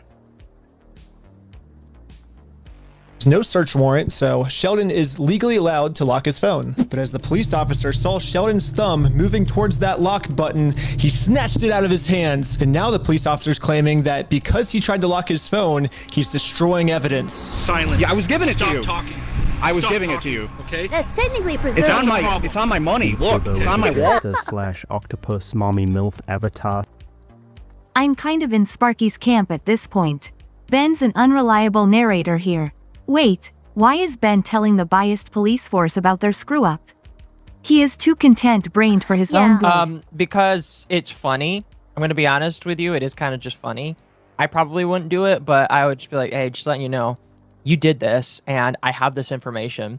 Which, by the way, if I was a cop, I'd be like, oh, obviously I wouldn't admit it, but I'd be like, oh, fuck. Can't believe that just happened there. That's going to fuck us over. You know? But that's just me. I was turning it off. Right now, this phone is being seized as part of this investigation, and you're being arrested. Okay, let's put him in the back of the car. And again, the police decided to break the law, arrest Sheldon, all to protect an evil criminal. You need to stop calling him a criminal. Yeah.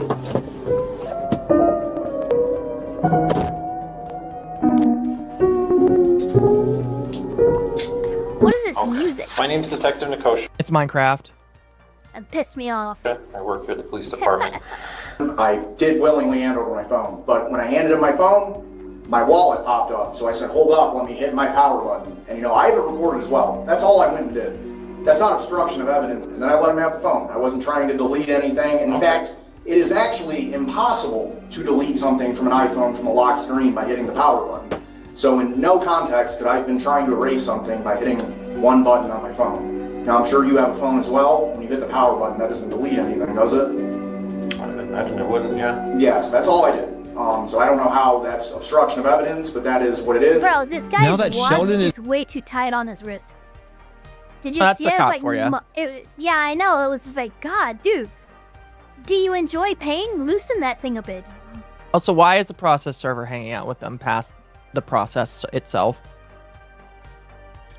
Yeah, that's a good question. That's, well, like I said, that's the reason why I brought that up when they're in the Although court. there's nothing illegal about that.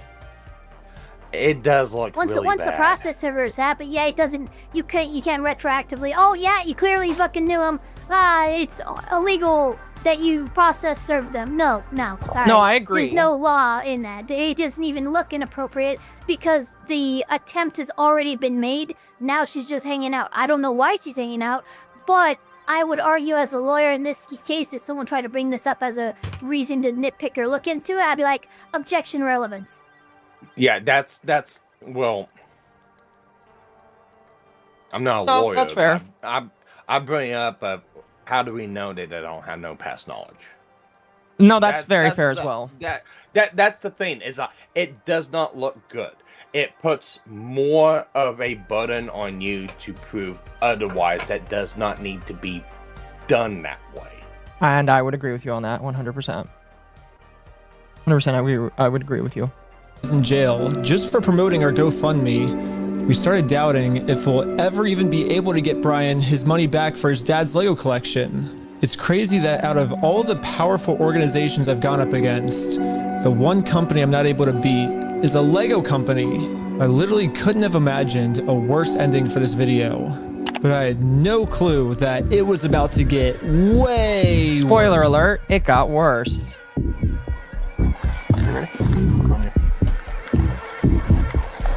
I think this raid is probably the most pissed off I am at American Fork. And fully, I'm about fully aware Ben did not deserve this raid. And he deserves a lot. Oh. He deserves a few criminal charges that are pending against him, but he does not deserve the kind of raid that we're looking at for the reasons that were listed. All right, and let me correct the record on that. 2 days after. Yes, 2 days after. Because we got the Exxon body cam footage right there. It was the 9th and then the 11th, right? Yep. You gotta keep the Minecraft kitties engaged. Fair enough, chat. Fair enough. Yeah, that's 2 days.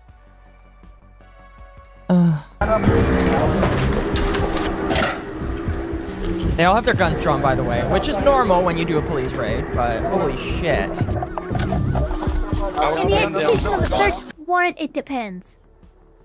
If they had a reason to believe that they were armed and dangerous and stuff, sure, but they are going into a residence to look for stolen Legos. This is not a meth house. This is not a hostage situation. This is not a situation that I, a reasonable individual, would believe that I need to have the full force of obviously have pistols drawn, maybe tasers, shit like that, but they're coming in with rifles and shit. Like, this is just a bit it's a clear show of force on behalf of this police department, perhaps a bit more than what they needed to do. I would agree with you on that. I would commend them on one thing and one thing only. Excellent trigger discipline. That's it. Oh yeah. No, I would agree with you as well. I would agree, 100%. This would be a lot more tragic if they didn't have trigger discipline. Very. And it would be front page news, and we would have heard about this 3 months ago, as opposed to 3 months today. Yeah, literally, it would have. Yeah. Oddly enough, their trigger discipline is what allowed Reckless Ben to cook with this fucking video series. Yeah, like I said, that's the one thing I'll give them. Excellent trigger discipline. Oh my gosh, I guess a Mormon podcast interviewed Reckless Ben. Oh geez, oh my god, what the fuck? There are some insane development. Shush. Let me open up this page. It's an hour long. Latter-day Saints and Aldos in favor. That is... Wow. That is crazy. That is crazy. All right, let's continue. Don't move like that. You understand me? Don't move like that. Okay? Yeah, this cop pulled my arm so far back, it dislocated my shoulder. He claims it's because I was attempting to make an escape or something. Unreliable narration. That, X-ray photo is a stock image. Now, I did, when reviewing Nate the Laura's video, I did frame by frame look at the hyperextension of the limb. I do believe he might have dislocated or injured his rotator cuff at the very least, but what he showed was not an x-ray of his shoulder. That was a stock image. This is what we're talking about when we say Ben is proving to be an unreliable narrator. Look at that. Oh God. So I've dislocated my right shoulder, and that makes my right shoulder hurt looking at that. But that picture is not his x-ray. No, it's not. In fact, he even clarifies that when he talks about the police body cam footage. Yeah. And another thing you tell, that's the left arm, not right. Yeah. What's funny is the police department tries to use the usage of this picture as proof that they didn't dislocate his shoulder. And he's like, well, yeah, I don't have an x-ray from the police department because they didn't x-ray me. But they did dislocate my shoulder. That's... I mean, that'll all come out in court. No, it 100% will come out in court if it does go to court, which I at this point Ben believe said it will. he had a pre-existing injury from a few days prior. Yeah. Yes. Yeah, okay. How does he had a pre-existing injury and I mean, my shoulder slipped out of socket a few times, only like in that first month of after I had to go to the hospital, have it because I couldn't relocate it myself, and it was out of socket for like almost 2 hours. Yeah, no, it was really bad. They put me on the date rape drug, the prohypnol stuff, and that was the only way for them to get all my muscles to relax enough for them to get it back in. And then I had to have it in a sling, but like the simplest things would cause it to slip out of socket after that. And if I was arrested by the police shortly after that, I would not blame them for dislocating my shoulder because it's probably just gonna happen. Fresh off a rotator cuff injury, it's really fucking common. Yeah, and that sucks. And I do want to add this one thing because it's like, yeah, he admitted it to the facts. He admitted it after the video was out. Yeah, it's the perception of it.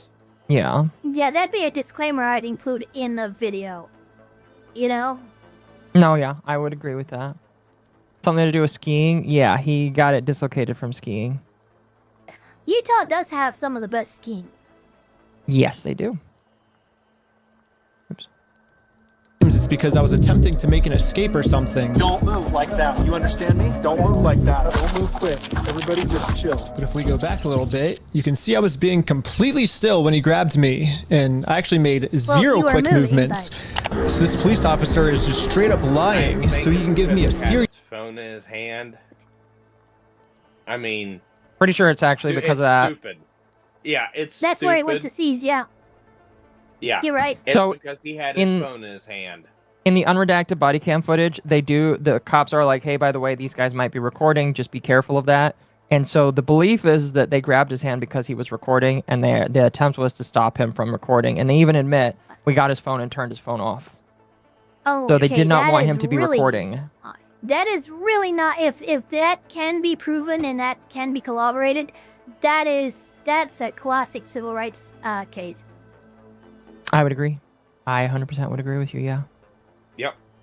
injury. Included in the warrant are Legos. Yes. The police department got an official warrant to search our house for stolen Legos. I should have seen this coming. Who did? I hate how much he misspells words. He misspelled warrant. That pisses me off. Can I ask him, is the warrants aren't publicly available, are they? I'm pretty sure they are. Depends. I I really could want to see that probably warrant. go looking, You want to look? but I don't know if this one I would be. really, I can try and look, yeah. I really want to see that warrant. I want to see what Yeah, that I can warrant try says. and look.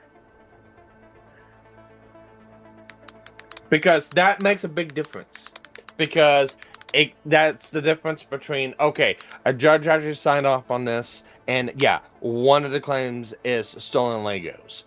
Or another claim of, hey, I was saying this.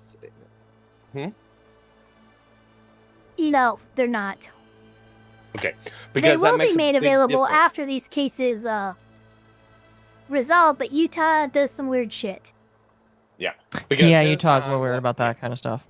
because here's how I'm looking at it. Because it could very well be just. Oh, the warrant is in the Dropbox. Okay, here, I have that. It is. Is it Hang really? on, let me just bring. Yeah. Oh, here, I got it. You know I what? got it. There we go. Here we go. Let's see here. That would be this one, right? Yeah, 33.9 gigabytes. News release. Hold on. Video documents. Incident report. Hold on. I'm looking for the warrant. Documents. Oh! Variable cost statement. Booking sheet. This is something. Hold on. American folk confidentiality. Is this it? No, this is a official thing for his stalking stuff. Crap. Because let's try this one. the- I have the only fact- one the- other one I can do. Yeah. Because at this point, it's like, okay, is it the cop just saying that because Ben's saying, hey, why are you arresting us? Well, not the ones who stole Legos and stuff like that. Is that cop just saying, yeah, well, the warrant includes Legos? Pretty sure the warrant includes found it. Legos. Found it. Pretty Got sure it the right warrant here. includes Hold on. Legos because that's what the police chief said. I'm going to. Wild if it is. How do I? Yeah, no, I Pretty found it. sure. I found it. If you just want to screen share that specific thing, you can, or you can take a screenshot of it and send it to me. Yeah, okay. Let me see. Absentee, Schrader, Benjamin. Custody without warrant. Okay, hold on. That's not the word I thought it was. Said in here. No, Without this is all for the. This is the incident report for the process serving incident. Huh. And then the other ones are all incident reports, nothing marked warrant. So if it is in this Dropbox, they've improperly labeled it, which is probably what happened. It's just going to take me some more time to find it. Go ahead and click continue on this. Why? Yeah. Well, Fair enough. Continue. We got 11 I'm more just- minutes for this one. I'm just interested in it. Yeah, no, I am Josh too. did threaten me in the last video that if I go out and actually try to sue him, he's going to come out and say that I'm the one that stole the Legos. Okay, let's do it. Fuck you, man. You stole them, bitch. I stole the Legos? Yeah, there it is. Yeah, you're a fucking thief. Dang. Okay? Okay. You can shut the fuck up. That's your fucking choice. I'm going to fast forward a little bit. Just Oh my gosh. So I'm not going to spoil too much. Okay, thank you. So Joshua Johnson, again, he is Mormon.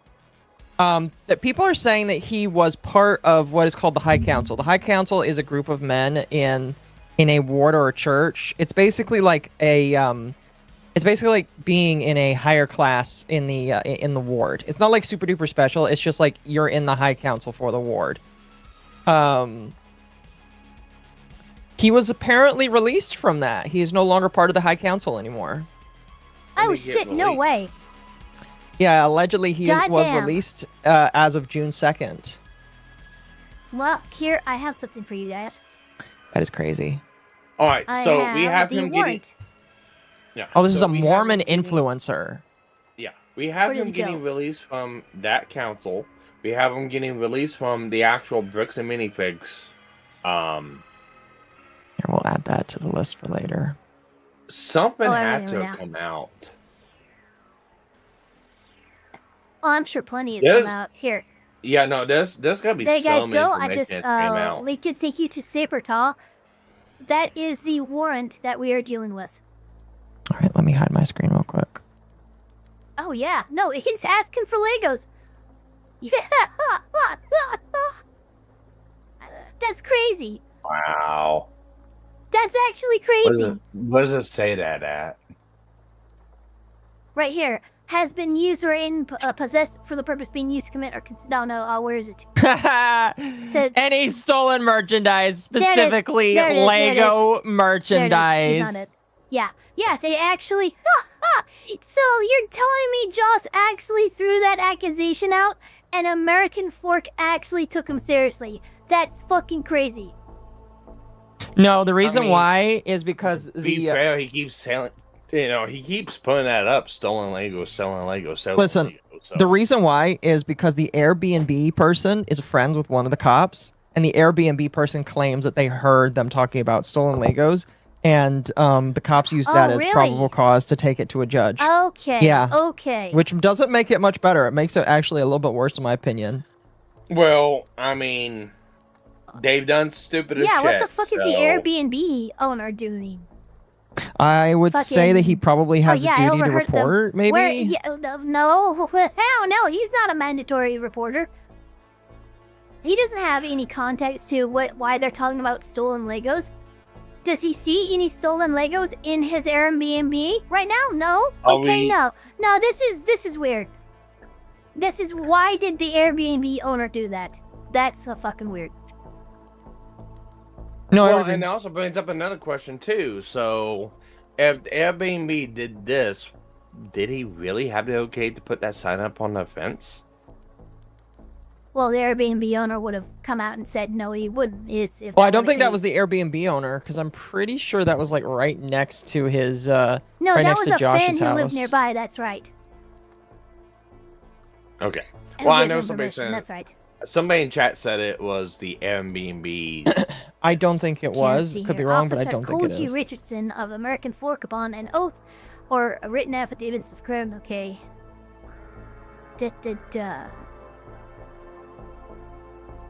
Oh yeah. Later, a third-party individual shared information about how they have, quote, a bunch of YouTubers renting out their Airbnb. This fits the nature of Benjamin Schneider's group. An unmarked police unit went to the address to scope out the area and observed the same Chevy Malibu parked in the driveway. It is known that Ben is arranging various amounts of individuals to go to the victim's residence, enter his property, as well as hang defaming signs. Where does it say that he wants to enter his property? What the fuck? That's phrasing to make it seem worse.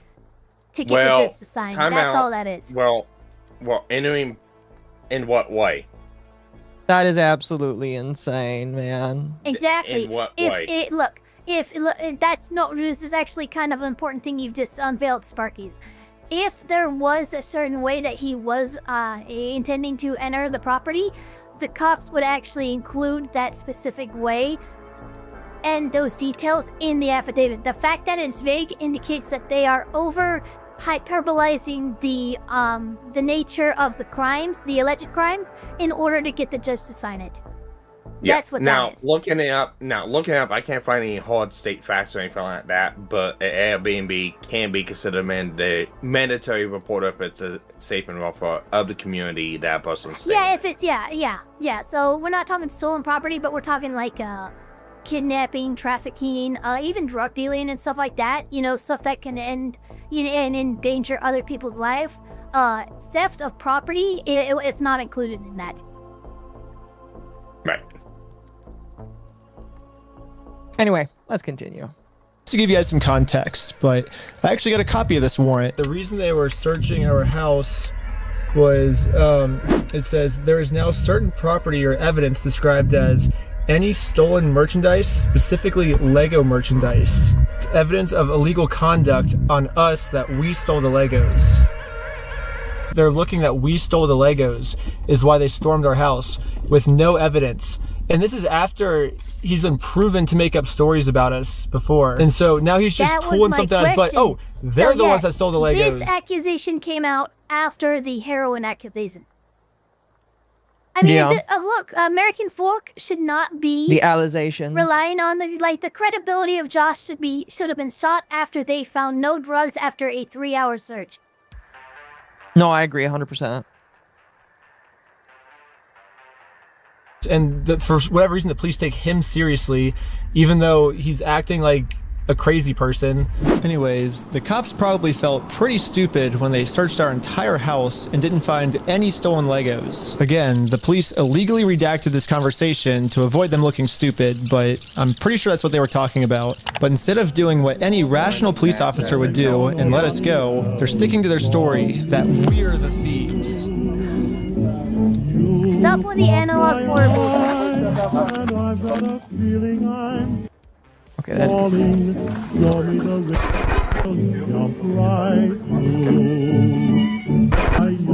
Acting like Slenderman's about to come out here and kill you all. Look at how chunky that boy is. yeah, that Did was you a very see chunky boy. That was the chunkiest boy. Here, I'll reverse it for you. Here's my issue. The police don't do edits like that for redactions. They do the blackout bordered, yeah. They'll mute audio, yes. They don't do like the creative fast forward or the Thank you, user, for the No, he's doing the creative fast forward. I don't think anybody's confused about that. I don't think anybody's confused about that. He's doing those fast forward edits and stuff, but the black bars and stuff like that, those are the thing is those are the cops' tactics. Well, the thing is it? Because he's also doing those edits on top of it. We don't know that. We had to take his word on it. He's already kind of bun his credibility on that.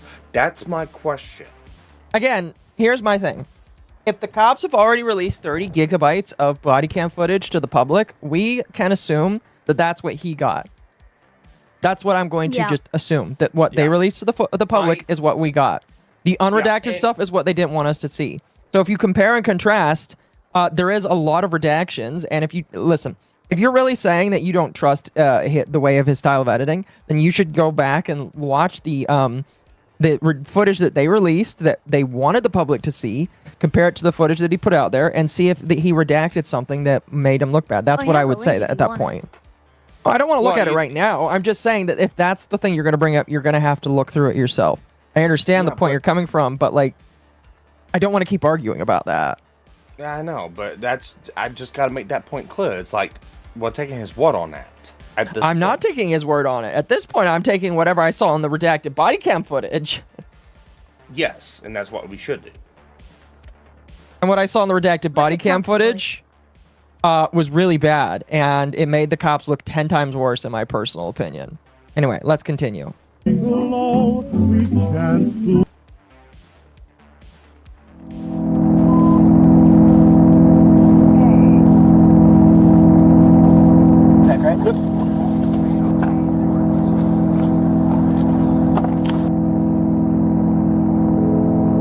Yes. Now the entire group, we are all on our way to jail.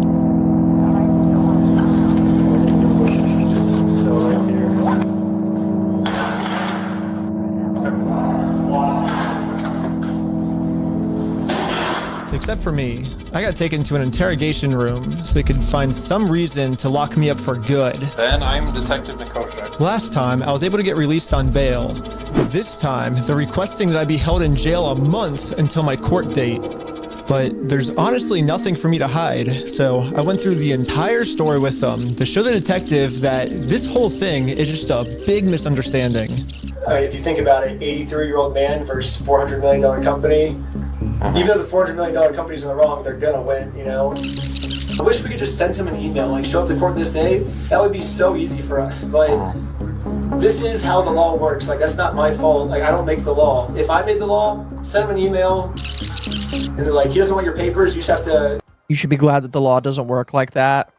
You should be very glad that you are not able to do that. Yeah, no. There's reasons that you need to be served in person. So there is a thing that Ben could have capitalized on that probably would gain him more sympathy from the public on this. Yeah, the whole group got arrested, including one individual that was just hanging out. That was a process server only.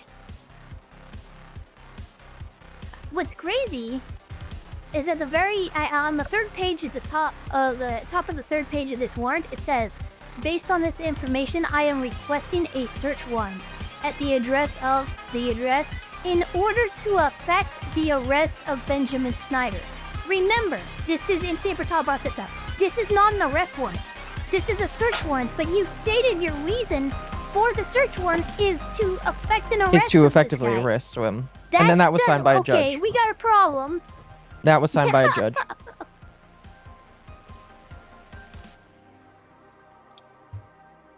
Crazy.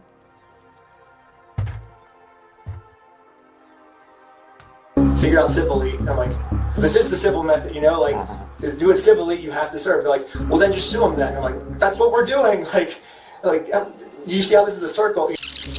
I am very interested on Josh's side of the story because I think he said might have been heroin in the car or something, and they did like a 3-hour search on our car. Obviously no heroin, so I don't know what Josh is telling them to By the way, I would not do this. Just say lawyer and wait for a lawyer. No. Yeah, do not talk to the fucking cop I'm at all. literally like clawing out the inside of my own body right now, watching him with every word he says without a lawyer present. Because this, Ava, you can jump on me if I'm wrong on this one, but this does kind of make the suspicion of him look guilty by doing stuff like this. They can twist it that way. No, they can twist it that way. No, they really can't.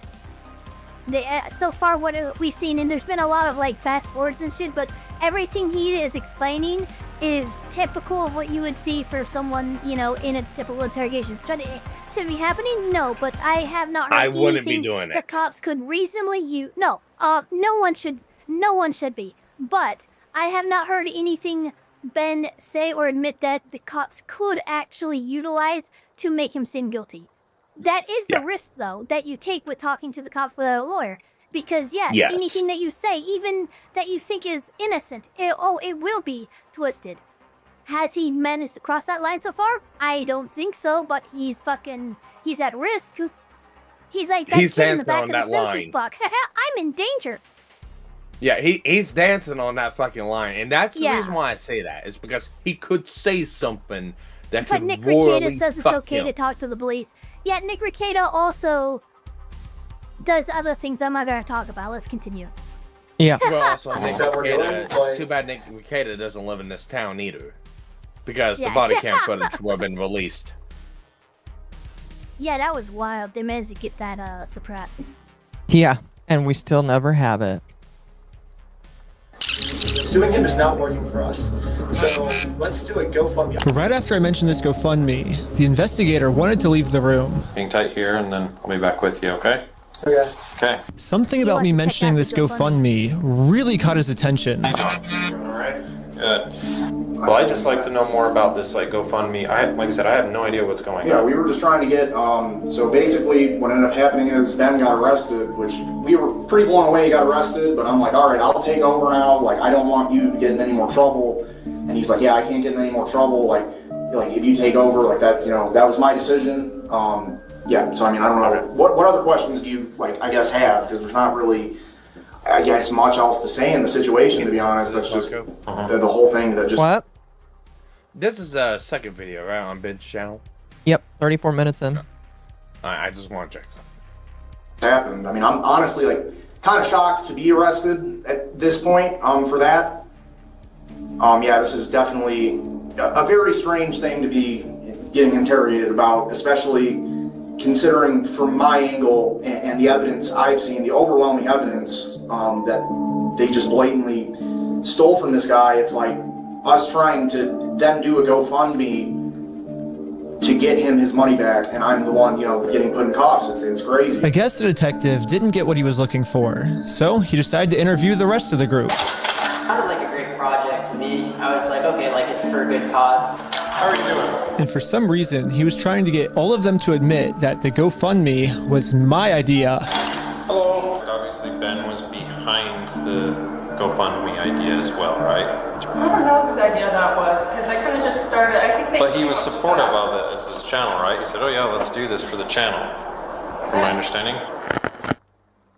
Was that kind of your ideas to do this video? Again, I don't know why the GoFundMe counts, because even that's the not... criminal charges that were posted have nothing to do with the GoFundMe. Mm-hmm. So, I mean, all I know is obviously this kite tail that this police officer has grabbed onto doesn't lead anywhere because no charges have been filed related to that. But I'm kind of wondering what he was chasing, what rabbit hole he was going down. All right. Time out. I want to call something out.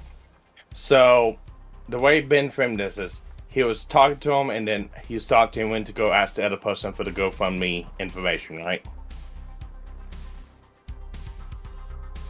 So, I mean, Ben, that question being asked was at 1,800 hours.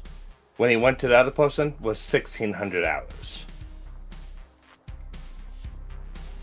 Oh yeah, Again, it's jumping around showing different. It's like different interrogations at different people, which obviously You're- don't happen at the same time. Yeah, your framing of this is Piss poor Ben. Stop. Yeah, he needs to be more clear on what's happening. Look, obviously what's happening is someone who has dealt with this kind of body cam interrogate and watching it fucking forever. What's happened is he's like, okay, let me just cut these up. So this is this person's interview on the same subject. This is this person's. And obviously these interviews are happening, 30 minutes, hours apart sometimes. But he's not specifying that in the editing. That's something he should be qualifying so people actually understand what's happening. Yeah. Yes. That is my whole major issue with this whole deal. He was probably going for establishing the indirect communication with Joss with the GoFundMe sign and to get him on the picketing. Okay, yeah, no, because it was a friend page. It was a GoFundMe page graphic that they printed out and hung for the picketing stuff. So maybe that's what it was. Yeah, it's just a series of questions that they're all asking at the same time. And most likely what's happening is good cop, bad cop. I don't even think they're doing that right now. I think these guys are all stupid. None of them asked for a lawyer, and they're all talking, so they don't need the good cop, bad cop right now. Well, that's true. Yeah, no one. Remember, everyone we've seen being talked to, no one has a lawyer with them. Kept just pointing that out.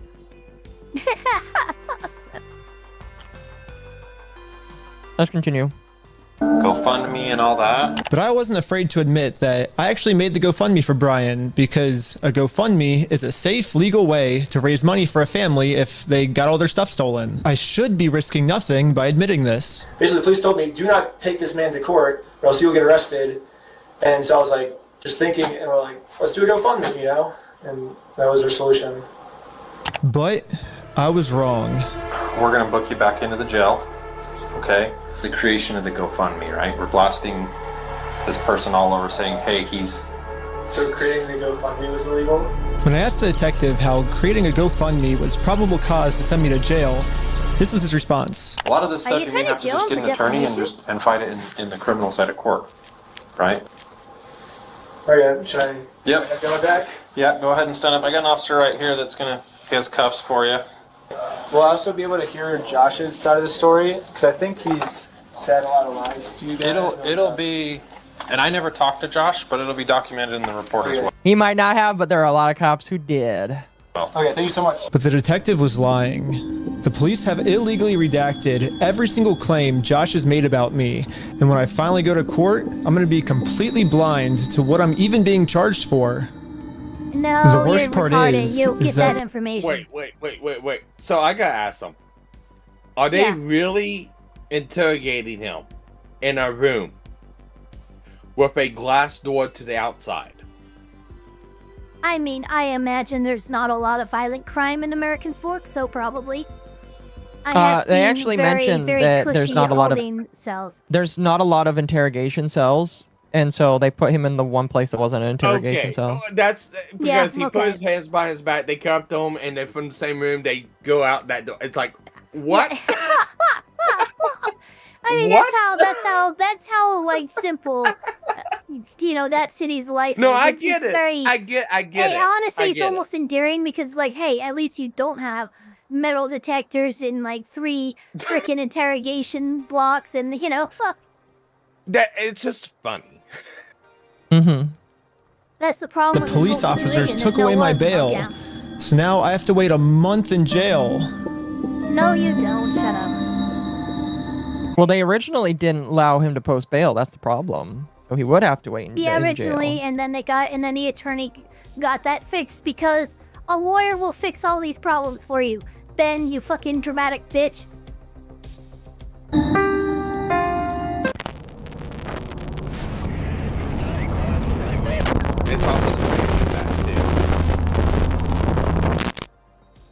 You haven't got read the Miranda However, rights? I ended up getting so. extremely lucky. When a judge ended up reviewing this arrest, they thought the whole thing was so stupid and ended up releasing me on bail. So now, at least I'm a free man until my court case. The system works. What's funny is there is body cam footage where the cop laments, oh, I wanted him held in jail, but I guess they decided not to go through with that, and then he was able to bail out. That's really not good. Yeah.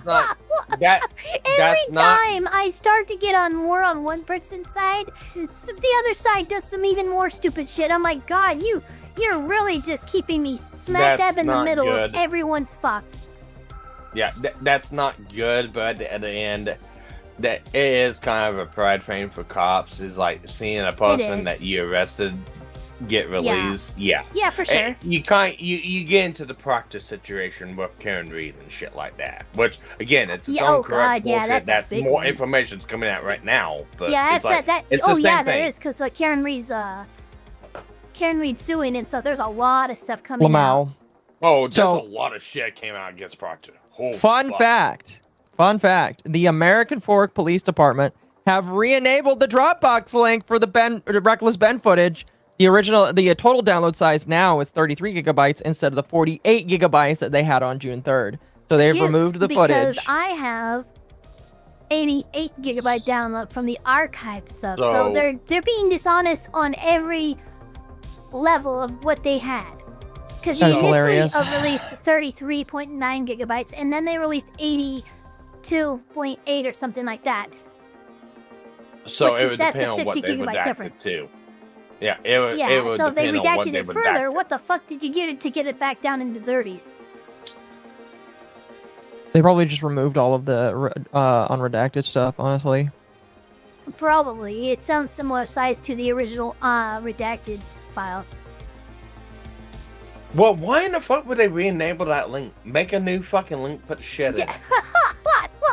That's honestly just tech illiteracy of whoever is in charge of their tech shit. That's all that is. That's stupid. It's like, make a new fucking link. Jesus Christ.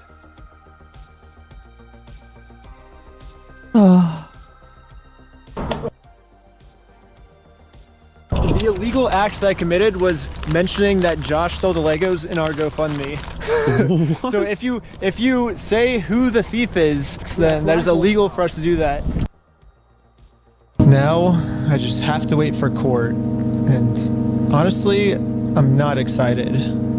My entire life, I was taught if you steal from people, you get in trouble. And if you help people, you get rewarded. But I guess I was just taught a lie. By me trying to help and do the right thing.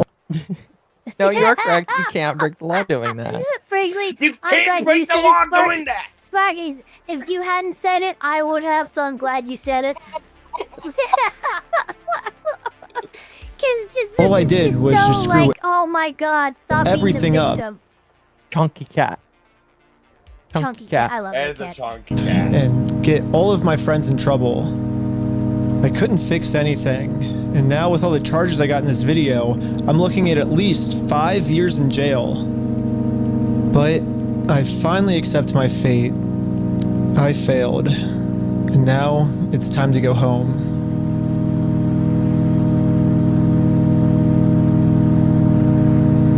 But before I made it home, one of my roommates called me saying that a police officer just showed up to our house. So it rings the doorbell. He's like, is Mr. Snyder here? I was like, why? I was like, can I deliver a message for you? He's like, how could you deliver a message? He said it just like that. He was like, just tell him he has a warrant for his arrest. Like, he thought he was in an action movie type walk off. What, is this in LA? Like, insane line. Huh? No. He got a call that from his friend back home that a police officer is knocked on the fucking door and apparently has a warrant for his arrest. I believe in LA. Yeah, I believe this is back home. I believe this What is the his back fuck? home. Yeah. How did that happen? Well, let's continue. If I had to guess, I'd say that Bricks and Minifigs has seen that I am a free man, and they can't have me actively working on my lawsuit against them, and considering how many lies Bricks and Minifigs has made about me in this video. Huh? I need proof for that one. Fuck you, man. You stole them, bitch. I stole the Legos? American Park Police Department, make yourself known. Included in the warrant are Legos. I can only imagine of what I'm being accused of doing now, so immediately I called the Utah Police Department to see what my warrant was for. Someone showed up at my house today saying that there was a warrant out for my arrest. It cases of no bail, those are the ones that are more serious. The only thing the police department could tell me is that I do have a warrant, but this time the judge approved it that I will have no bail. And I am now a physical threat to Josh, the person the police are protecting. So basically, at any moment now, I could be arrested without bail for some mystery crime. There really is only one thing. That one. I see what happened. Yeah, I see what happened though. And Ben hasn't even said any of this. What happened was they found out that he was able to get out on bail, and they made an escalating accusation that Ben had been threatening them physically, which is what allowed the judge to go, oh God, yeah, no, if that's the case, then no, absolutely, non-bailable warrant. That's what happened. This is a reaction to him getting out and go, oh, he got out? Well then, oh, he's been threatening our lives. That's good enough to get us, get him in here. Okay, let's go. That's what happened. Okay. Like, yeah, I just feel it in my bones that's what happened. Okay. But is that legitimate, though? And that's my question. It's like... Well, let's continue. That I can do now. Well, I'm in Mexico now, and the American police... He just committed a felony, my dude. Yeah, he did. It's like, so, look. It's has committed a felony. Look, well, regardless of whether or not the accusation was incorrect and, you know, that wasn't cool, it doesn't mean you flee to now you look guilty. You look so fucking guilty. So, he fled the country. My question is... He pulled a fucking... Ethan Ralph. He pulled a fucking Ethan Ralph. Holy shit. He did. He did. Yeah, the Ralph Lamel. The Ralph Lamel. Shut up. I need you to shut up right now. After Ben, that, the Ralph Lamel. The Ralph Lamel. I hate it. I hate it so much. So, I'm not going to say I don't believe Ben, but I kind of don't believe Ben. I have no idea if this is true or not, if he's even in Mexico. Yeah. Well, he is in Mexico. We don't know for how long, we don't know for what reason. Apparently, there's also another reason that's been put out that he's there for filming for other things. But on that same note, it's like, is that even legitimate? Because, again, let's look at the framing here. He is a sensationalist. He has been proven to have lied several times. He has proven to commit crimes with those lies. But if he has a warrant out for his arrest, and it's a non-bailable one after he'd just been bailed out, and it's over him being a potential threat to Josh, I'm sorry, that does seem to point a certain way. They were mad that he got released, and they decided to up the ante in terms of the accusation. Which is why all of a sudden we have death threats. That's why we have death threats all of a sudden. Yeah, then show the warrants. That's what I'm saying. Don't show clippets of the warrants. Show the warrants.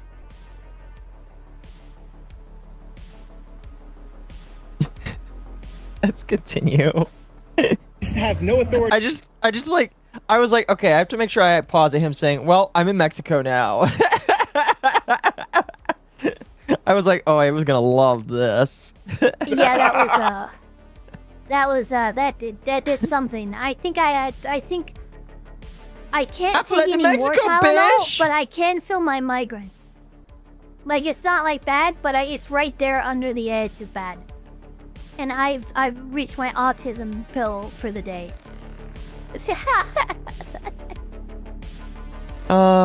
Here.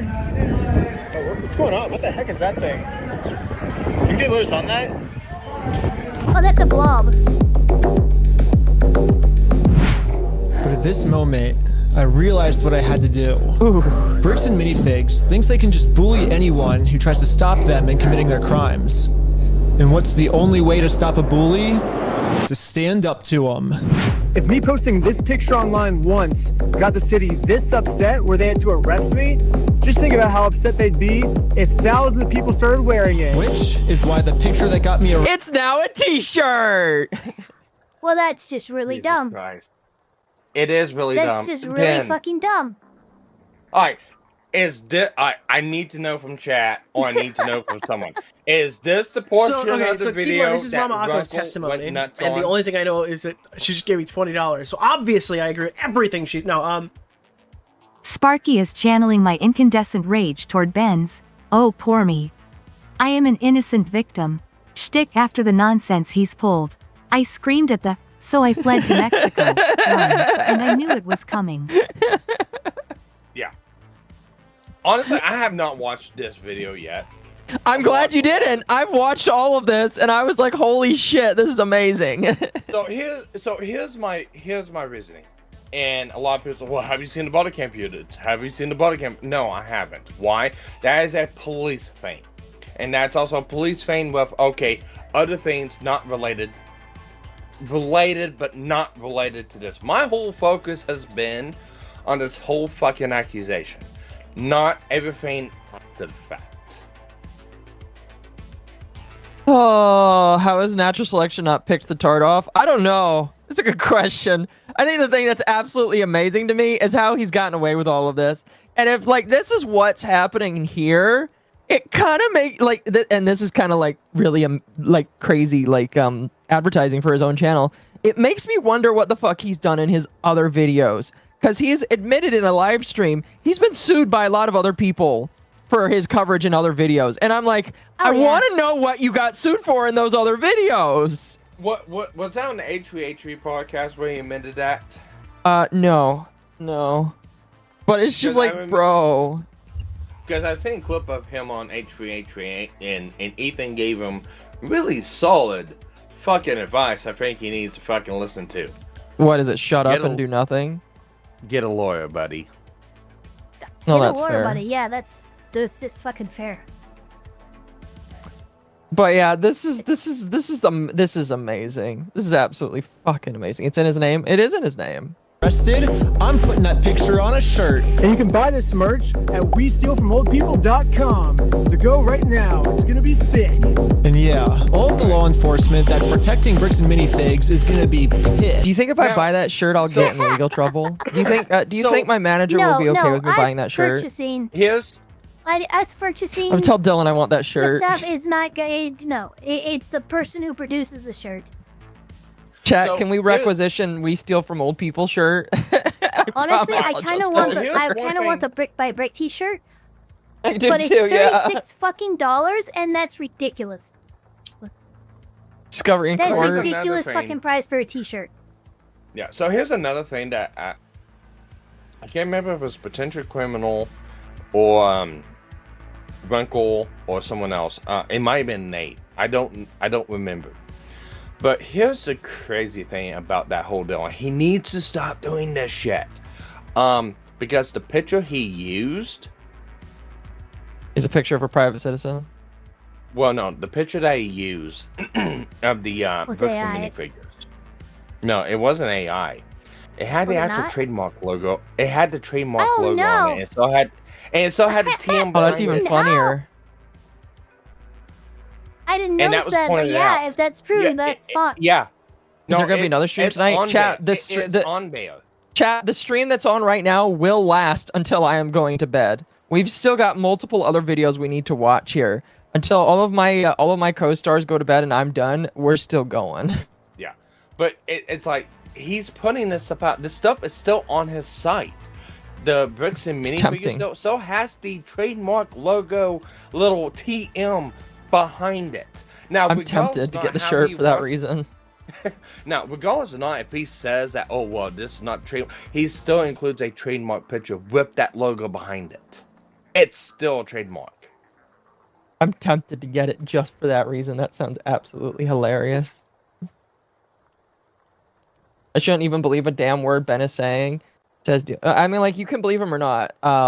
I still, at the end of the day, think that the Bricks and Minifigs people are worse. I just think that he has done everything he can to make this case for him worse for himself. So here's my thing, and how I look at it, and legally and stuff like that. Whatever. I'm individualizing. Obviously, Akko is a bad example because it's a lost cause. I'm sorry, that guy is charging more for that cheap-ass shirt than the cost of Crochet's Korsh plushie on it. Get the fuck out of here. Yeah, no, that's fair. Sorry, go ahead. one of my main issues is the lumping together of everyone. And I get it. I get why it's being done. But it's like, you have to treat Josh and the other guy within that franchise separately from McNeff or whatever the fuck his name is. No, yeah. You technically do have to treat them separately. And one of the things I find infuriating is they keep lumping the two of them together. It's like, Cool. you've got to separate those to some parts. I get why for like the publication for putting the video out and stuff like that, but it's like, look, I work for a franchise and I'm not afraid to say it's Peterbilt. My dealership is a franchise to Peterbilt, but whatever my franchise does legally is not reliable on fucking Peterbilt themselves. There are protections in that realm that protects Peterbilt Motors themselves from Peterbilt, any of the franchise repairing dealerships. Yep. And that is a thing. And one of the things that infuriates me the most is combining the two. Because if you're going to go that route, Crystal and the other guys just as much in the same boat. No, yeah, I mean, I don't. I am going to be honest with you. I am not the most well versed on every bit of this, so I can't really answer yay or nay. But what I do think is, regardless, it's going to get argued out in court, and that's why I'm like, well, that's why I'm laughing. By the way, we're done with this video. Basically, there's not much else we can do with this video. Yeah. What did you guys both think of this? By the way, we've got way more other videos to watch, chat. There's a lot of good shit here. I'll be up for a while. We might have to do a part 3. I don't know. So Reckless, like usual, I'm not a fan of his content creation style. I'm much more interested in everything that's going on, like around his videos, rather than his videos itself, because he's an unreliable narrator. Well, I will say, spoiler alert, the next video, while it does have to do with Ben, it's also got a lot of legal stuff in there to chomp on that I think Ava will love. And it doesn't... just got done polishing off my 6-pack of Rolling Rock. Well, don't worry, the next video... No. The next video is Leonard French, so you guys don't have to worry about that. Good. This video, I wanted to make sure this video comes out next, because like I've been spoiling bits and pieces here, you know? And so... Now we're going to get to a lot more in-depth information that you would not know if you did not watch Lawful Mass's video or Legal Eagle. But because nobody here likes Legal Eagle, we're just going to listen to Leonard French, because Leonard French also has pretty much the exact same information and does a way better job, in my personal opinion, in educating people. Now, who came out first? Leonard French? Leonard French. Leonard French. In fact, Legal Eagle actually mentions Leonard French in his video. Really quickly, Sarto says, Your Honor, the jury is tainted. The guy Sparky has no intentions of looking at the facts objectively. He's clearly... Wait, what do you mean? What do you mean? Listen, Sparky is very obviously pro no bullshit, and that's fine. I am very pro... I'm looking at the totality of things, and I'm just like, I just hope that Reckless Ben doesn't go to the pee-pee-poo-poo rape dungeon, because I don't feel like he really deserves it. I just think that Reckless Ben needs to, like... I almost would say be made an example of. And that's it. So here's my whole problem with this whole thing. And look, at this point, because of Reckless Ben, I've got to look at everyone with a side eye here.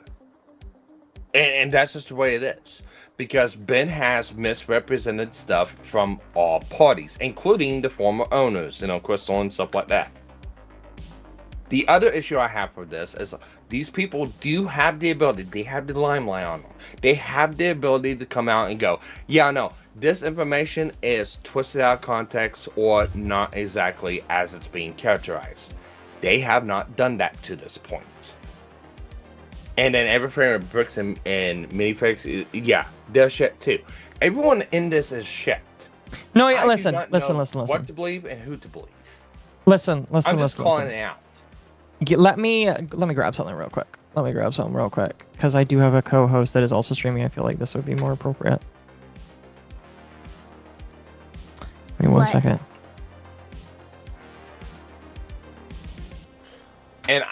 let me just lament on Leonard French here. He looked fucking exhausted. Hold on, I'll be right back. Okay, I'll wait for Ava to come back. All right. You can continue speaking. Yeah, you speak for another moment. Fucking exhausted. Oh, I think he's just exhausted because this is just him in general. But that's maybe a wrong observation. I don't know. I mean, come on. You can see the fucking bags underneath his fucking eyes. Yeah, but he's a copyright attorney. Of course he's going to be tired. This is not his normal... This is not his normal demeanor. And I'm not saying anything bad towards the Leonard French. It's noticeable in this one. So I don't know if he's been like doing heavy hardcore research, and once he got done, you know, made a video or, you know, something like that. But it's like I'm just lamenting. He looks fucking exhausted. Actually, he looks defeated. Hey, All right, we're back. Yeah. All right, here. Let me play this. Let me play this for you guys. This is how everything is supposed to be phrased. Oops. Has been sentenced to death for attempting to kill 3 people in what prosecutors called a plot to silence a cross-dressing female who had accused him of rape. Now, this might strike some viewers as harsh, but I believe everyone involved in this story should die. You know, I didn't know this start for that whole deal. Neither did I. That's wild. That's fucking crazy. But yeah, look, I don't want to be this. So here's what I wanted. I wanted Ben to come out and actually expose these people. Yeah, here's this evil corporation. Here are the facts. Here's everything out here. I have been nothing but disappointed from Ben. And he has done nothing but taint anything to do with this. He has done more damage in my book, especially in a legal fashion, than what anyone else could have done. And that's my main contention with the whole deal. No, yeah, I mean, like, and you're fair to have that as an issue. 100%, 100%. You're a fan? That's funny. I don't know. That was funny, though. Oh, goodness. All right, let's continue. Let's continue. So, now we are going to go through a copyright attorney's explanation of everything that's going on here. And, oh my gosh, there's a lot to go through here. This is a 40-minute video. I'm having it on 1.5 times speed because this man is a slow talker. No offense to him. So let's just go. It's a Thursday night in Kaiser, Oregon, and a man named Brandon Best is standing in the doorway of a Lego store asking for the keys. It actually sounds really good at 1.5. The store belongs, or belonged until about a minute ago. Actually, this is 1.25. I can put it at 1.5. It sounds, no, 1.25 sounds really good. It sounds good. It sounds like he's actually, like, the cadence is actually, yeah, he's a little slow. He sounds like he sounds like his normal self, actually. Let's continue. Ago to a woman named Crystal Gorman and her husband Benjamin. They bought the franchise in early 2023. Now they're planning to move overseas, and they had gone to corporate to talk about selling. Corporate seemed open to it, friendly even. Now there's a man at the door asking for the keys. The word police is in the air, and there's a promise being made that an inventory will be taken, that everyone will be made whole, that all of this is perfectly routine. Behind them, on the shelves, filling every surface they had, is a Lego collection that does not belong to the Gormans. It does not belong to corporate. It belongs to an 83-year-old man in failing health. It's been left with this store to be sold a piece at a time on his family's behalf. Roughly $200,000 of vintage Star Wars by the family's count. 780 sets, more than 1,200 minifigures, a decade of one man's life stacked floor to ceiling. That is the night as the Gormans tell it, and, for the better part of 2 years, as the Gormans tell it, was all anyone had. One side's word about a quiet Thursday. Except the Gormans were on the phone that night, and the phone was recording. This week, they played it. The voice on the recording belongs to a man they name as Corporate's Director of Operations. The Gormans tell him in their words that what is happening to them feels like a threat, and the voice does not deny it. In a way, it agrees. It is. I have spent most of my career in a quieter corner of law, copyright and licensing, the unglamorous machinery of who owns what. A recording like that, dropping into a dispute like this one, sounds a lot like a coffee cup being set down very, very slowly.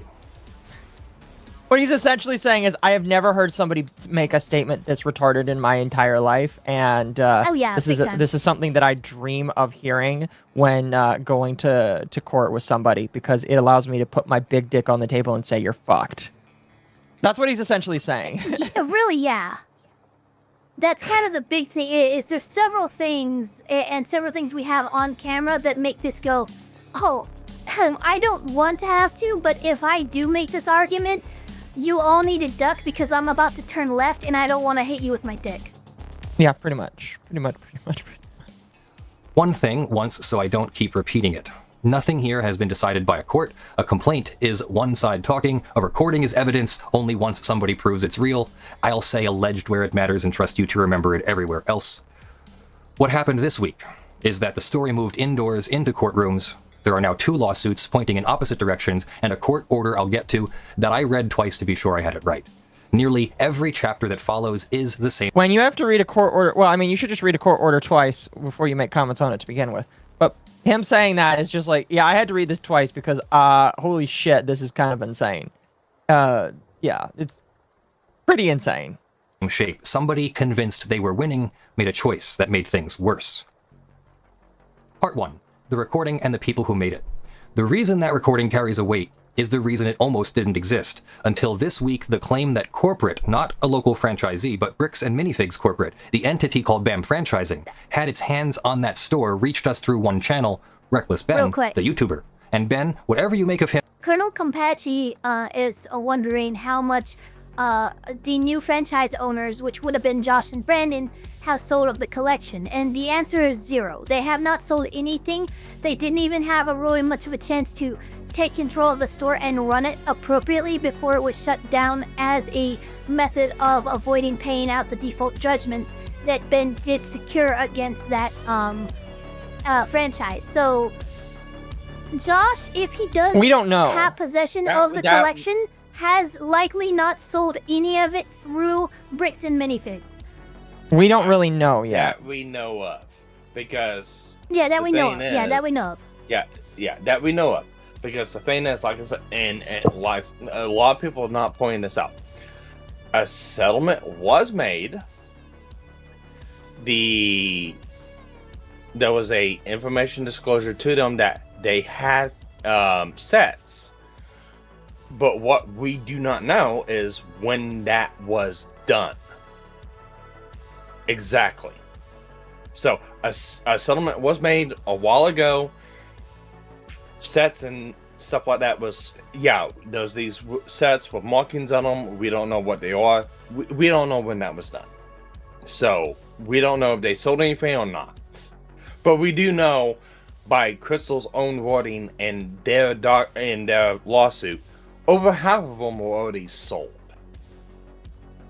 Yeah, we already know a good chunk of the collection had been sold. So, that's people need to keep that in mind when they're watching this, and that's one of the things I get annoyed about. Is you need to keep that in the back of your mind when this story is being told by everyone. Don't you tell me what to do. You know, is a narrator telling a story he is paid in attention to tell. An interested source. The Gormans are a different kind of source. They are the counterparties. They were standing in the room, and the man they name on that call is no bit player, Kai McAllister, who they say is corporate's director of operations, speaking the night of the transaction about the very obligation now in dispute. What he said has a name in a courtroom, an admission by a party opponent. The ordinary rule is that you can't repeat what someone said outside of court to prove it's true. That's hearsay, and we keep hearsay out. But there's a big and old exception when the others... exceptions. So, great example from Leonard Finch. That they say is Kai McAllister. Not is, that they say is. It would be really insane if they were to lie about that, and Bricks and Minifigs has not disproven that that wasn't actually the guy. Also, this is all this is all associated with an actual complaint that he's talking about, so unless they're willing to lie to a court in a major way, I'm going to take this at face value. What I'm saying is good job on Leonard Finch. This is how you do stuff like this. No, I agree. I agree. But I'm just going to say, it would be very, very, very wild for the Gormans to lie about that kind of shit. And so if they don't, if the Bricks and Minifigs doesn't come out and disprove it, I'm just going to assume that's the case. So yeah, you gotta assume. Yeah, you gotta assume. What I'm saying is, good job on learning French. That's all I'm saying. Yeah. Side says something, you can use it against them, and it comes in cleanly. The logic is almost folksy. If it hurts your own case, you probably weren't lying when you said it. A recorded statement by a company's director of operations the night of the transaction about whether the company was taking this on, if it's authentic, is not gossip. It gets marked as an exhibit and read back to a witness, very slowly. Set two things corporate has said next to one another. Its public line is that it never knew about this consignment. And the collection had been publicly promoted in the press, on the store's own social media, a year before any of this. We never knew about it. We advertised it. There's a rule further down in the story that turns those two sentences from an awkwardness into something that may decide who owns the collection. For now, just keep those two views in view. The Gormans did one more thing this week. They sued. They filed against corporate in Utah for wrongful termination, seizure of the store, having their reputations trashed. They're now plaintiffs on the attack. Their names will turn up again later in a different courtroom on the other side of the V. Part 2, the repossession and the two things in the building. The other side has an argument now made in writing, and it is better than the internet is giving it credit for. So here it is at its strongest. Corporate's account of that Thursday night is not, we showed up and grabbed a healthy store. It's this.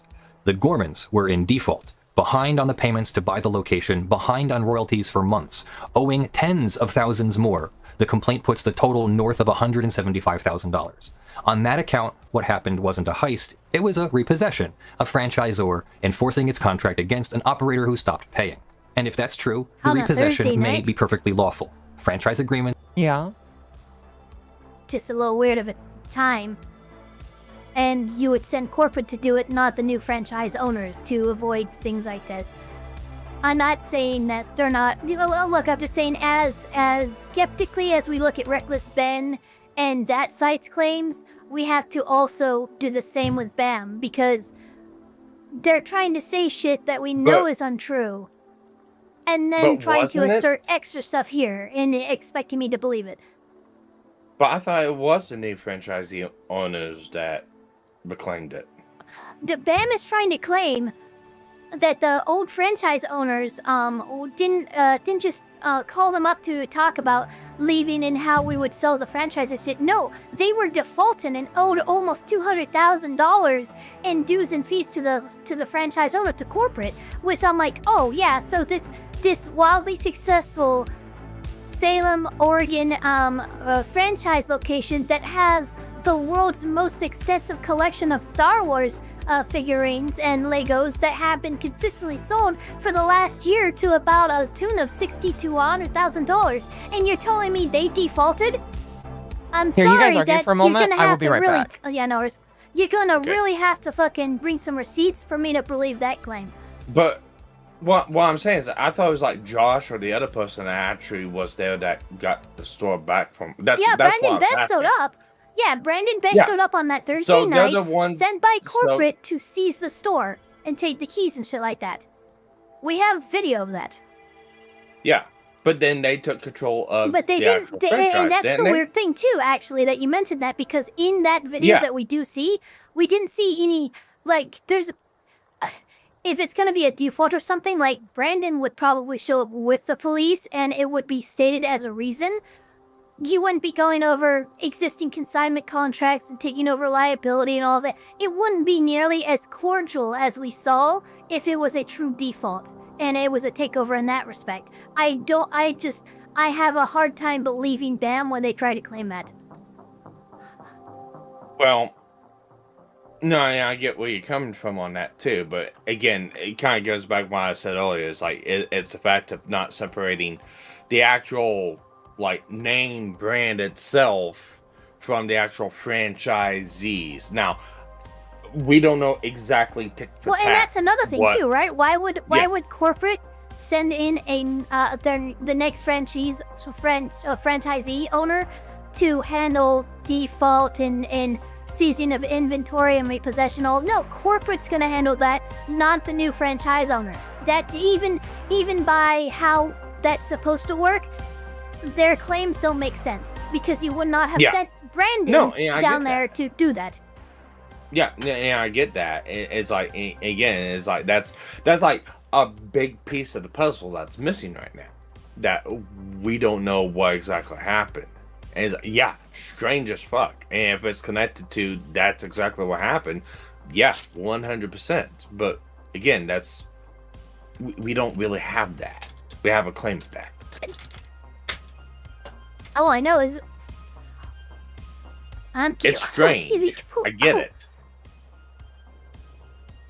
I agree Coughing with both of you. I was just going to say that. Thank you, Crystal. Yeah.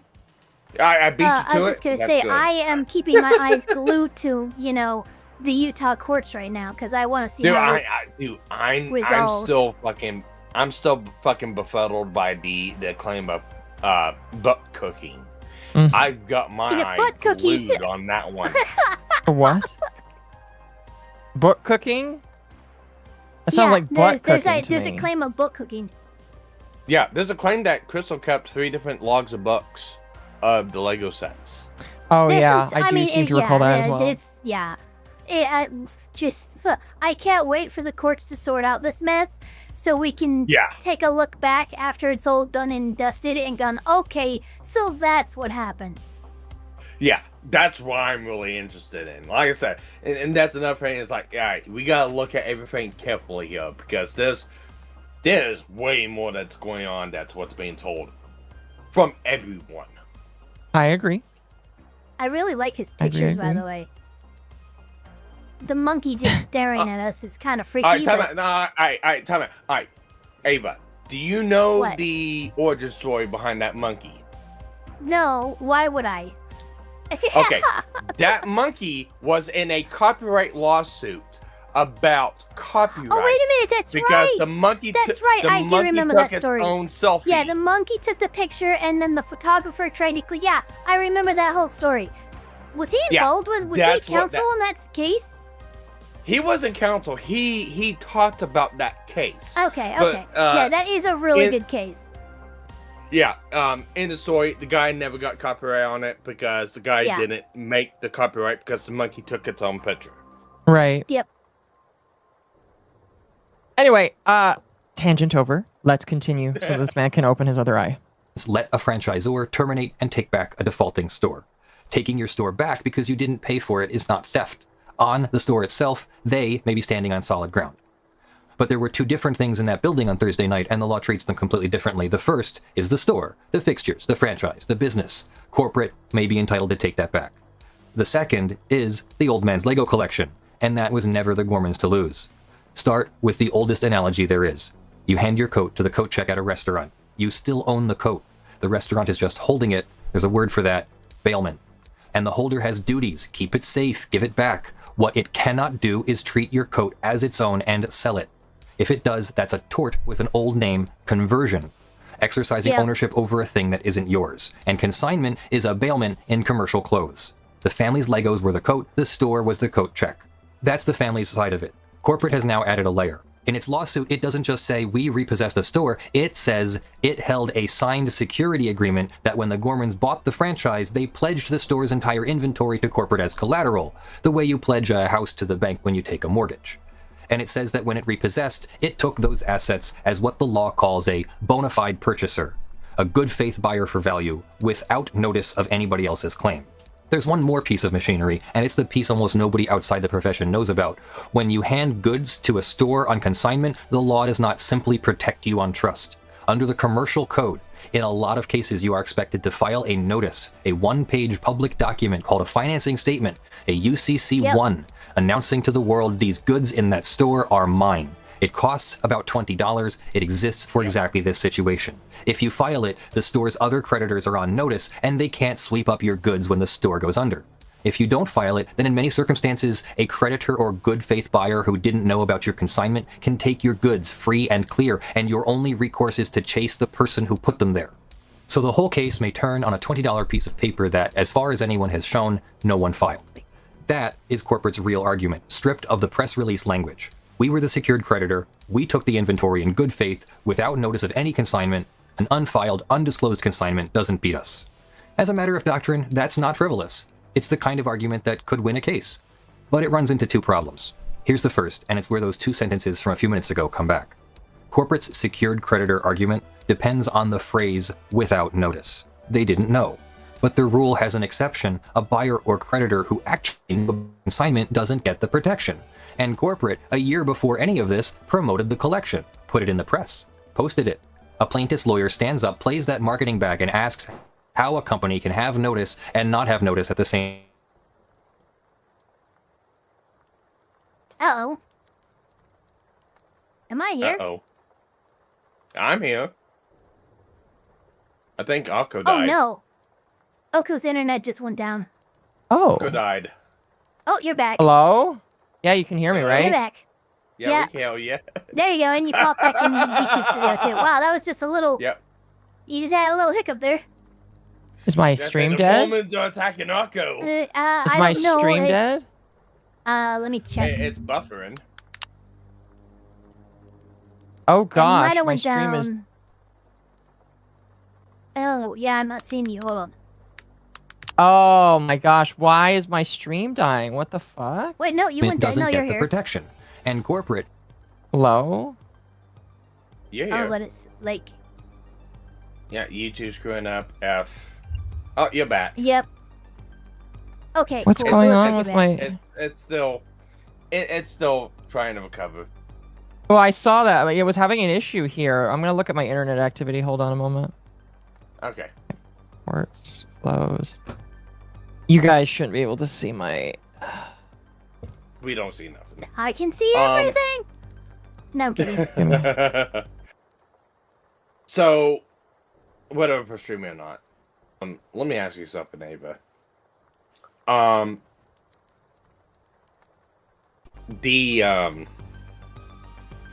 This actually kind of asks me. I'm kind of tempted to ask.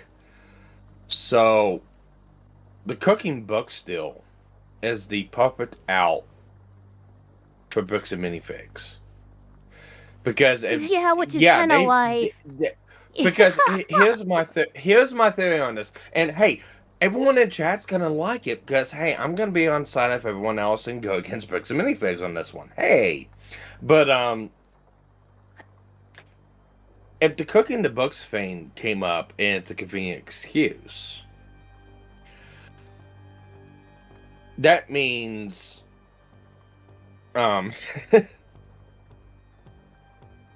it's the way out of saying, hey, yeah, this was not a legitimate thing or anything like that, and plausible deniability can go, yeah, we published this $200,000 Lego set.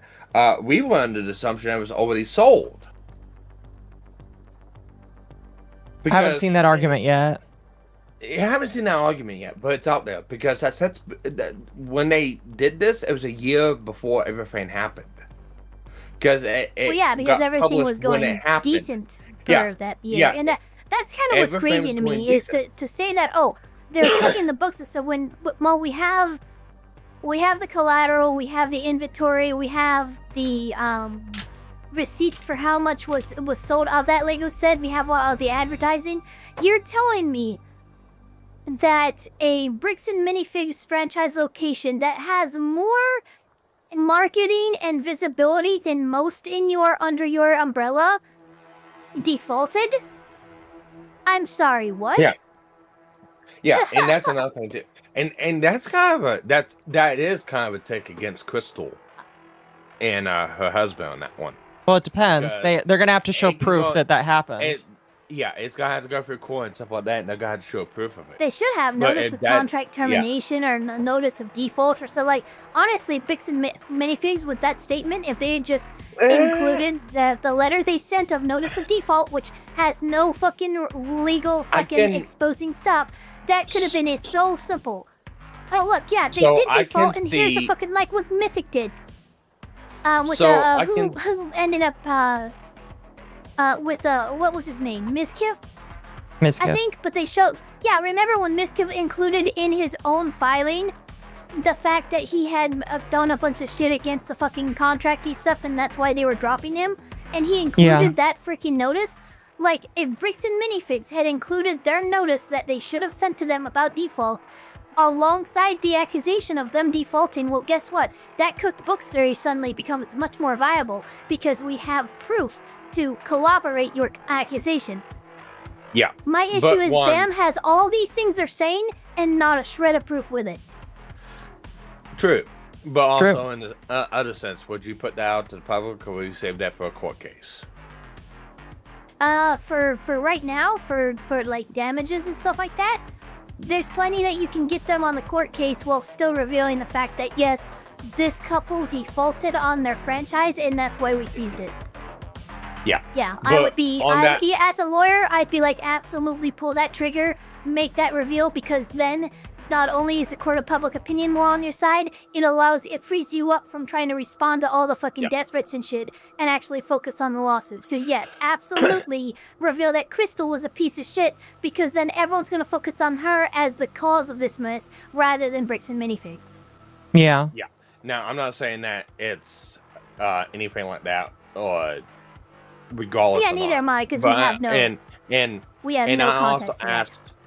I also asked Ollie too before I got into the stream up. And it's like potentially criminal went over the contract that's out for everyone to look at. The consignment contract, right? Yeah. Here's a couple problems with this. Okay. So I know with where I work at, we can do certain things at our franchise locations. We have to do it through certain procedures that are preset by Peterbilt. If we don't go through those, anything like that, Peterbilt's, nope, that's illegitimate. We don't know if those procedures were met. We don't know right, but that right illegitimizing another one. The consignment through corporate does not mean that the inventory of that consignment automatically defaults into does not mean possession. That. True. Another thing too is, and one claim that was made, and what we've seen is also true, and potentially criminal pointed out, is it does not look like a corporate drafted consignment. It looks like it was a consignment that two people made that are which is allowed to be done, because we saw earlier the contract for. I paused it and highlighted it and mentioned that franchisees are allowed to consign with customers and clients. It said that in plain English as a period, which means that there was no extra stipulations or hoops to jump through to do that. Yeah, here's the thing. The handbook and what you're able to do is also another step to actual steps that you can do, which would be another please go ahead, give me that case. I will walk you like a dog in court. Please give me that case. Make that argument. That's fine. But sometimes, and we run into this with custom built trucks. Peterbilt can consign for a truck to sell, unless it's to a certain dollar amount, and then it's no longer able to be done that way. And that's not stipulated in the overall example. That's in the details of that, which is other places. Isn't that specific to automotive commodities, though? No, that's in general. Okay. That's what I mean. It's we're seeing, this stipulation, but there's no steps listed out in that. There's no way to settle disagreements within that. And that's one thing that Sean pointed out. There's no way of remedy for any case of default of any of these parts. I think we need to continue. Yeah. Advertised it are the crack in the bona fide purchaser defense. The second problem cuts the other way. Corporate also offers a much simpler story about where the Legos went, and it's an uncomfortable one for the family's side. It says its own review of the store's old sales records show that the original franchisee, Crystal, sold most of the collection herself before any repossession, somewhere around $50,000 of similar inventory, and may simply have not paid the family for it. On that theory, the wrong here, if there is one, isn't a corporate theft at all. It's a private failure between the family and the Gormans, and corporate is a bystander who took back a nearly empty store. they say they found. If that's true, I hope that it is shown. Again, because corporate has not shown this, and because they have been showing remember, less we actually information. have video of them seizing the franchise location, and in the background, we see the shell stocked, floor to ceiling with Lego fucking shit. The franchise owner shows a picture. They had to rent out a special. They had to actually. There's a second room, like a showroom, and that was just filled with Star Wars stuff. And during the actual repossession that we saw, if it was truly a mostly empty store, the shelves would not be stocked with all the Star Wars shit. Pretty much. In addition to that, like there's been some pictures floating around that have the specific stickers that were mentioned as stickers that had his stuff that marked his sets. So yeah, and that's what they would do with a consignment. They'd have a special sticker with a color on that sticker, and any box that they put that sticker on would be associated with Brian's consignment. Yeah. Now, and I've not seen this yet. We might see in this, but there's also been a shelves claim. were stocked, and Crystal was actively talking about the consignment and how it still had quite a bit to go before it was complete, and how corporate literally mentioned they would take on the liability of that consignment. If this was truly an illegal consignment not approved by corporate, that would have been an immediate issue, and they would have shut it down then. Yeah. There's some inconsistencies with BAM's claims as to what we've actually already seen. Well, and there's also a claim, I don't remember where it was, if it was one of Ben's videos, something like that, but there's also Lego sets that were off premises because of issues. Yeah, allegedly, yeah, I remember that too. Yeah, so I don't know exactly where that claim came from. I've been waiting to see that one, but it's like, you know, and that's the case too, is like, who owned the storage? Was that approved? Now, the depressing thing is, and Legal Mindset has said this as well, possession is 9/10 of the law, which is why this is such an uphill battle for everyone. Yeah, and why that $20 piece of paper matters. Yeah. Okay, we still appear to be live chat. Let's continue, because this... Again? No, I'm just making sure, because I was like worried that it wasn't live anymore. So, let's continue. Less than $5,000 of Star Wars on site when they walked in. The Gormans tell that part differently, and their version is more careful than you'd expect. In their lawsuit, they don't deny the collection had been getting sold down. That's the point of a consignment. You sell it piece by piece over time. By their account, roughly half the collection had been sold before the takeover, and the proceeds for those sales had been paid to the family. What was left in the store on the night of the seizure, they say, was still on the order of $100,000 to $125,000 in sets, and they say they documented it that night, photograph by photograph, more than 200 of them. They did, we saw So it. the two sides aren't fighting about whether sales happened, they're fighting about whether the family got paid for all of them and how much was still on the shelves when the locks changed. A narrow, sharp dispute. Narrow disputes are the ones that get decided on documents and by juries. Yeah. Which is what's strange about this case. There are documents. The tidy headline, "A corporation stole an old man's $200,000 collection," is now a contested question with several candidate answers. Corporate converted what is left. A buyer without notice lawfully swept it up. The accounting between the family and the Gormans never fully closed. And sitting underneath all three are recordings, photographs, spreadsheets, ring camera timestamps. Both sides building evidence, building a record since the first night. Most of these questions get answered on paper, not by a podcast. Yes. But then there's the live stream. Then the CEO went on a live stream for hours. Oh my His God, name is Emin McNeff. He opened by apologizing to the... I'm so good, because that was when we first looked into the situation, and the live stream had basically just kicked off while we were parallel watching the first part, and we had learned that the CEO had more or less been run off the live stream. Pretty much, that's what I was told, so... Family, he offered mediation. He asked everyone to put their documents on the table. Read coldly, the first half is a man lowering the temperature. Then there are three moments.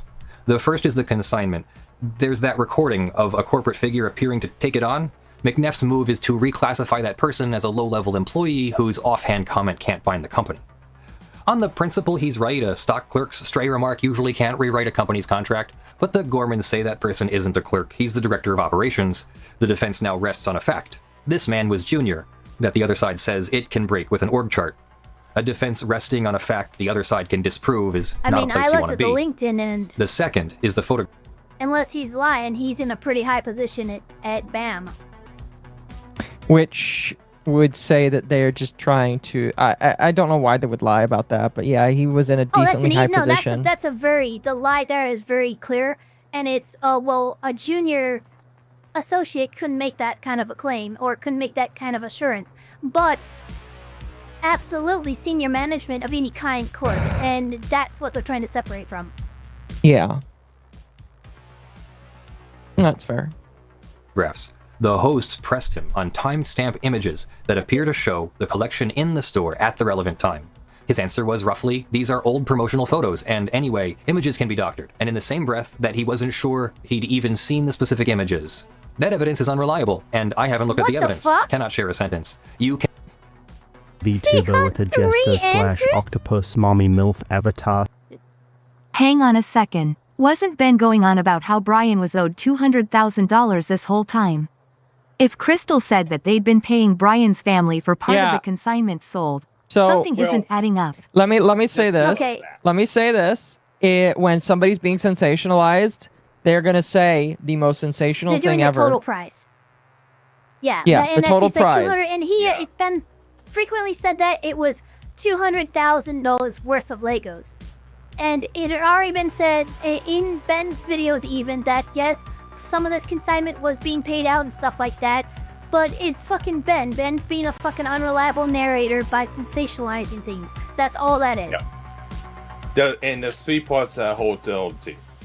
1, it's estimated value of the Legos, not the actual value of the Legos. It's what they can get people to sell it for, not the actual legitimate value. It's like Pokemon cards, anything like that.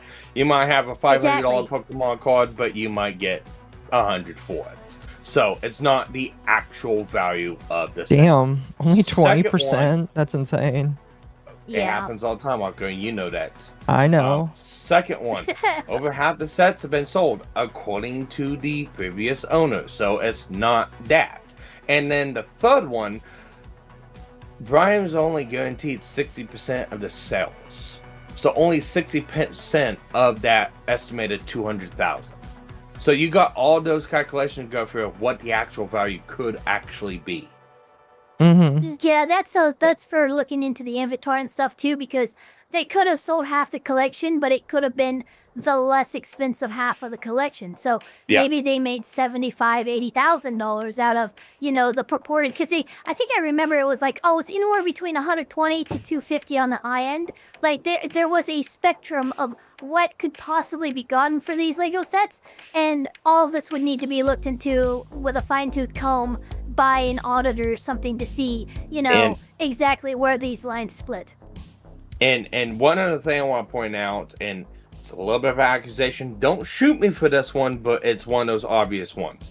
The sets themselves were not the most valuable part of that whole deal.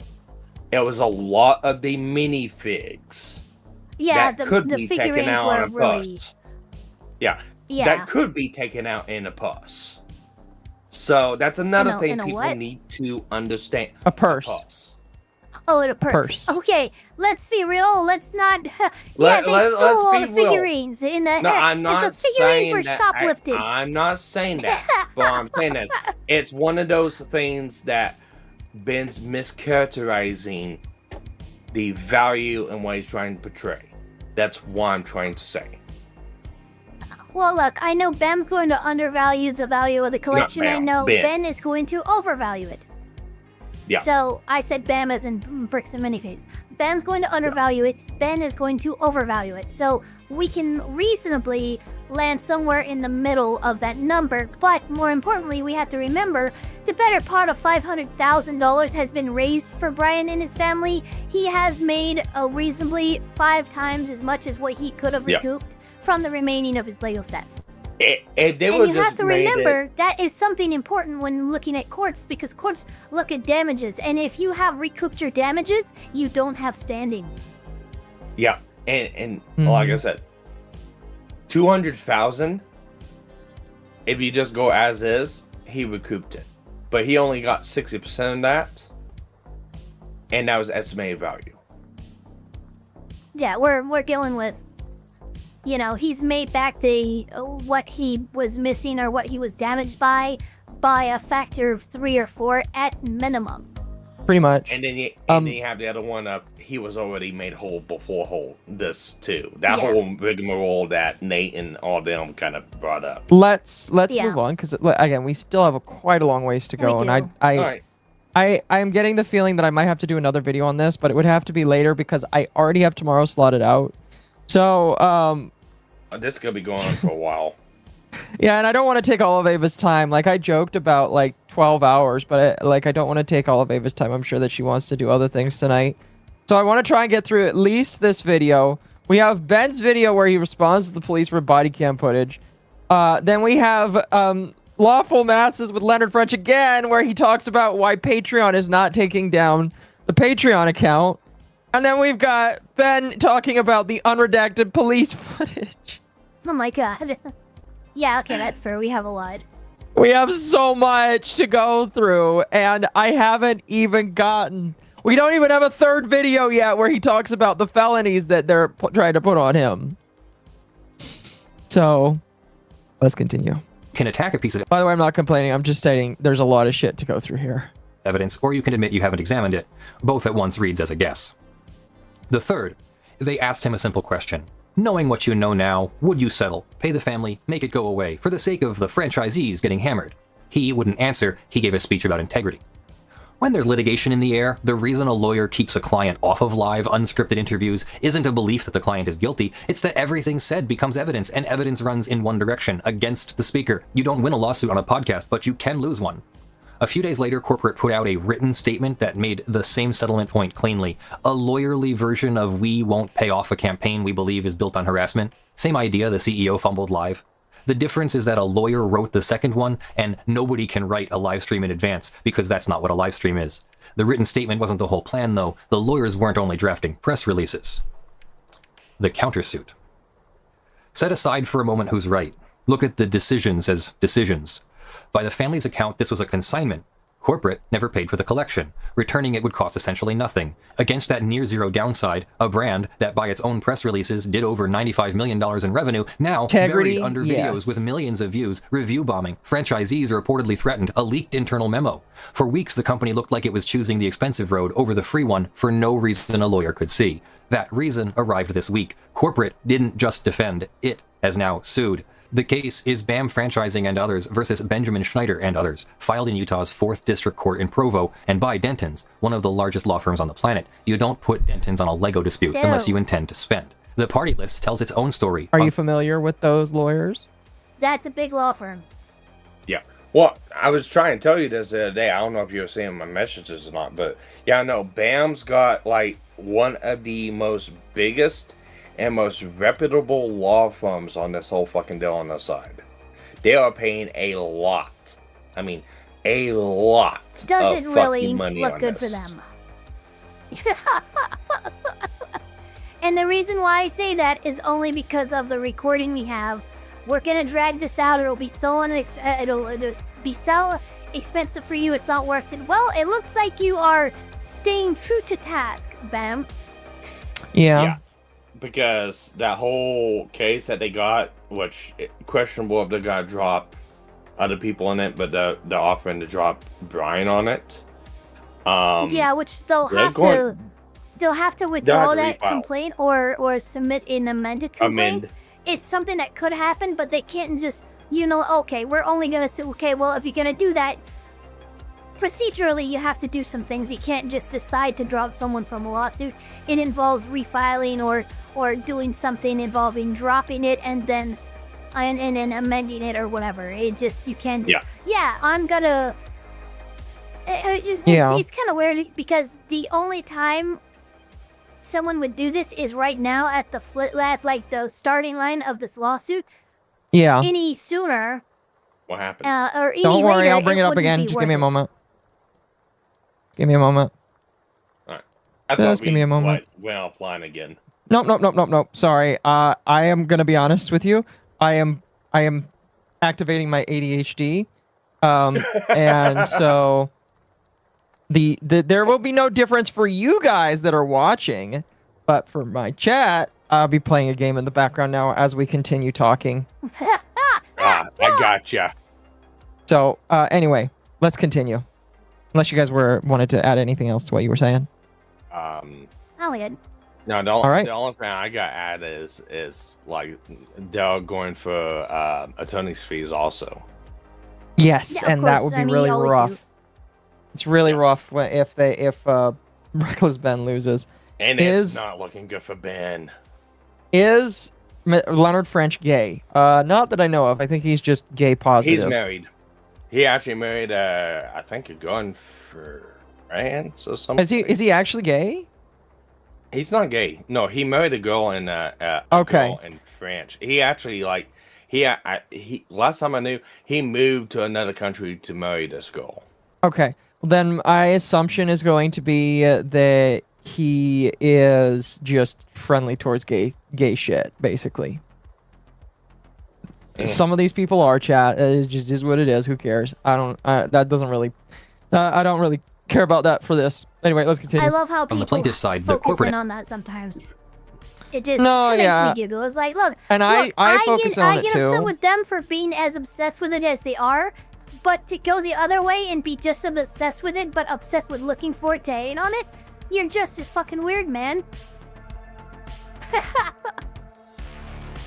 Yeah, let's continue. Let's continue. Entity, both McNeff brothers personally, the CEO and the COO, and the local operators, Josh Johnson and Brandon Best, and their company. On the defendant's side, Ben Schneider, the man, and Reckless Ben, LLC, the company. The business and the human being, which is how you get to somebody's actual money. Then Brian Mansell, the collector's son. Then Victor Nguyen, who sits beside Ben in the videos. And then a category the law calls Does, John Does 1 through 15.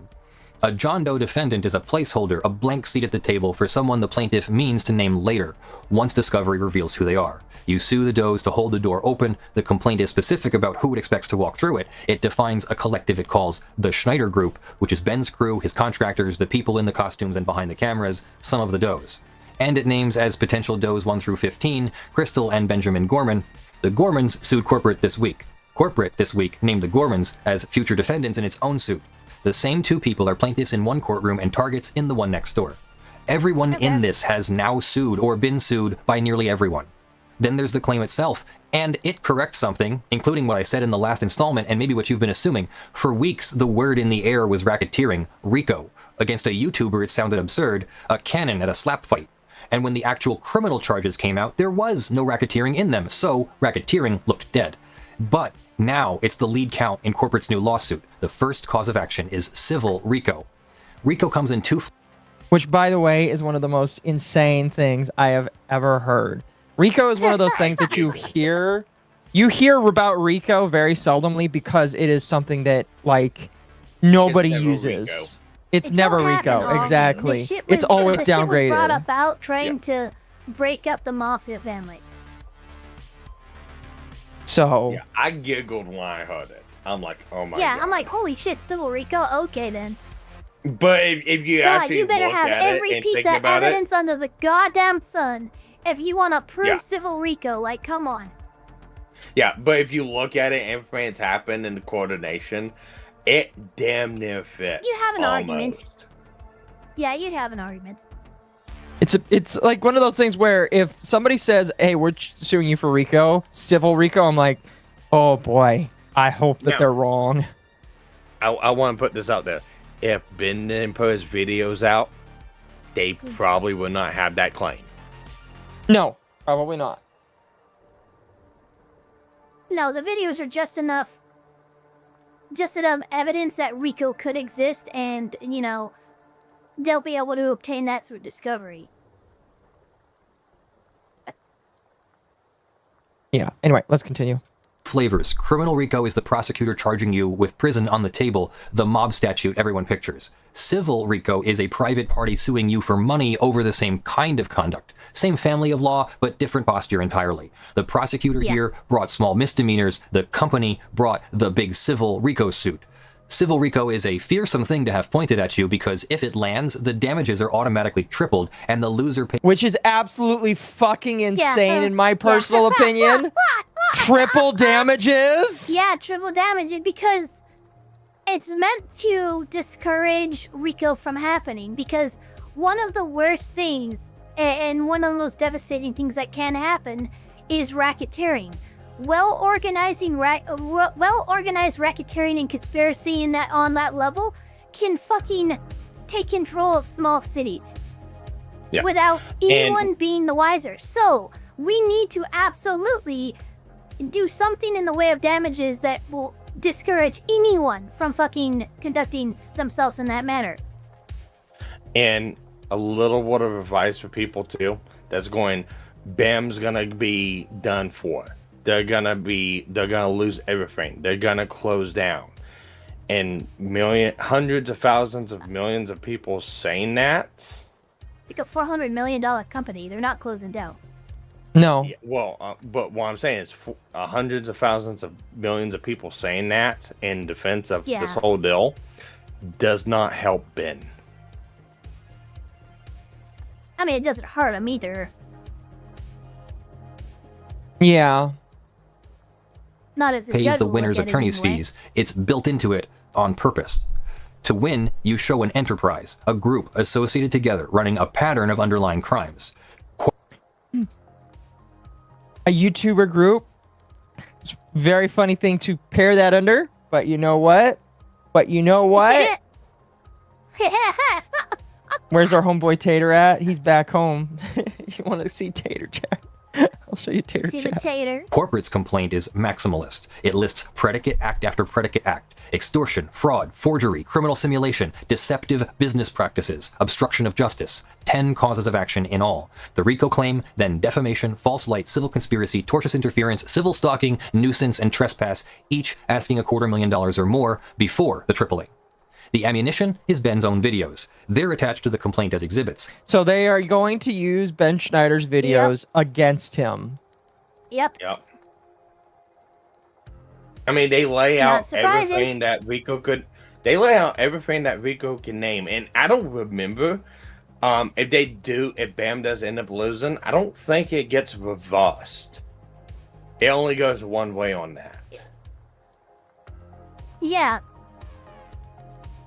If there is, like, if someone's found civilly liable for RICO, they had to pay triple the damages. But if it's not found that that kind of conduct was taking place, it's not like the plaintiff has to pay out triple damages.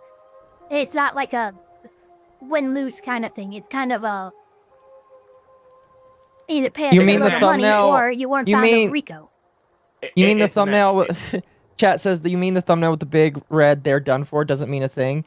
Not really. No. Not yet. Not yet.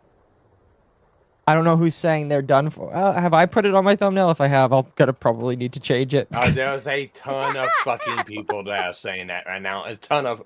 Well, hell, Penguin Zero's fucking saying that right now on his channel. I mean... what's the size of his channel? Yeah, the old thumbnail has bricks and minifigs and says they're done. So the only thumbnails I've used is "this company stole Legos legally?" ? And then the other one is "Utah Mormons are after Legos," which is not. Yeah. So like, I have not put that on there, but some people have. Some people have. And that's a very bad thing to do to Ben and Brian right now. Don't. Yeah, because the craziest thing ever would be that these people try to lump in so many other YouTubers as part of this lawsuit, and oh man, it would be so insane. This has the potential to be absolutely insane. There won't be a part of the lawsuit, but there'll be an example of the damage that Ben has done. No, yeah, that's also what I'm thinking of. That's definitely what I'm thinking of. Anyway, let's continue. Let's continue. The thing Ben made to win the court of public opinion is now Exhibit C in a court of law. It's the live stream lesson again, aimed this time at the hero. Ben on camera says he and Mansell have to do something illegal. In the complaint, Ben on camera tells obstruction of justice, 10 causes of action in all. The RICO claim, then defamation, false light, civil conspiracy, tortious interference, civil stalking, nuisance, and trespass, each asking $250,000 or more before the AAA. In the words of More Pegasus, it's a future prediction, mostly for Hassan. Speaking of which, I heard that More Pegasus responded to Hassan threatening to sue him, which I think is kind of funny. So, Oh my god. That's adorable. Yeah. I don't really care that much about that. I don't care that much about that. But mostly just because the Lego thing is way more funny to me. Oh, am I dropping frames again? I might be dropping frames. Oh, no, we're good. You look good on my end. So okay. How bad would the public's actions be if BAM wins the lawsuit? People are already pulling up to the stores to cause trouble. I think, unfortunately, right now, chat, because of the video that was put out there, so many people are convinced that BAM is the enemy that I don't think anything that happens will convince them otherwise. And if they win, I unironically think there could be riots in the streets. I'm laughing, Legos, but like that it's would possible. Be so crazy. So I think Runco DeBelly said it best. BAM has the ability to destroy Ben and Co. and destroy themselves at the same time. Yeah. Ben has the ability of getting himself destroyed, and that's it. Yeah. Pretty much. Pretty much. The ammunition is Ben's own videos. They're attached to the complaint as exhibits. The thing Ben made to win the court of public opinion is now Exhibit C in a court of law. It's the live stream lesson again, aimed this time at the hero. Ben on camera says he and Mansell have to do something illegal. In the complaint, Ben on camera... Which you should never do, by the way. ...tells corporate they can do this the easy way or the hard way, and the complaint sets that line beside an image... Which you should also never do, by the way. ...from his own video of an explosion at corporate headquarters and calls it a threat. Ben on camera narrates a switcheroo, a friend dressed identically so the police arrest the wrong man, and the complaint files it under obstruction of justice. The disguises, the fake delivery uniform used to get a signature, the deep faked apology video, the fake raffle, the we steal from old people company, every stunt that made the original video delightful is re-indexed here as a predicate act. The spine of the extortion theory is a single alleged sentence. Corporate says that in a recorded settlement call, the Gormans told them that unless corporate... Obviously, Aqua is a bad example because it's a lost cause. Yeah, Hassan has no legal standing, and is never getting into Singapore. I am very jealous of how strict Pegasus's country's immigration laws are. Well, maybe we should... I don't know. Ava, are you familiar with theirs? I don't know where he lives. Singapore? Singapore, yeah. I have no idea. I know New Zealand is also really very strict. Fair enough. Singapore might be something you can ask the Andrew. I was gonna ask Andrew because he's a passport bro that likes the lady boys. He's a passport bro. Well, he's been to Singapore multiple times. He has. So has he been there for the lady boys? For the lady boys? Oh, fuck. All right, let's continue. Lady boys paid a $300,000 demand. They would, quote, not be able to control the documentarian from releasing damaging and doctored videos. If that sentence was said and recorded, it is the most dangerous sentence in the saga for Ben's side. It is what lets a court recast a journalist's pressure campaign as the muscle of an extortion conspiracy. It is also the thread back to the Gormans. It's why they're potential does. Now the other side of it, because civil RICO is the largest hammer in the box, and judges know it. There's a long, tired tradition of plaintiffs dressing ordinary defamation and harassment cases in RICO's clothes for triple damages, and a fair share of those claims get thrown out early because a business dispute is not a crime syndicate. This one may get trimmed the same way, but it is not a joke filing. It is a serious, well-funded, 10-count complaint that has turned Ben's greatest asset, his footage, into the other side's evidence binder. And then there's the order. Remember the leaked memo where corporate talked about getting the videos pulled down? The same day it filed, corporate asked Judge Tony Graff for an emergency restraining order, and the next day, the 28th, he signed it. That is insane, by the way, that a judge can restrict your freedom of speech like that just because a company has asked for it. Without, by the way, the fact that Ben gets to respond. They did that before Ben could respond. That is insane, in my personal opinion. Well, I mean, did the people at the end request like whistleblower stuff? Request what? Process whistleblower. That would be considered underneath whistleblower, wouldn't it? What? Leaked internal corporate emails. I don't know. No. That's not what I'm talking about. What I'm saying is like the judge has filed for an emergency restraining order, keeping them from uploading videos. which is insane to me. I feel like that's a violation of your freedom of speech. Well, what I'm saying is look, what your freedom of Linda speech was because of that. protects you from being prosecuted by the government over what you say. You've been told not to say this because it's violating the rights of another citizen. Otherwise you'll be fined. It's not the same as, you know, violating your right, throwing you in jail over what you said. So there's a little bit there. It's kind of like the reason why, you know, as controversial as it was, some Republican judges had to gag order Trump during his cases because he has a tendency to talk. He does, and, yes. Yeah. And when you talk that much, and there's ongoing court cases and stuff like that, it's just like, look, talk all about it once it's done, but you are in danger of obstructing and muddying the waters of justice by fucking talking about it, uploading, doing all. So no, I'm going to ask that you do not upload anything regarding these people in relation to the case until we can figure everything out. Then that gag order gets lifted. But that's more or less all that's happening here. Yeah. Fair. What's the scope of the TRO? I don't have that, sure so I don't know. Most TROs are pretty narrow, and I'm pretty sure this has to do... But Ben can't upload content, you know, targeting Bam or maybe Brian and... not Brian, excuse me. Brandon and Joss, etc. That's probably the wording of the TRO. Yeah, most likely.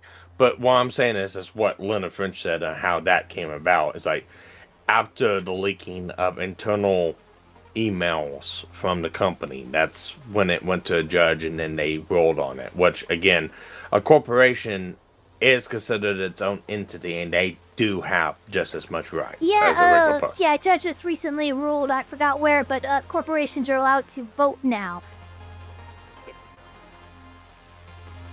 Interesting. Anyway, let's continue.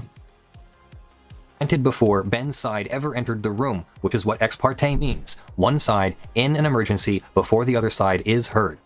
Much of what the order does is ordinary. Stop making death and bomb threats, stop publishing home addresses, stop doxing, stay 1,000 yards back from the stores and the homes, quit impersonating delivery drivers and police officers. If that were the whole order, it would be unremarkable. Courts restrain conduct like that all the time, and threats and trespass aren't speech the First Amendment loses sleep over. But the order doesn't stop at that conduct. Down in the lettered paragraphs near the end, the court does two further things. It restrains the defendants from creating or posting, going forward, content about the company that the order calls false, misleading, harassing, or defamatory, and it orders them to take down the videos that are already up, to pull the existing publications off of every platform. When a court orders speech taken down, it forbids it before publication. The law has a name for it, a prior restraint, and it is about the most disfavored thing an American court can do to expression. The presumption against it is enormous. Wow. Go ahead. A judge did this? Yes, a judge did this. That's fucking crazy. That's a judge actually did this. fucking crazy. I'm sure Saper can fucking back me up here. Oh my god, that she's got is milkers! Don't know how Eva feels about iArt, but I made a piece of her. I don't really see art of her. I posted it in your Discord, Alco. Alpha Eva is completely fine with AI art. Thank you for posting it on my server. I'll have to take a look at it. For being okay with AR art before, so. Oh, so are you not okay with it? I love it. No, what I'm saying is people have come to me saying that they have a problem with the fact that I have no problem with AI art. To which I reply, shut the fuck up, and then I keep doing my lies. Yeah, I lost count of how many times I've made AI art of Ava. I would say you made her too tall, but other than that, it looks just fine. Anyway, I do think it's really good, Alpha Chat. Let's continue. The usual rule going back for the better part of a century is that the remedy for speech you say is false is not to stop the presses, it's to let the words out and sue for defamation afterwards, where the speaker gets to defend them. Ordering material down in advance before any trial has found a single word of it false is close to the thing the First Amendment was written to prevent. Courts have refused to enjoin the publication of stolen Pentagon documents on facts no weaker than a business says these videos defame it. The timing sharpens it. The takedown was granted ex parte, before Ben's side said a word, on a finding that corporate is substantially likely to prevail, a likelihood measured after hearing from exactly one of two sides. And at the end of the order, the judge waived the bond. Normally, an order this powerful, this fast requires security, money set aside in case it turns out you were wrong and gagged someone you shouldn't have. And he waived the bond for that. Yeah. Okay. I see why people are trying... Oh, the judge is in on it. Yeah, it's just like, what the fuck are you doing? This is not right. This is stuff that does not... Look. Sapertaw, I have a major issues with it. Let's see here. What is this called? TRO? I have major issues with it. The Pentagon Papers made clear that prior restraint is a very heavy burden, especially on addressing a matter of public concern. So for them to do this ex parte without the other side a chance to argue is incredibly inappropriate, in my opinion, and in the opinion of the larger courts. Well, you do have been saying we gotta do this stuff. So, whether they looked at that or not, I have no idea. It's kind of crazy, though, regardless that they're doing this. Is this indicative of inner corruption? It could be. I'm not going to say never, but by the same... But all I know is my eyebrow is raised now. It can go either which way. It could be inner corruption. It could be that Ben's video on its face is just so abhorrent that a judge agrees that, yeah, no, this is over the line by several degrees. Yeah. It could be either or. And again, that's Ben's own fault, too. Understand, though, that the judge's actions and grantings here are tantamount to about as close to a legal First Amendment violation as you can get, and it's incredibly inappropriate. Yeah. And it's my opinion that, because again, my whole opinion over this entire thing, I think after the first video, my mindset was, everybody sucks. The question is, who sucks the most and who sucks the least? Obviously, I know who sucks the least. The Mansell family sucks the least. Excuse me. The old man from the Mansell family sucks the least. His son has implicated himself in a little bit of this stuff. Yeah. The Gormans don't suck as much, pending anything that, like... They're facing some wild fucking accusations, but I haven't seen any from them for me to, damn them to how. Yeah. Yeah. To be disputed.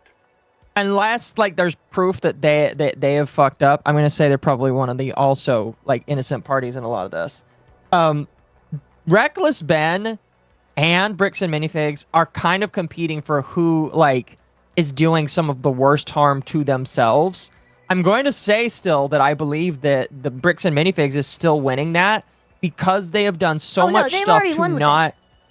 Here's the thing. The TRO bond being waived is important in the sense that Ben's recovery, should Bricks and Minifigs be proven wrong, and what he can actually recoup in attorney's fees, all of that's severely limited with the bond waive like that. So, what I'm telling you is the judge has basically, without even speaking to Ben or Ben's side, set everything up for pretty much a home run in a way that's really not appropriate. Okay, give him the TRO, but give him the chance to respond. Dude said, no, this ex parte ahead of time waiving the fucking the bond for the TRO bond. That's I know everything seems to me. Yeah, this judge is setting Ben up to get fucked by the law, and not in a legal way. Yeah. The problem now becomes who is going to sink to the bottom first. And I know a lot of people are going to say, obviously, Bricks and Minifigs are. My issue is, I think that I legitimately don't know who's going to sink first. Obviously, they're doing more to sink themselves, but every single time that Ben opens his mouth, he potentially adds more to his own, sink really to the bottom. Needs to shut up now. I have no idea what's in part 3 of his video, but part of me is wondering if he should, not release it, period. Post it. If this fucking TRO's been granted, he should absolutely not post it. Yeah, he should not post it. So, here's my thing. Bricks and Minifigs are only going to be affected by people who are online that have seen this, and that's more socially active. For other people, you know, the kid who wants the neat little Star Wars set and parents going to go buy it, it's not going to affect one little damn bit. Yeah, that's true. So, I actually think, in Hot Tank, I think Bricks and Minifigs is only going to get a hit. That's it. I think that unless they do something to repair their image, they are, like, tainted in terms of like being able to market themselves. Even if they win this case, they're fucked. Yeah, they're gonna have to rely locally on franchisees. The hit to their PR is almost absolute. Online. Yeah, but like I said, they're still gonna make money. They're not gonna make as much money as what they did. Yeah, and this has also hit the news. Like Ben was being interviewed by Fox News and shit. Like this is totally broken containment of the usual internet culture stuff. Pretty much. Anyway, let's continue. The order recites that no bond is needed because defendants face no legitimate harm from being restrained. The harm of a channel ordered dark before trial by an order the other side never got to contest, recorded as no legitimate harm at all. So, the read. The conduct pieces, threats, doxing, the 1,000-yard line, are likely to survive. The 2 speech paragraphs, the forward gag and the takedown, sit on shaky constitutional grounds, and it would be a surprise to see it survive in that form once Ben's side briefs it at the injunction hearing. Yeah. There is, right now, a signed order commanding a journalist to take his reporting down. The parts of Ben that are hard to defend are coming. That order is not one of them. Part 5, the other lawsuit, the one the Gormans wrote. For weeks, the Gormans were the quiet ones, names mentioned, voices on a recording, never the authors of anything. That changed. They filed their own lawsuit against corporate in a specialized Utah court for business disputes. It is not a thin grievance. It is a careful, heavily documented 12-count complaint, built to answer the story corporate is telling. The spine of it inverts corporate's "they just stopped paying." The Gormans say the defaults weren't theirs. They say the defaults were manufactured. When they bought the store, corporate was supposed to hand over 2 unglamorous essential things, the store's bank account and the lease. They allege corporate never properly did either. The bank account froze because the transfer paperwork was never returned, so the automatic... Well, let's play and then we'll talk about that for a moment. That's a big bitch. Here, chat. That's a big dude. If Part 3 is supposedly focusing on the Mormon side of things like is being claimed, knowing Ben's sensationalist tendencies, he might accidentally turn public opinion against him in the process. We'll have to wait and see. This again, the big problem is this has every way to go like south for him. So here's the problem: if this has been granted, and Ben ignores it and posts this video. I mean, it's already been posted to Patreon. It was posted before the TRO. Well, it was posted before the TRO was granted. Before the TRO, okay. If he posts that on YouTube, I think they pretty much approved the claim. That's the problem. It sucks, but Ben has to play kind of by then the you get held in contempt for disobeying a court order. You don't get to rule, oh, you disobeyed a court order, so I find you liable or not liable. No, that doesn't happen. What I mean is that it goes against them. Yeah, in the sense that they can get a contempt ruling. Yeah. But, it doesn't go in his favor.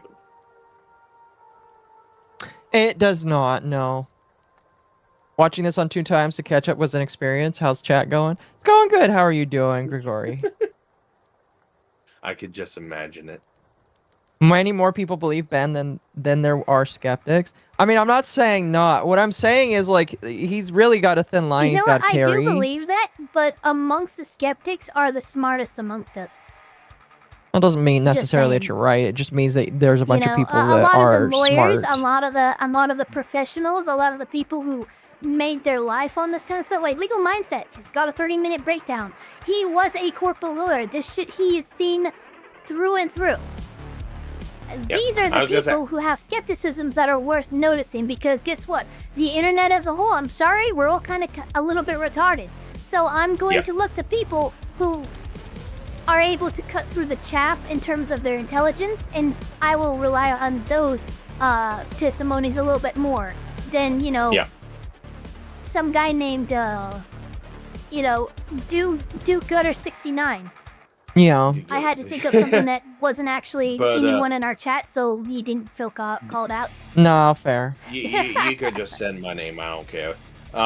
But the thing is I've also seen public sentiment kind of go against Ben. Like I said, at the first of this, when this whole thing's dropped, everyone was on Ben's side until a couple days later, and then people started questioning it. And then you get to now, there's a lot more people questioning it. Well, as time goes on, more skeptics are going to show up. Yeah, for sure. That ratio I'm not will saying that's change not going to as happen. time goes by. The question now is, like, just how is it going to play out? I think the thing that's kind of crazy is there has been so much information that was given literally in a week that there's just been so much information that's been given. It was like, that, Jesus Christ. It's almost kind of impossible to keep up with it without doing 12-hour streams, I'll be honest with you. Which is why, like, it's kind of crazy, you know? Anyway, let's continue. We're only 24 minutes into this video, and it's 39. We got this. Come on, Royalty we payments can do couldn't this. come out. The lease stayed in corporate's name, so when rent bounced, the notices went to corporate, and corporate didn't tell them. You can't pay from an account you don't control on a lease that isn't yours for problems nobody tells you about. And those non-payments became the grounds for termination. The complaint puts it this way. Create the breach, conceal the breach, then terminate for the breach. Wait. The Gormans say the director of op... Go ahead. First off, Pixel, thank you for the raid. Welcome. Appreciate it. Okay, so if corporate held the accounts from them, how in the hell were they able to do business the entire time? I'm going to assume these are accounts to pay to. Yeah, these are I have no idea. There's just accounts to pay to. That's and sometimes they'll Cat, thank you for the raid. Welcome. Nice, thank you. another raid. But yeah, Go ahead. this is actually something I've heard about a few times, and I've actually experienced with a it wasn't a Subway, it was something, and not Firehouse, some marina. Fire subs? Sandwiches? No, not fire subs. But it was one of those subway trains, and that's what he was having an issue where he could not get a hold of his his account for paying rent for that space and stuff like that, and some of the other stuff. And he kept trying to get it from corporate, and corporate was giving him the runaround. And then corporate came out of nowhere, said, "Oh, you defaulted because you haven't paid into this account. We never gave you access to," and they fucked him. So I do know this is something that shady motherfuckers will pull from time to time. I'm not saying this is, it has happened in this case, but I am saying there's precedence for it. Yeah. Okay. It's just I know from like on our end at my job, it's like the account that our franchise uses. It's everything. Everything's done in that account. That account froze. We can't get ports. We can't get anything. We can't do nothing. So I guess it kind of goes down to what I used to work for Dollar General, and I know that we had two accounts. We had an account for managing inventory, ordering things that we were out of, stuff like that, putting things on auto order. But then we also had another account that was for the landlord who owned the building that we rented from. And that was handled separately from our corporate account, associated with all the inventory distribution and all the other stuff. So there were two accounts for something that I have experience in. I don't know if they would have worked the same way.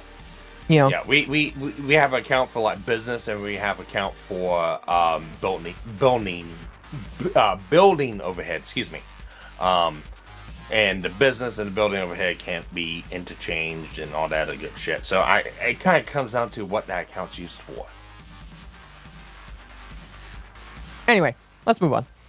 Operations admitted the key piece on tape. On a recorded call, they allege, he said of the lease is technically in our name still. If the recording is real, that is corporate's own operations chief confirming the exact failure the Gormans say manufactured their default. The live stream lesson once more, this time pointed back at corporate by the people it repossessed. There's more on that recording by their account. When the husband asked whether corporate's approach sounded like grace, the operations man said it sounded like a threat. In a way it is. He warned that if they fought back, he'd make their lives shit. When they raised the consignment, the old man's Legos, he waved it off as the new operator's problem. The new owner takes on all that liability. When they later worried aloud about going public, he reminded them there'd be legal consequences if they defamed the company. Each of those, if the tape is real, is a line a litigator dreams of catching the other side saying. Then what did I say, everyone? I said if I was a lawyer and I had access to that fucking video, I am going to be the cockiest motherfucker in court you've ever seen. Oh, it would make me come all over the place. Because you have handed me a fucking gold mine. It would make me come all over the fucking place. Yeah, no, seriously. I'm not joking. As a lawyer, holy shit, thank you. You just made my job so fucking easy. It would be absolutely fucking amazing. I would pull on some Better Call Saul swagger in that argument.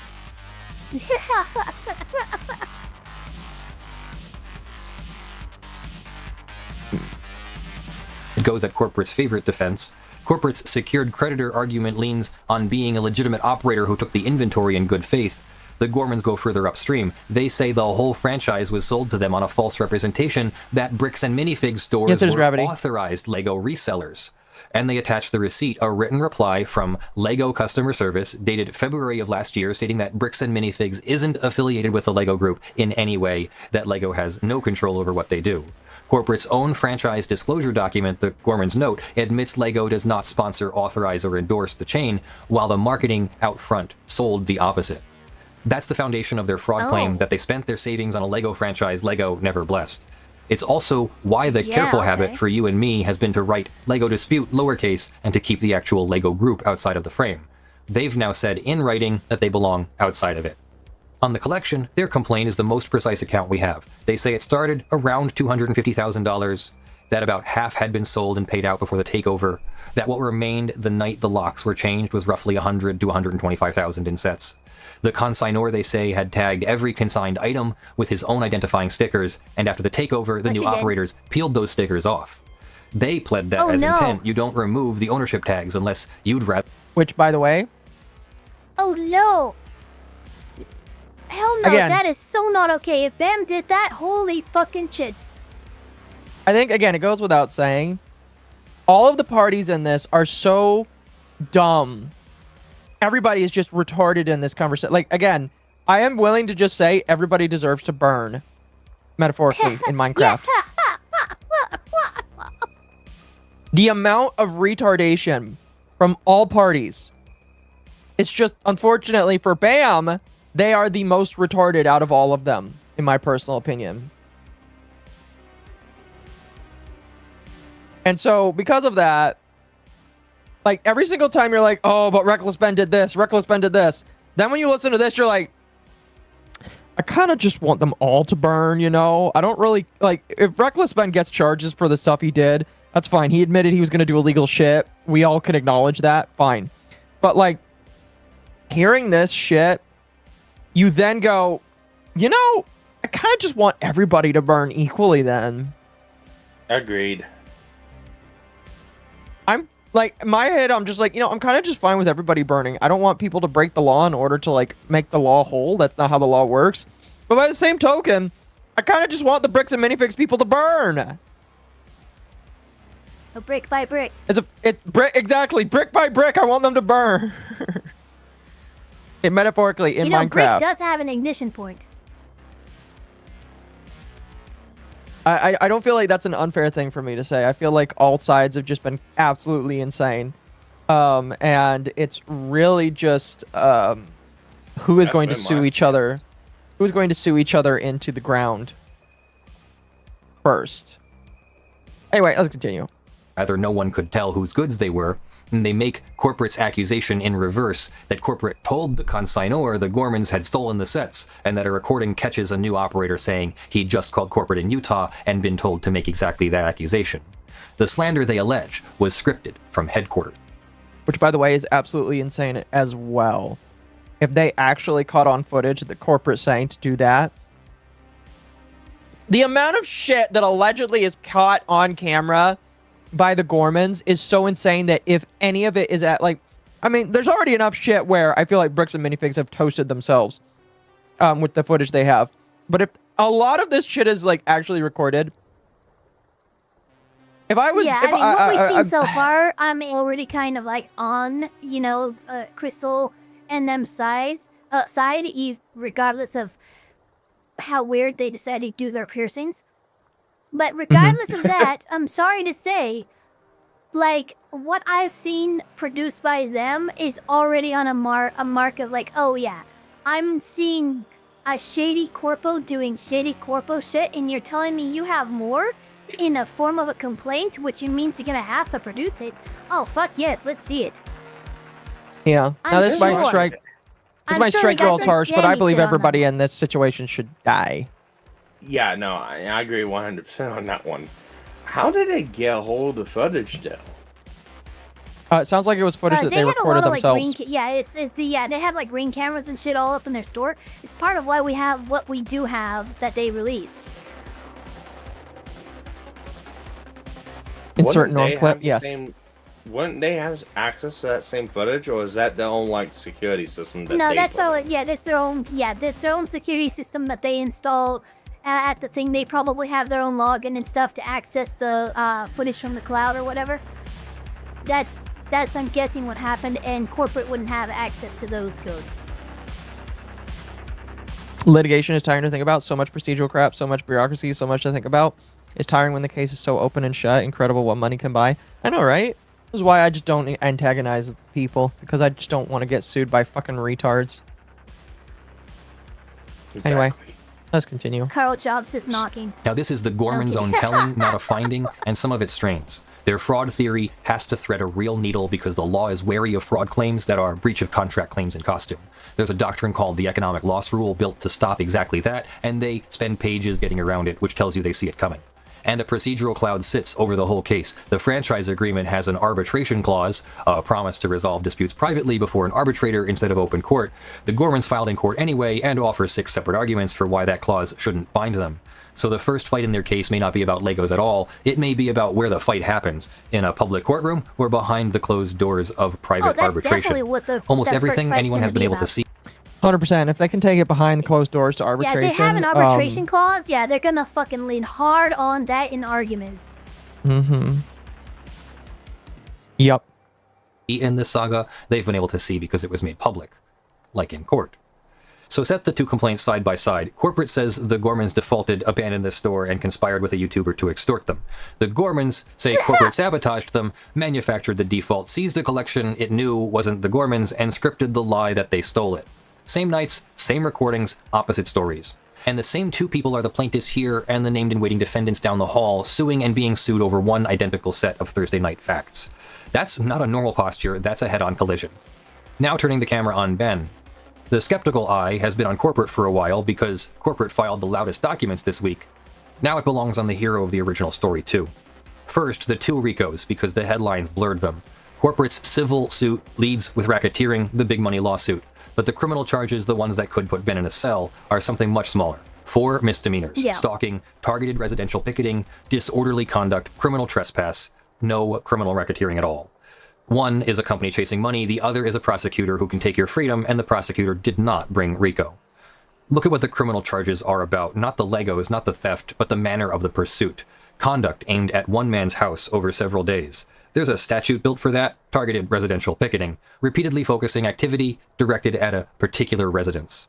Set it against what Ben did by his own footage, the disguise, the staged delivery to get a signature, the sign across from the house, the friend sent to the door posing as a fellow churchgoer. The charges they brought are a tight fit to the documented conduct. Not an overreach, closer to the opposite. And then there's the warrant. The police department said at the end of May that there's no active warrant for Ben in Utah. Corporate's complaint... Did you hear that? Allegedly, there is no active warrant claim for him in Utah. Yeah, so what's that about then, Mr. Ben? Did you lie about... Because here's the thing. I hope you lied about having a warrant out for your arrest when you went to Mexico. Because if you actually did, you would be in so much shit, it's not even fucking funny. So frankly, of all the things that I think that Ben has lied about, I hope he lied about that one. I agree. Hang on. I've gone crazy. I'm gonna come out and defend Ben. In Utah.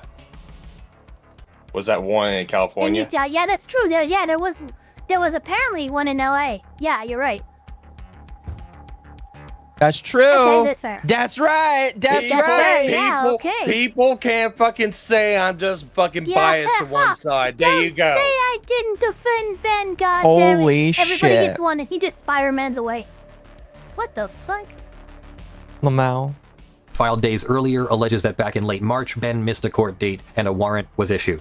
Both can hold across time. A warrant that issues in March can be quashed or resolved by May, leaving nothing active when the department speaks. I can't reconcile them from here. What it means is that Ben's own video, which leaves you braced for an imminent no-bail arrest and a flight to Mexico, is telling you the most dramatic possible version of a situation the police describe as, for the moment, dormant. Then the "we won in court" arc, the small claims victory and the closed store the original video built towards, corporate's complaint tells it differently. It alleges the so-called default judgment was never a real, final, enforceable judgment, and that several of the small claims filings were defective. Wrong entities, some dismissed outright as improper. One thing that was brought up by some other lawyers is that he initiated improper service because he didn't hand it. He served Bricks and Minifigs, but he didn't serve Bricks and Minifigs. He served their company. He served an employee in their company, and because he served an employee in their company and not a registered agent that is allowed to accept mail on behalf of their company, it could be and that's the problem. That's the problem. Yeah, motion to dismiss on grounds of improper service. Which is a very it's more common thing. Than one might think. Yeah. I can't adjudicate it, but the cleanest, most satisfying beat of the original story, "we took them to court and won," is the beat corporate is now attacking as more theatrical than legal. On the redactions, the body camera footage released with the audio cut, which fed the cover-up talk, this week offered a duller answer. The department says the cuts were made at the county attorney's request, the prosecutor protecting an act. Well, it doesn't matter who asked for it. The redactions show a much different story than what they are saying. That was not appropriate redactions. This is before the redactions, by the way. I think we'll skip to the redactions after this because I feel like it would be more appropriate. Active case is a recognized. How are you guys doing, by the way? How much time do you have, Ava? I don't want to take up too much more of your time. I got like an hour and a half. All right, sounds good. Then we'll probably end off on the Reckless Ben responding to the footage, and I think that's what we'll do. Is reason to redact. It doesn't answer everything. It takes the most sinister explanation out. And the religion theory, which I'm setting aside on purpose, a lot of the commentary explains all of this through the faith of the town and the parties, the Mormon mafia in the comments. There's a simpler account. A small department reflexively siding with a local resident over an out-of-state, loudmouthed YouTuber who keeps turning up at a private home with a camera doesn't need a conspiracy to explain it. Familiarity and repeat complaints do the work. The duller explanation usually does it. It is a duller explanation. Can't tell you how many times. It's Occam's razor. That's all it is. The simplest explanation is often the correct one. Listen, it is a duller answer, but it is more funny for me to make fun of my religion because you're allowed to make fun of the things that you participate in. You go for it. Yeah, I'm a filthy witch, for example. Exactly. I think it's funny to make fun of my own religion sometimes. I mean, like, people joke about the polygamy thing all the time, but like, you know. Damn tree hugger. It's funny to make fun of it. It's not good to use it as a crutch in an argument. No, I agree. Which is why I don't use it as a crutch in an argument. I use it as a form of criticism when I feel it is necessary. And I actually feel like I'm more qualified than people that aren't Mormon because I know firsthand what it's like to live in Utah with Utah Mormons. No, Arco, you responded to a fucking comment on Twitter like the other week or so like that. It's like, I got fucking called Mormons. Like, what? You ended up responding to that one Mormon. Too. You fucking Mormon. I died. Anyway, let's go. Both of these are true now, and refusing to hold both is how everyone else in this story ended up in a courtroom. The case against corporate has teeth. The recordings, the Lego letter, the promotion that undercuts the without notice defense, the manufactured default story the Gormans can apparently back with tape. And the clean, blameless Crusader picture of Ben is harder to hold up. A civil RICO suit built from his own footage, misdemeanor charges that fit his conduct, a courtroom win corporate says was never real. A man can have a real grievance and handle it in a way that builds a case against him. A company can have a defensible repossession and an indefensible takedown order. Part 7. 2 lawsuits, a signed order, and an empty shelf. There are now 2 lawsuits running in opposite directions over one set of facts. In one, the Gormans sue corporate, fraud, wrongful termination, conversion, defamation, 12 counts. And the threshold fight may be whether any of it stays in public view because corporate is likely to push it into private arbitration and the Gormans are fighting to keep it in open court. In the other, corporate and its people sue Ben, his company, Mansell, Victor, and 15 unnamed John Does, with the Gormans named as Does in waiting. The same handful of people are plaintiffs in one courtroom and defendants in the one down the hall. What's the Mormon angle? The angle is people believe that all Mormons, or at least the Mormons in the area, are part of this grand conspiracy. And while I do believe that because some of them are also from the same church, there could be some like favoritism, I don't think it's as serious as people make it out to be. They're good old boys, but it's not a religious conspiracy. Yeah. I really don't think it is. Yeah, I just don't legitimately think that. Over the top of it, a signed ex parte order that doesn't just keep people back from the stories, but commands a journalist's videos taken down. A criminal docket with 4 misdemeanors, and by corporate's account, death and bomb threats handed to the FBI, which, whatever their source, are the kind of thing that moves a judge to grant an injunction, because you can't unring a threat with money. The same order then reaches past the threats and into the reporting, and those are not the same thing. In the middle of all of it, the collection, the thing this was supposedly all about, still hasn't moved. An 83-year-old man's shelves are still empty. Run the choices in a line. Corporate could have returned a collection it never paid for at essentially no cost, and it didn't. The CEO could have stayed off the live stream. He didn't. Ben, with a genuine grievance and a By the way, one of the worst things that the CEO did was get on live stream. He is not talking to a reliable lawyer. I cannot believe that actually happened. Like, the CEO of any company that makes that much money, like, how did the company not have more control over their CEO? Like, someone in his ear to go, hey, don't go live. What the fuck are you thinking? Yeah. A lawyer would have told him, hey, don't do that, please. Don't talk. Don't do anything. Don't do anything. Why are you doing things? Absolutely. Exactly. I think and I legitimately think he thought he can come out and get in front of it and tamp it down as nonsense being spoken, not really thinking about what could possibly happen. I think he's more like in real life than on the net. He's not a smart Mormon. Yeah, that's fair. He's not a smart Mormon because smart Mormons would have gone to the lawyer. Just saying. Just saying. Real person to fight for chose disguises and deepfakes and an explosion graphic and a company called We Steal From Old People, and handed a billion-dollar law firm a 10-count complaint and the word extortion. Each of them took a problem and by their own decisions grew it. Not bad luck, but a sequence of decisions. Decisions are what the law exists to examine. Folded inside one absurd dispute about plastic bricks is most of a first year of law school. Contract, what the franchise agreement said, and whether corporate manufactured the default it then enforced, property, the bailment, the coat check, conversion, secured transactions, the security interest, the bona fide purchaser, the $20 piece of paper that may decide who owns a man's life's work. Fraud in the inducement over a franchise sold on a Lego blessing Lego says it never gave, the civil versus criminal puzzle, and its sequel, The Two Faces of Rico, criminal procedure in the stops and the warrant and the redactions, a live signed prior restraint, ordering speech off of the internet before any trial, even arbitration, and the quiet, enormous question of whether the whole thing gets decided in... You don't like what? Prior restraint. No, I don't like it either. I think that is an extreme violation really don't like that. I think that's an extreme violation of speech, and the fact that it happened is... that I want to see... The fact that it happened ex parte. That's what's crazy. Yeah. For those that don't know, ex parte means without the other party present in order before it happened. Yep. So... in daylight or behind a closed door. And litigation strategy in every panel. The recorded threat, the live stream, the countersuit that finally made the company's silence make sense. A mess, in a word. And messes are where the law actually shows its work because the tidy version assumes everyone behaves rationally, and then a case like this arrives and proves they don't.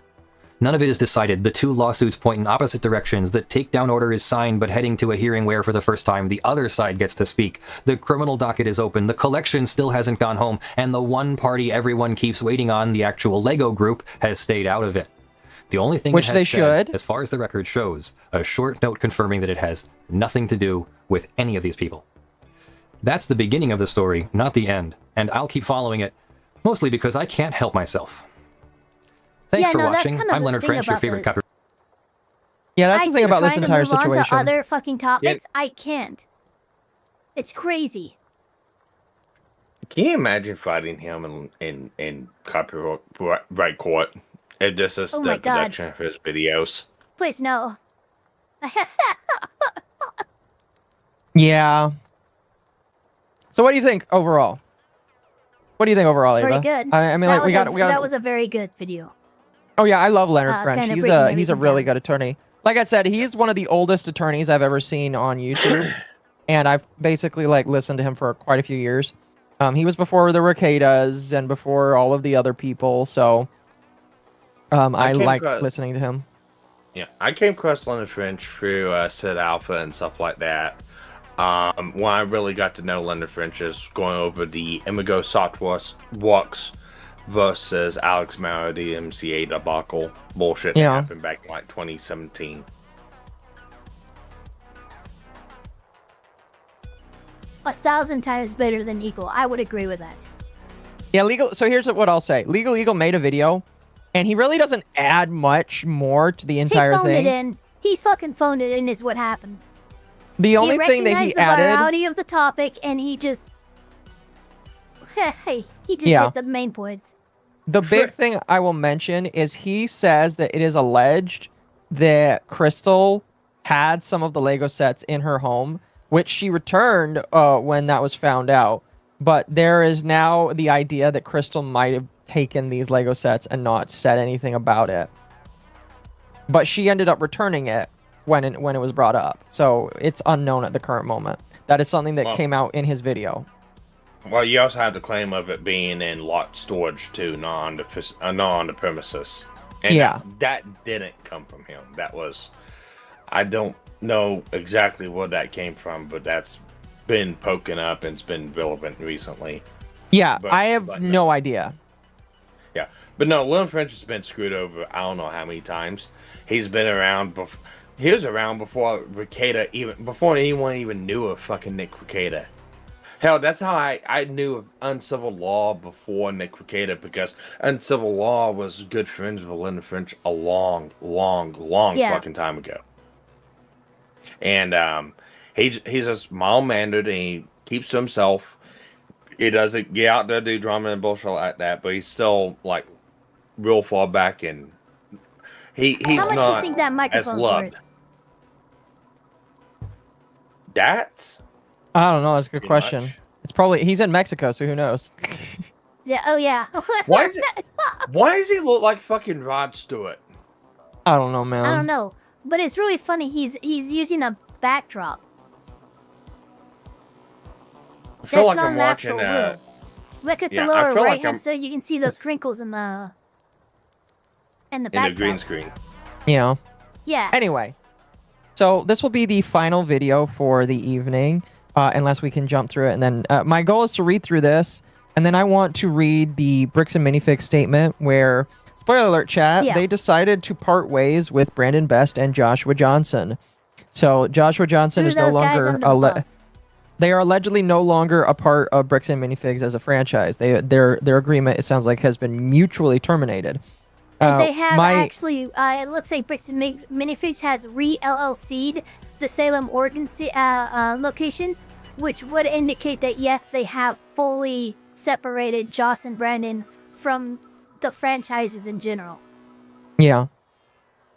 So because of that, there's some interesting stuff. Some very interesting stuff that's going on. But let's go through this video. So what this video is after the footage leaked, after the body cam footage leaked, Ben decided to make this video to show off some of his claims.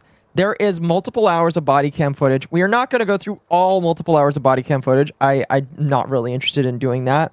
You can watch the body cam footage if you would like, chat. In fact, I would encourage you to do so if you're interested. However, the things that Ben shows off in this, I feel like are some of the more important points. And if you're interested in seeing some of those important points, that's what this video is for. It's a 16-minute video, so hopefully it should only take us about an hour to get through. Anyway, let's get going. Oops, let me unmute it. and released all the footage unredacted of my interactions with them. So this is the original footage I got with the redactions in, and this is the new unredacted footage. I'm lining them up, and I'm going to keep only the redacted parts to see what they were actually saying. I understand. This ends today. I know. We're talking to them. Okay. Sadly, they weren't able to get the first 2 days where I was accused of having heroin on me. But the final 2 days, we were able to see a lot, actually. The footage starts with me going to Josh's house so I can serve him his legal court papers. Josh knows that if he goes to court with me, he's going to lose. So instead, a much easier option is he calls the police on me to prevent me from serving him. His name is Ben Schneider. He's stalking my house. Will you come to my house, please, and come get them? I'm not going to have stalkers. Are they there right now? They're on the side of the house. One of the dispatchers made a note here saying that you were... So, I'd like to bring up something really interesting. That phone call took place between Ben Schneider, or excuse me, not Ben Schneider, between Joshua Johnson and the cop. Not dispatch. No, but he did just say he has a note from dispatch here, which means that he was probably given Josh's number by dispatch, and then this is going to be the responding cop. This is very normal. This is not an indication of backroom dealings. I mean, that's fair. I just figured I would bring that up. Because he literally just mentioned, oh, I have a note from dispatch here, which indicates that he was dispatched by this girl. Now, maybe he got the number from dispatch and called Josh personally. Maybe that happened, but, yeah. It's very possible. This was a dispatch reaction. It's very, very, very possible.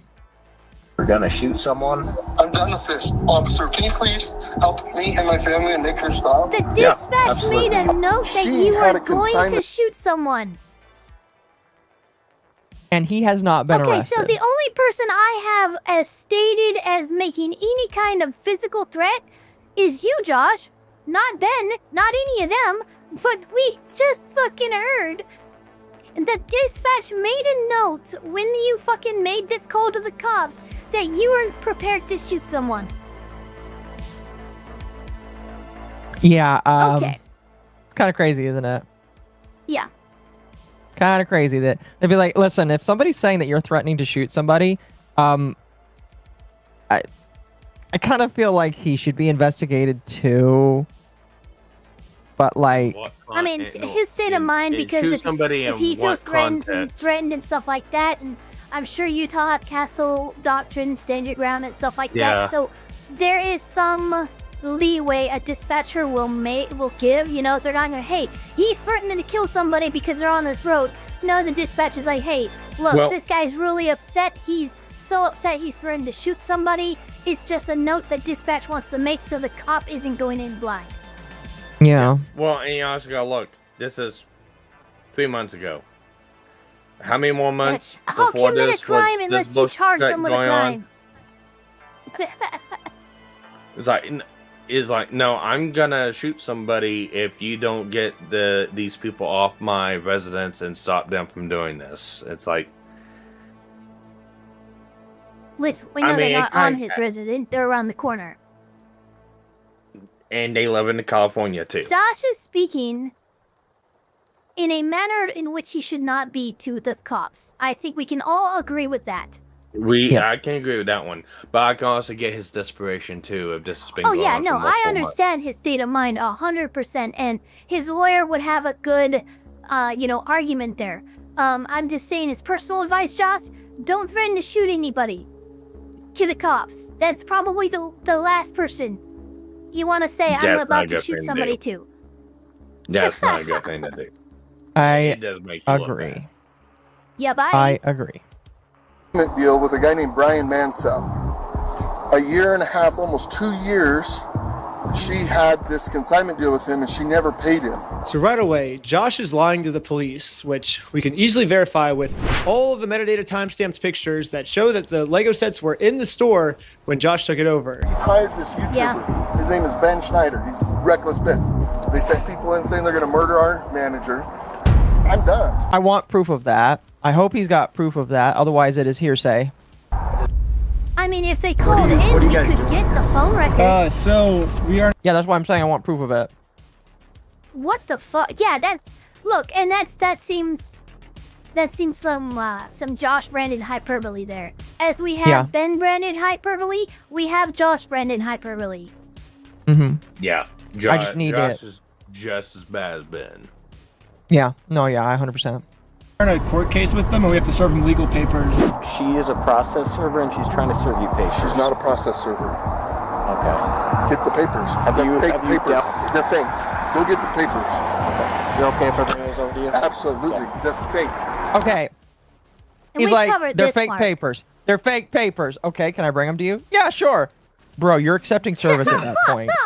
That's service acceptance. Yeah, that's what I was just gonna say. Look, we've covered this far. We know that the cop is doing wrong from this point on.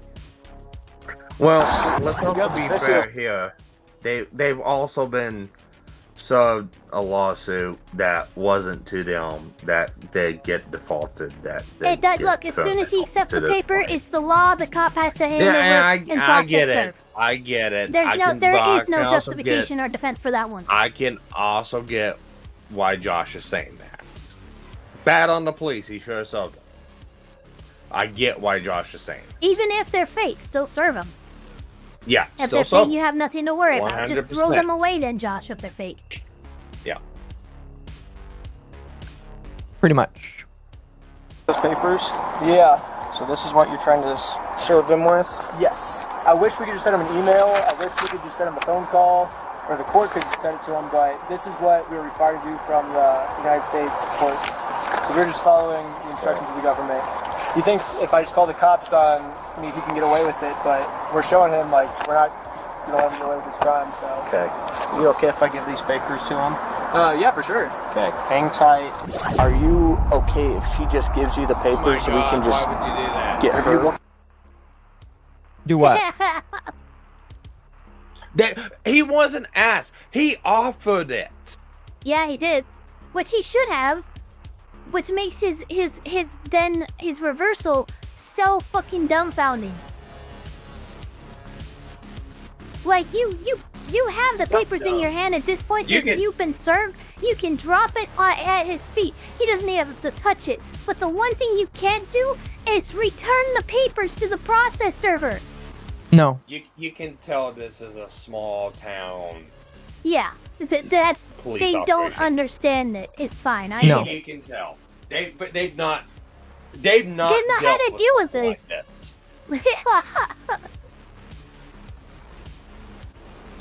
Get the papers. I've talked to the Kaiser Police Department. There's nothing filed. So no, I'm not accepting service from him. Okay. Absolutely. You are not allowed to deny service.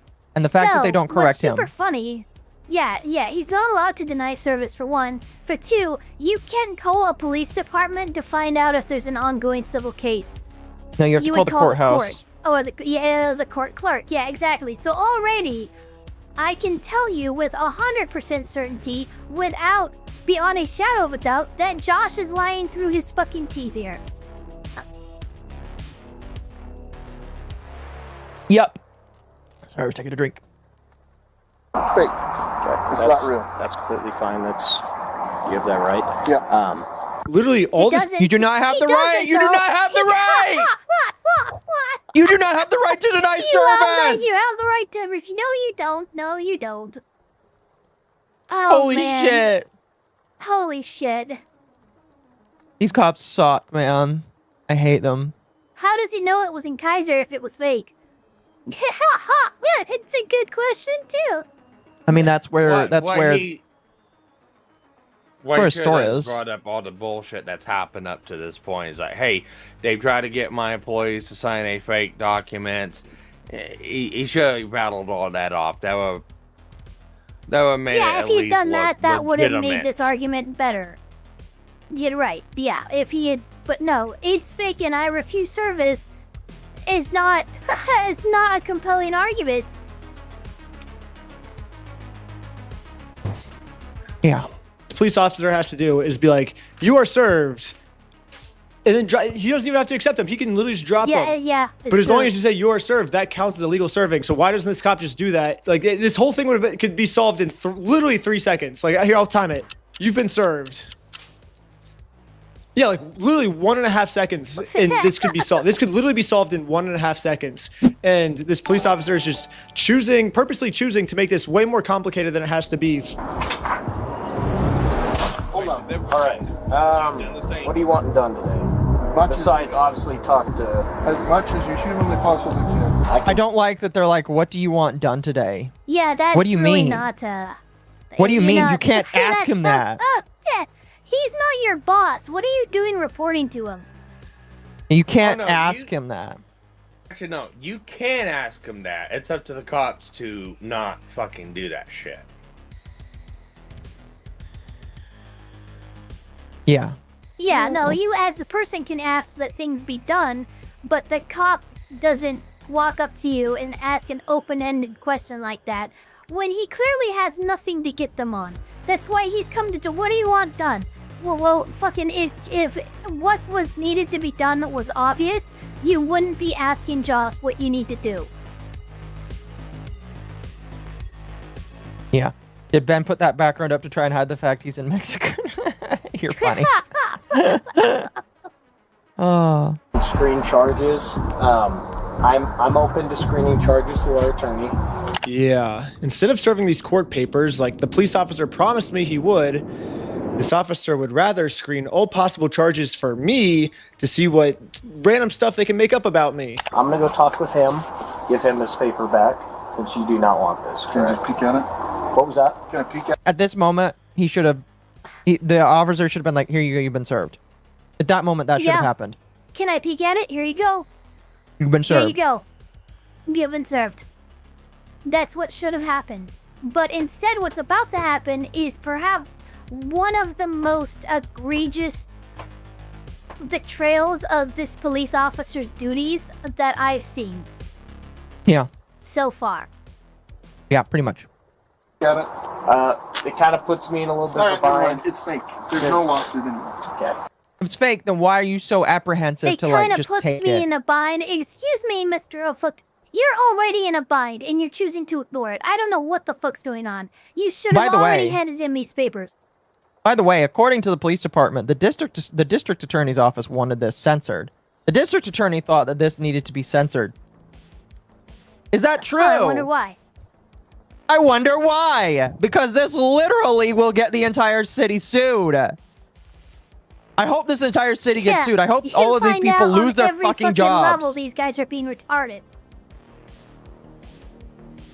Like, I hope all of these people lose their jobs because they are absolutely fucking insane. Absolutely childishly insane. It's crazy. Well, I wouldn't go that far. Like I said, one, it's a small town. Two, I'm not gonna say that they all know each other. I'm gonna say maybe some of them know each other in passing. But you also gotta look at it too. Wild ass fucking story. You got somebody out from fucking California making these claims, trying to sell paperwork. You got someone who's living in this town telling a story of, yeah, I know, this is a bullshit thing that's been happening over a year and a half, and I still think that's retarded. So remember the body cam footage in which he actually calls the court and finds out this is indeed a real court case. Yeah. No, he's that's coming up. He's still sure like really what's happened is the police is violating the law. He should be fired, and any defense of that is just defense of blatant corruption. Yeah. I see where he came from, but no. I do too. Listen, I can you can say empathize that. with his state of mind. I still think that like but all I see is corruption. doesn't justify. I don't yeah, care. it doesn't justify a violation of the law. It's like I don't care if it's like it's a small town thing. Don't care whatsoever. It's just like, okay, so you're telling me that you would rather chance your entire precinct being under fire because you don't want to do the proper serve. That is like one of the most damaging and devastating things you could ever say. That is more damaging to your to the people that you're supposed to protect than just doing the right thing. Yeah, I still don't see that. I'm sorry. Like I said, I'm looking at this from I'm looking at it as a small town thing. Again, I still think it's wrong. That doesn't justify it. Not in the least bit. That's alright. So anyway, I'm gonna give this back to him. and trespasser. Because here's the thing, let's think about this logically. Do you think a process server would show up with a guy that's been harassing a YouTuber to serve papers in Utah? Josh knows that if he gets served these papers, it's going to be really bad for him. And at this point, it seems like he's willing to make up any story he can to get us arrested before he gets served these papers. They sent a lady in, and the lady's like, "Oh, I'm going to murder you," to Amanda, the manager. And now, Josh has just committed a... I want proof of that. What? We should have. What? We know that there's cameras in that fucking Bricks and Minifigs. I want proof of this, please. Crazy statement. You're telling me this lady, this process. Okay, whatever. Well, let's continue. Jesus, that was a wild accusation. I want proof of this. There must be proof of this. There has to be. If it exists, then obviously Ben deserves like the utmost. He deserves to be like torched under the law. But if this is not true, this man is lying to the police. It's absolutely fucking insane. Well, I mean, who would fall responsible? Would it be Ben or would it be the girl who went in and did that? Mm-hmm. Why are you believing Josh? I'm asking. Because it's a girl that did this. Who would be responsible though? Would it be Ben or would it be the girl? Which is crazy because they're in Utah now, and Salem, Oregon is where the store location is. So are you alleging that this lady they just met came with them from Salem, Oregon after threatening Amanda? What is happening? Well, I don't think he's talking about the girl. I don't think he's talking about the girl that's with him. I think he's talking about a different event. Yeah. Okay. But my overall question is like, would Ben be held liable for that, or would it be the girl that made the threat? If that is the case, that was why I was asking. Depends on it depends on a multitude of factors, honestly. They'd have to verify it ever even happened. And how do you do that? You got to figure out who actually did, or a video or something like that. Yeah, it would start first with a recording. Right now, really is hearsay. Josh just said that somebody else went in and threatened to kill someone. That is quite literally hearsay. We have no idea what the fuck that means, or whether it's verifiable or anything. If you were somehow able to verify it, it would be easier to get the girl, but not Ben. But you could technically go for the harder get, which is getting like a criminal RICO, criminal conspiracy. Yeah. And the lady was acting as an agent of Ben in that conspiracy, but that would be much more difficult to do. But that would be underneath a criminal penalty. It's hearsay. Yeah, but that would be criminal conspiracy. If they could somehow prove it. Yeah. Also, where's the police report? Yeah, I'm sure there'd be a police report, right? I'd hope there's a police report. Look, if I'm Amanda and I'm sitting here at some lady comes in and threatens to kill me, I'm sorry, I'm calling the police, I'm making a report. Yeah. And that's another thing, too. There should be... If this is legitimate shit that Ben's or in his crew's been doing, there needs to be documented and, call the police, make a report. Especially think about it this way, right? He himself has admitted that this is a prolonged, sustained period and cycle of harassment. At some point, when recognizing this pattern, you would know to start recording yourself, start gathering evidence yourself to prove to the police that he is stalking and harassing you. The fact that we just have your word with no evidence otherwise that I assume any reasonable person would have begun to gather if I've been harassed for fucking days on end by these people. Well, I mean, Ben there's a lot that could back up his claims that he's not providing that is making them much, much more weak, in my opinion. Yeah. Well, Ben did put out a video 3 months later that kind of does substantiate, there has been prolonged harassment. Anyway, let's continue. A felony. Lying to the police officers about a false threat I made to get me arrested is super duper illegal. He called the store a billion times, threatened the employees. He does not want the paper. So He's not want the papers? Here's that back for you. Okay. I'm not sure what this is. I've never seen something like that. To be honest with you. These are court papers. Okay. Have a good race your day. Okay, see ya.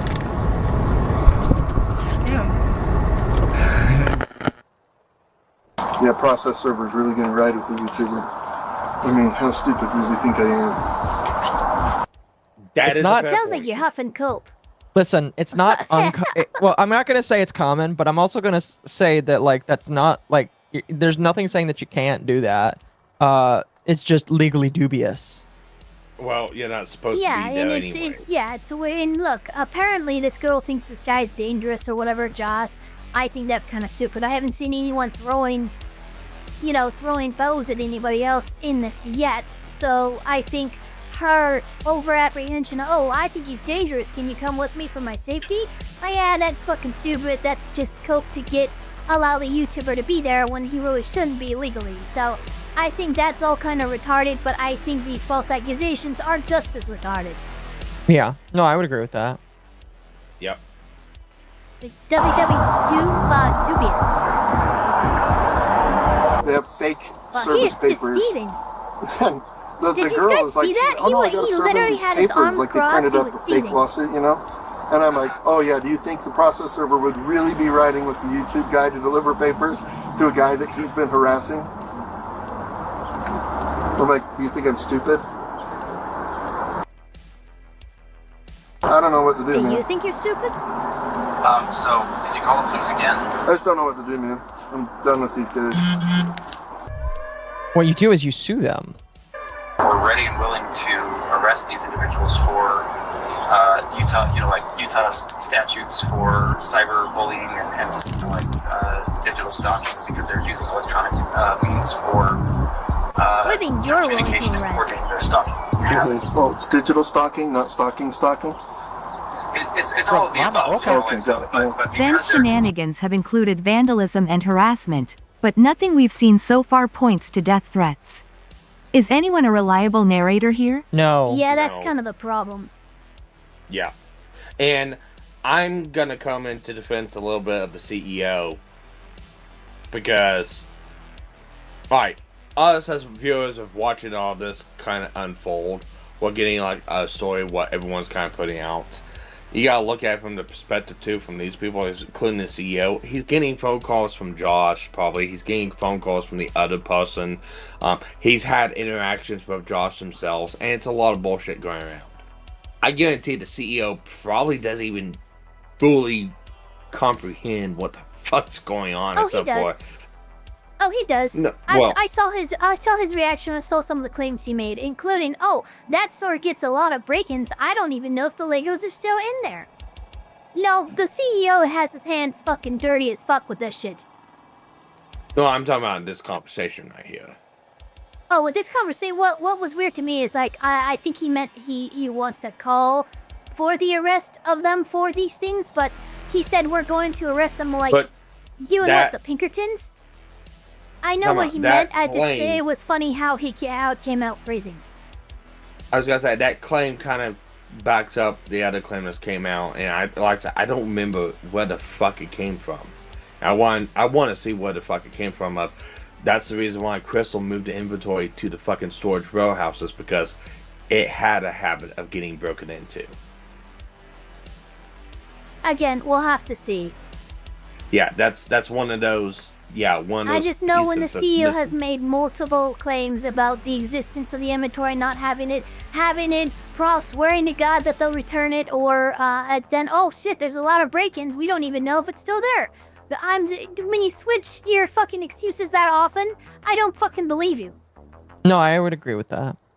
You know, and it's a fair claim.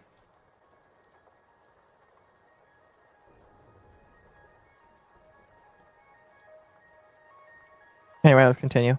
Continuing to use, additional tactics and other things like that, thinking that they're being cute and whatnot, can't continue. So somebody has to be arrested to show that they can't continue to do this.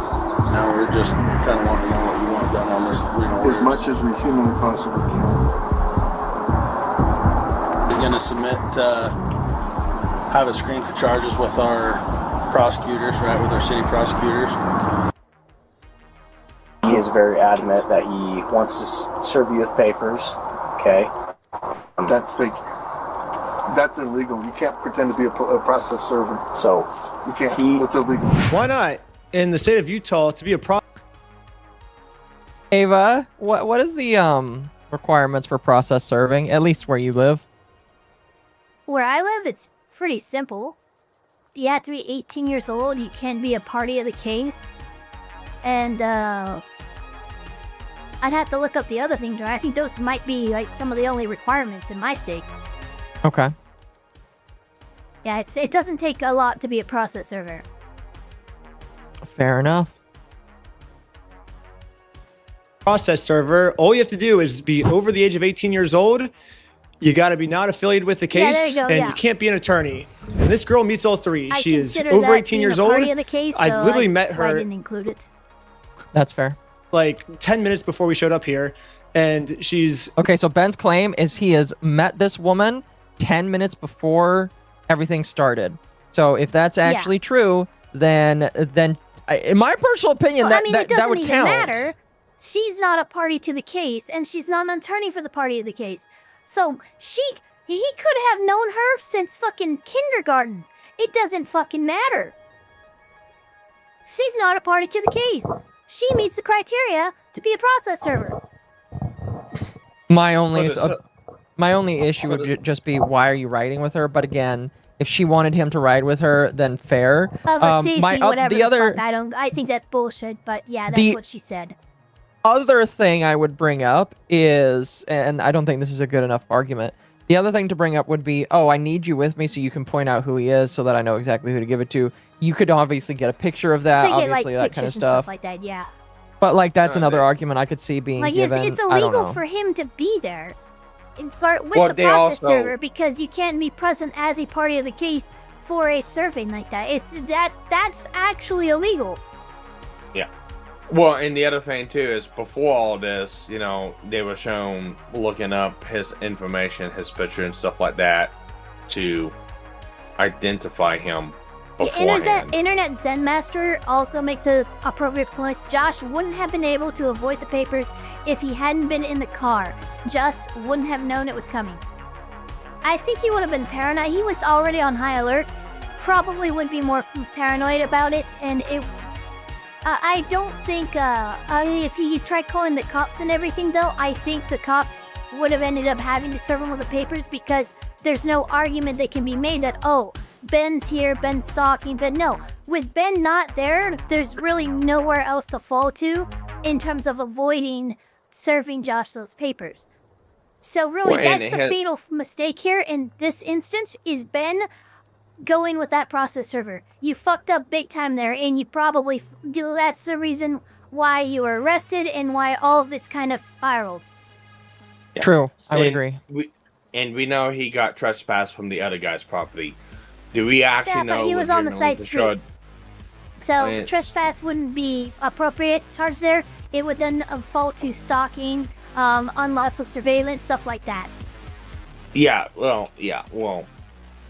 What I'm saying is like, had he been trespassed from Josh's place before on this point too?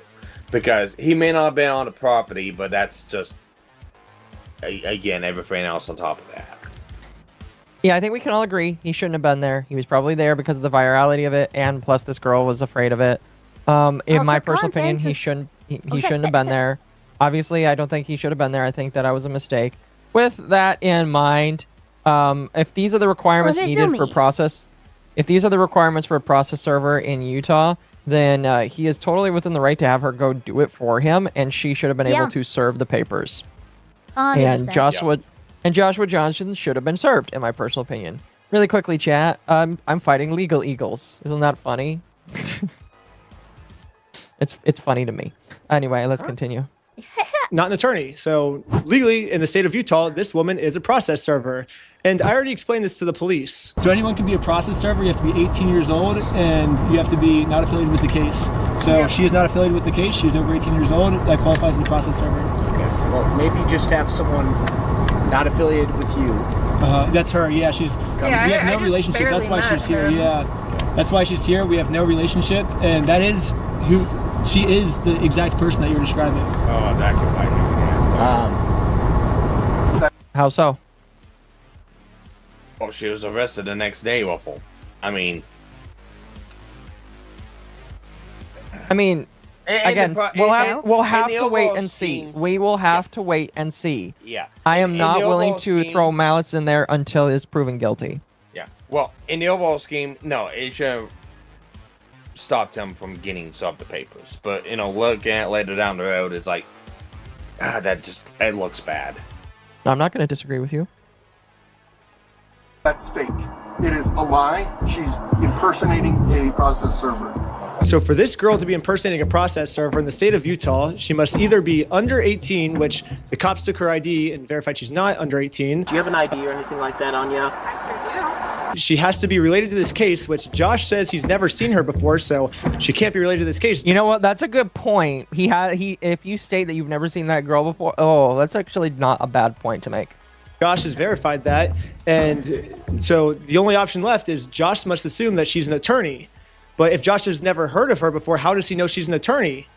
And spoiler, she's not an attorney. But so I don't know what Josh means when he says she's pretending to be a process server, because it seems like he's verified that she meets all the requirements to be a process server. So basically what Josh is saying is, even though she meets all these requirements, and I acknowledge she meets these requirements, she still doesn't meet these requirements. You're making no sense, Josh.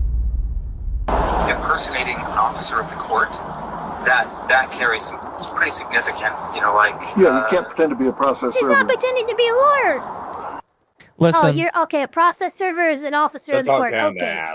I'd maybe technically speak. That's a fucking stretch, in my opinion. Yeah, they're not. They're not. Now, a process server can end up being a officer of the court, like a bailiff or something like that. But not all processor servers are officers of the court. So not all process servers are officers of the court, but all officers of the court are process servers. It's Cope at that point. It's Cope. Anyway, let's continue. Sorry. Wow, yeah, careful there, buddy. That's got to be illegal. And that's, like I say, he's getting combining charges. It's a Class A misdemeanor to impersonate a process. I don't like how he's just showing this off. I mean, I know he's probably doing this, like, guys, look, this is what you can arrest him under. The cops should be like, listen, bud, we'll take care of it. Stop showing this to us. We're watching them conspire on what to arrest people on. Mm-hmm. It's fucking crazy. That is corruption. This is absolutely disgusting corruption, in my personal opinion. And he needs to shut his mouth, which I know he won't. Although, to be fair, he's probably shut his mouth now, considering that he's been let go from BAM. But, like, oh, yeah, he probably ain't saying shit now. Mm-hmm. So, right now... I want her arrested for impersonating a process server. So, right now... I can't just go and pretend... I can't go print up fake documents and go try to process serve people. That's illegal. So, these papers that he printed up are fake. Yes, 1 billion, trillion, gazillion %. Again, this is... The cops should not be taking his side here. The fact that they're just, like, listening to him, I don't like this. All right, hang on. It is a Class A misdemeanor to fake documents to process to a person, but that doesn't mean that's what's going on. Documents, that's not a fake process server. That's not what's going on here.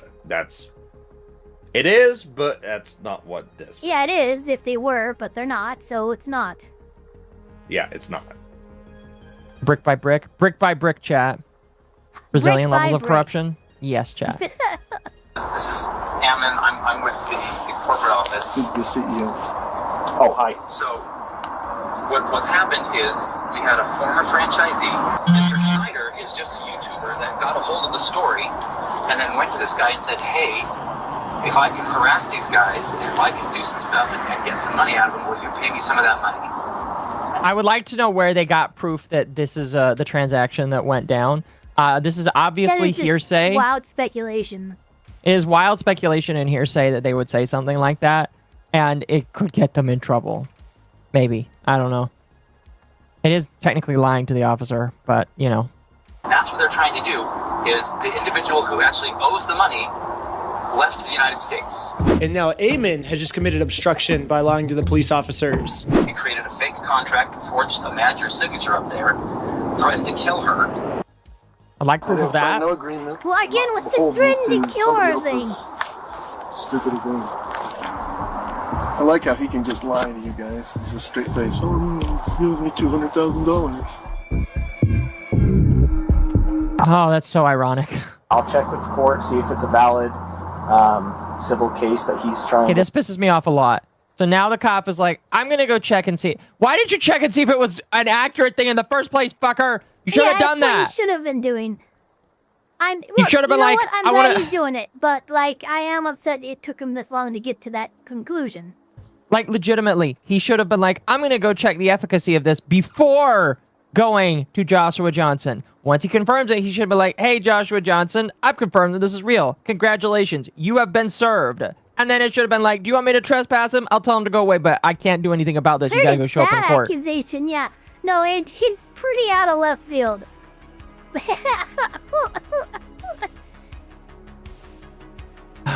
His qualifications are he's on the Mormon. Okay, I don't think you guys understand what the High Council is. It's not really as big of a deal as you think it is. It's just like a... It's like, such a big deal.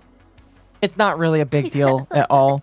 The High Council in a ward is really just like you've graduated from mid-ages to middle-aged to older age. The people in the High Council are old, which means that Joshua Johnson is old. That's what being on the High Council means. It's not really anything much more than that. So. To push through, and we'll go about it that way, okay? Thank you for holding. How can I help you? Trying to speak with someone to verify. Unless I'm getting that wrong, which I could be corrected on. It has been 6 or 7 years since, I was very active. Just verify if the case is real. Yeah, looks like a real small claims case in our court. All right, so the clerk of the court is saying, yep, this is real. This is 100% real. All right, gotta give it to him. Look, Okay, the officer's directive should be clear now. And we know that it's not. And we know, yeah. But, like, at this point, especially, you should have removed any fucking doubt that you had before that you could have used as a shield in the accusations of inappropriate behavior here. Now, you have no fucking thing to hide behind. Well, now it gives Ben a defense saying, well, I couldn't be breaking the law. I'm required to do this thing. And they could be like, well, shouldn't you, like, have somebody else do it? It's like, yeah, but, like, I'm doing this, and that. Like, they've given him more of a defense by confirming this and not doing what they're supposed to, which is just serving this motherfucker. By not serving this motherfucker, they are putting themselves in a situation where Ben can walk out of some of these claims. So. Negligence of duty. Pretty much. Thank you. And after this phone call, I guess the police officers turned off the microphone on their body cam because I guess they really didn't want literally anyone to hear this, even if someone gets a hold of the unredacted stuff. Not even we now can get it to hear what these. Yeah. Yep. I got a question. Yeah. So this whole thing is one whole the body cam, right?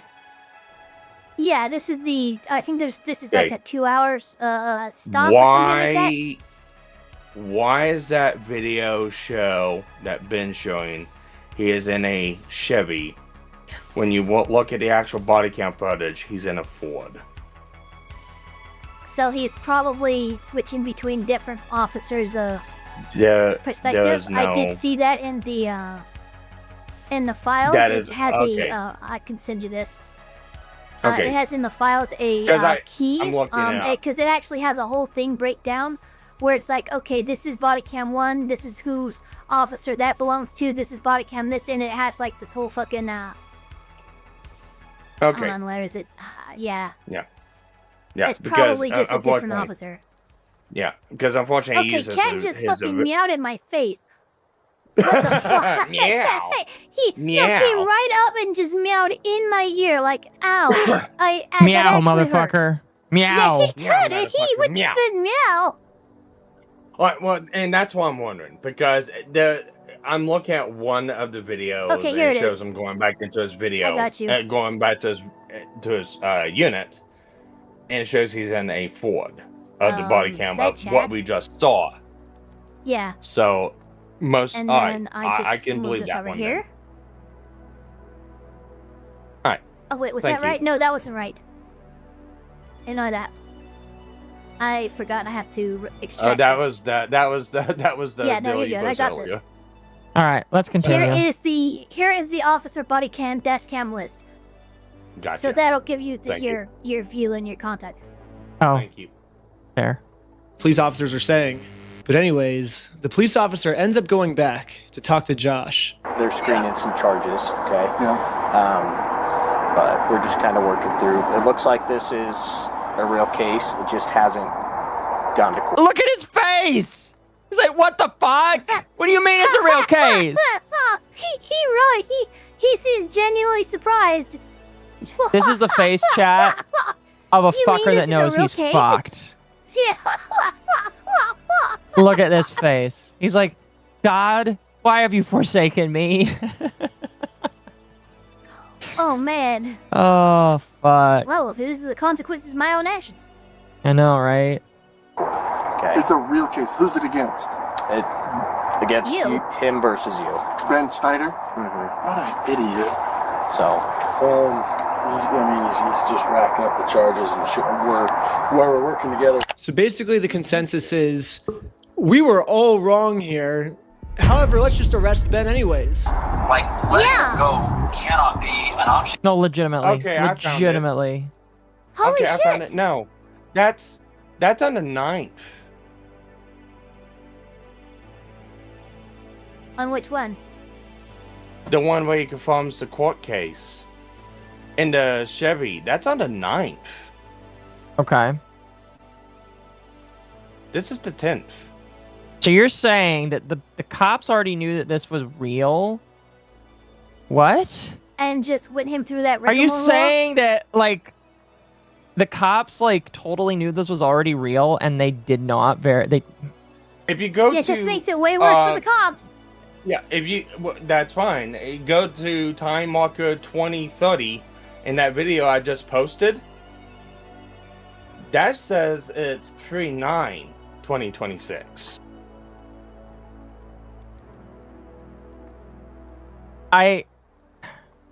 It's already midnight, so I would encourage people to look it up themselves. Let's resume. Alright. Yeah, there's probably a discrepancy there, but let's resume. It's a weird one though. It almost sounds like maybe one of the body cams doesn't have a proper fucking timestamp date or something. This is... Because that I or mean, this is the second time here they out. are on 310 saying, "Oh yeah, it is a real case." After he Oh, just no. said on 310, "Hey, I'm gonna go call these people and see if this is a real case and get back to you." And then Oh, no, apparently this is that what- call was on 39, and now this is on 310 again. Yeah, no. That This doesn't make that any was deal. with What Preacher the Boy. fuck? That was with Preacher Boy, not the Roman process server. That was with the guy that they picked up at the courts. This is the second time at this guy's house. So what I'm hearing... Okay, let's just resume. Yeah, I'm just gonna resume. Here, guys, like there's got to be something for cyber stalking, bullying, like all of the different things. Like there's got to be something to arrest them and send a message that this is not appropriate. This is not okay. I'm in agreement with you. Again, that's why we're kind of working through this right now. Hello. Benjamin, step out for me. Okay. Okay, with the strands behind your back. Am I being arrested? Under arrest right now. Really? Well, that's not a detainment. He just stated that's an arrest.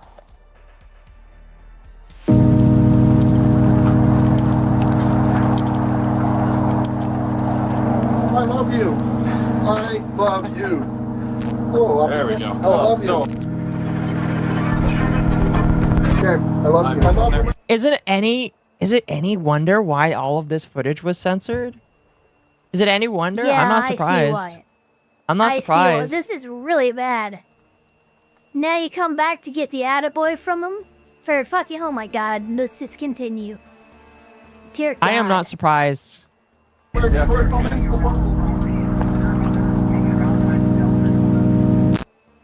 So now let's get to the search warrant, where the cops raid my house because they heard that I was the one that stole the Legos from Brian. So I might have found out an answer of why this cop was so rough with me and threw my arm back. Before we enter the property, the cop warns all the other police officers to make sure we are not filming. Hey, they're probably going to be quick to film. They're probably going to be quick to pull their phones out, so just be aware of that. However, when we got raided, I instantly pressed the record button on my phone because I was terrified these police officers were going to do something and try and hide it from the public. But I guess the police officer sees that I'm filming, and once he sees I'm filming, I think he was like, as punishment for filming me, I'm going to bend your arm back upwards and injure you, is my guess of what happened, because afterwards he says this. The main kid had his phone recording, so I shut it off, but The other kid had a GoPro. How many did you get? You got Ben? We got 5 right now.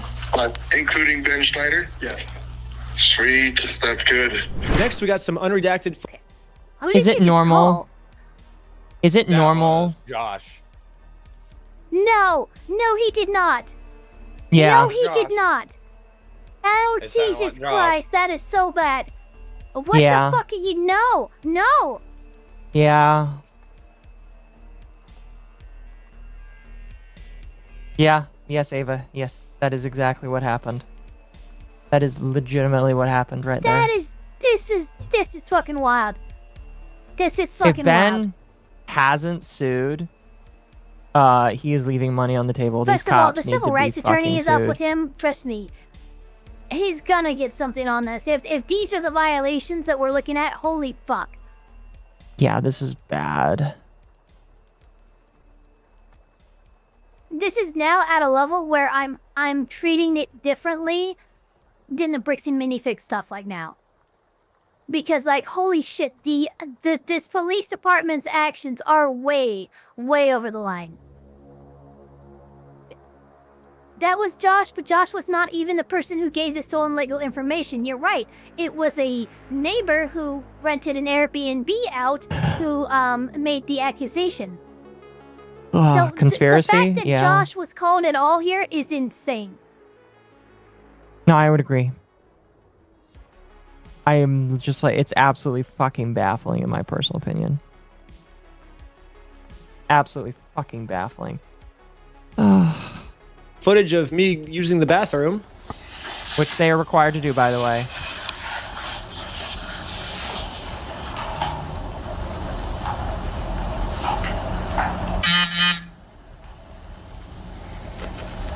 Another thing about this unredacted footage is we get to see the police's entire office building. We get to see their detective board of us. We get to see that they're actually a member of the Church of Scientology Sucks. All my old school fans will know this, but basically I made a religion called Scientology Sucks. And it legally got approved by the IRS. And Scientology Sucks worships a gold plunger as their god.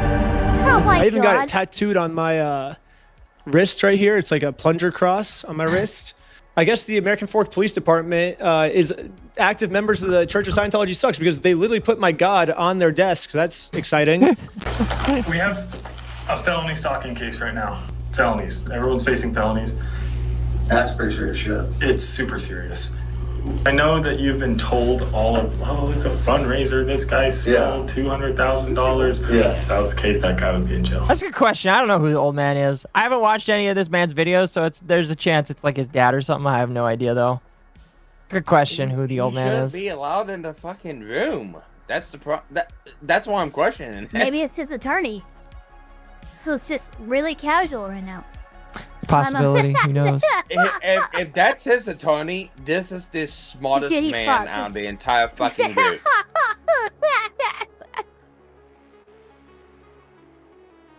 Yeah. So let's use, we're gonna use critical.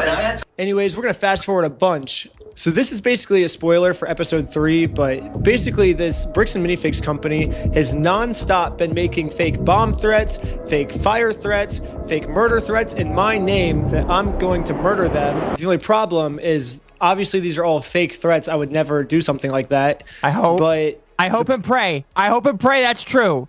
I'm going to believe you right now, innocent until proven guilty. I hope and pray that is correct. So, yeah, and here's the thing. This was done, what, 3 months ago?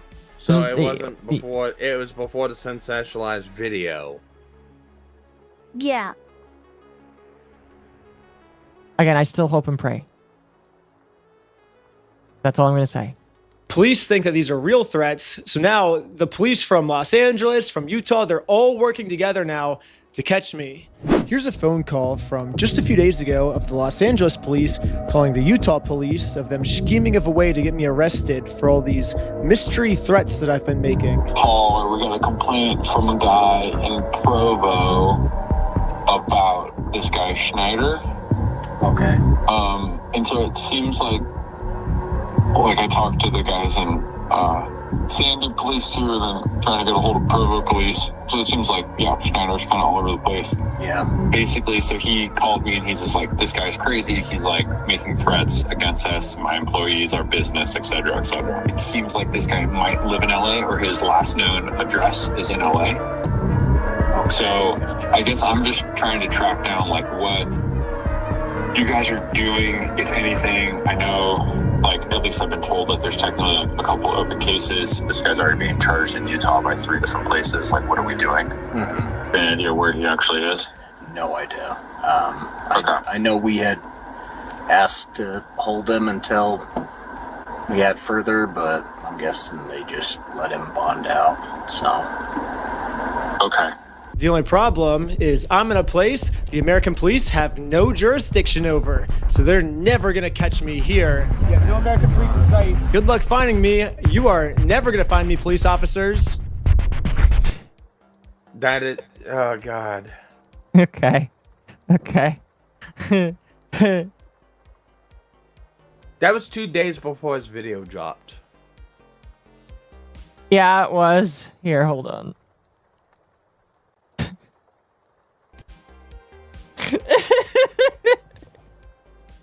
So anyway, chat, Bricks and Minifigs is partnered with Joshua Johnson and Brandon Best. There it is. Whoa! Oh, my OBS died! Yay! No! What?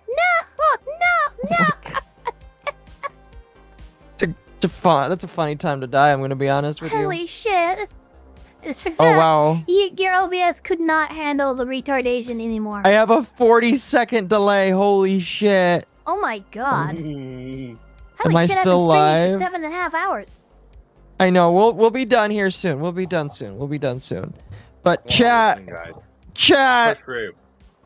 Bricks and Minifigs has parted ways with Salem, Oregon franchise owners Brandon Best and Joshua Johnson.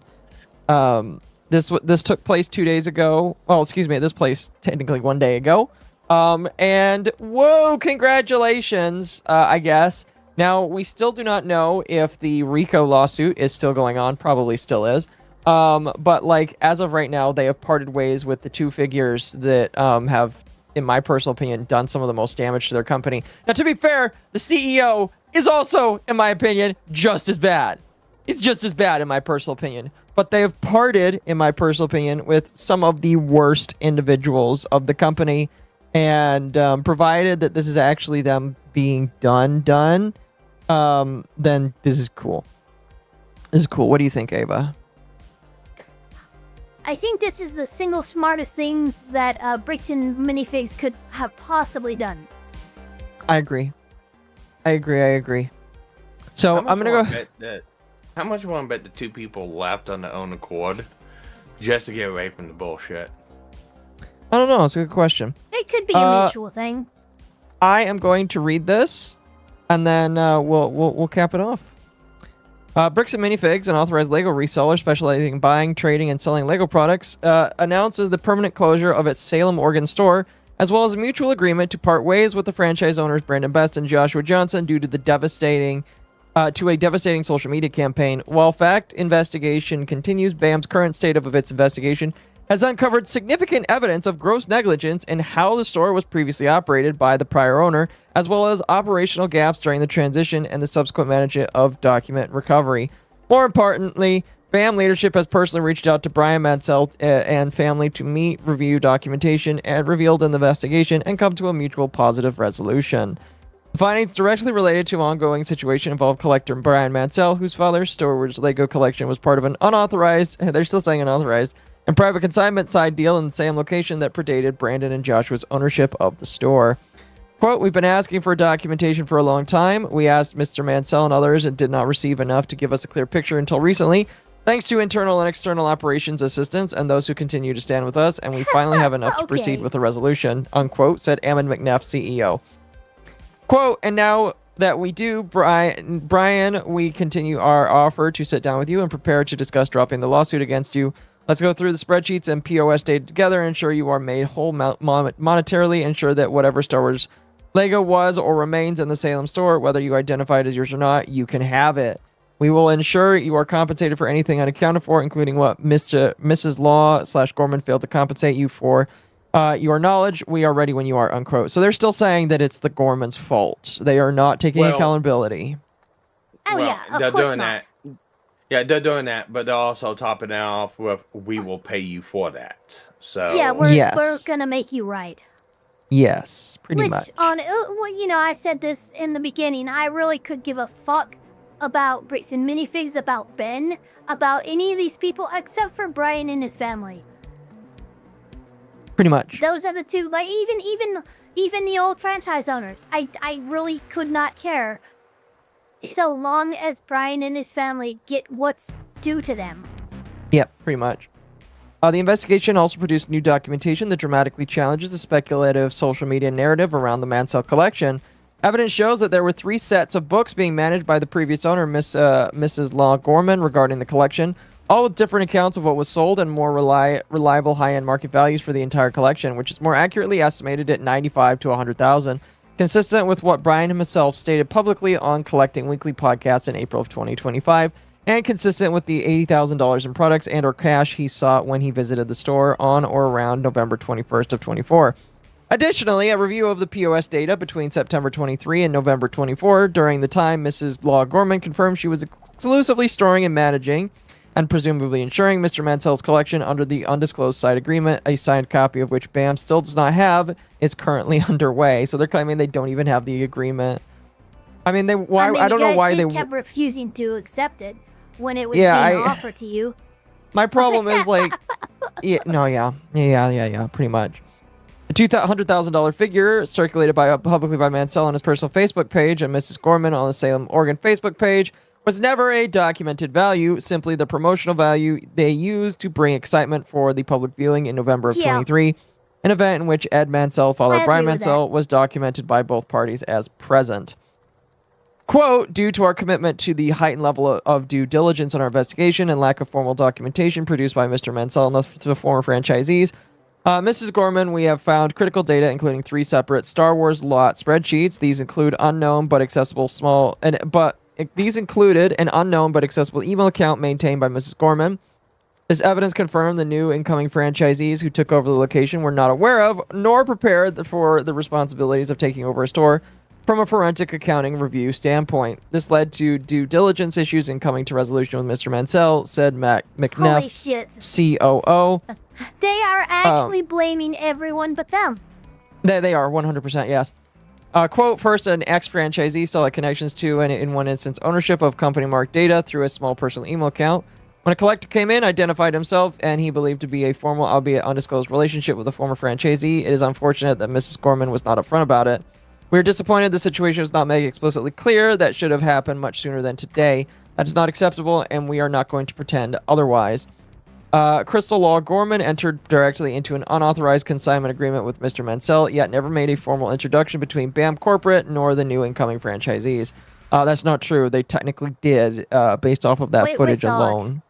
We saw it. We have not seen the whole footage, this is a bunch of fucking but this lies. is bullshit. No. Yeah, this is a bunch of lies. I think what they're talking about is whenever the agreement was first made. I don't care. I care about like the fact that they were notified after the fact. I'm talking about. They're acting like they never knew about it. Yeah. Yeah, that's my problem. That's my issue. Let's see here. As we now know, Mrs. Gorman's hidden personal bookkeeping version, the separate version she shared with Brian Mansell, and a separate running list of sold items were all overseen by Mrs. Gorman and show significant discrepancies between what she publicly paid Mr. Mansell versus what the tracks included. Our internal point of sales data shows more than 52,000 and potentially more was sold from the collection during her tenure, which is significantly more than what was reported by Mrs. Gorman.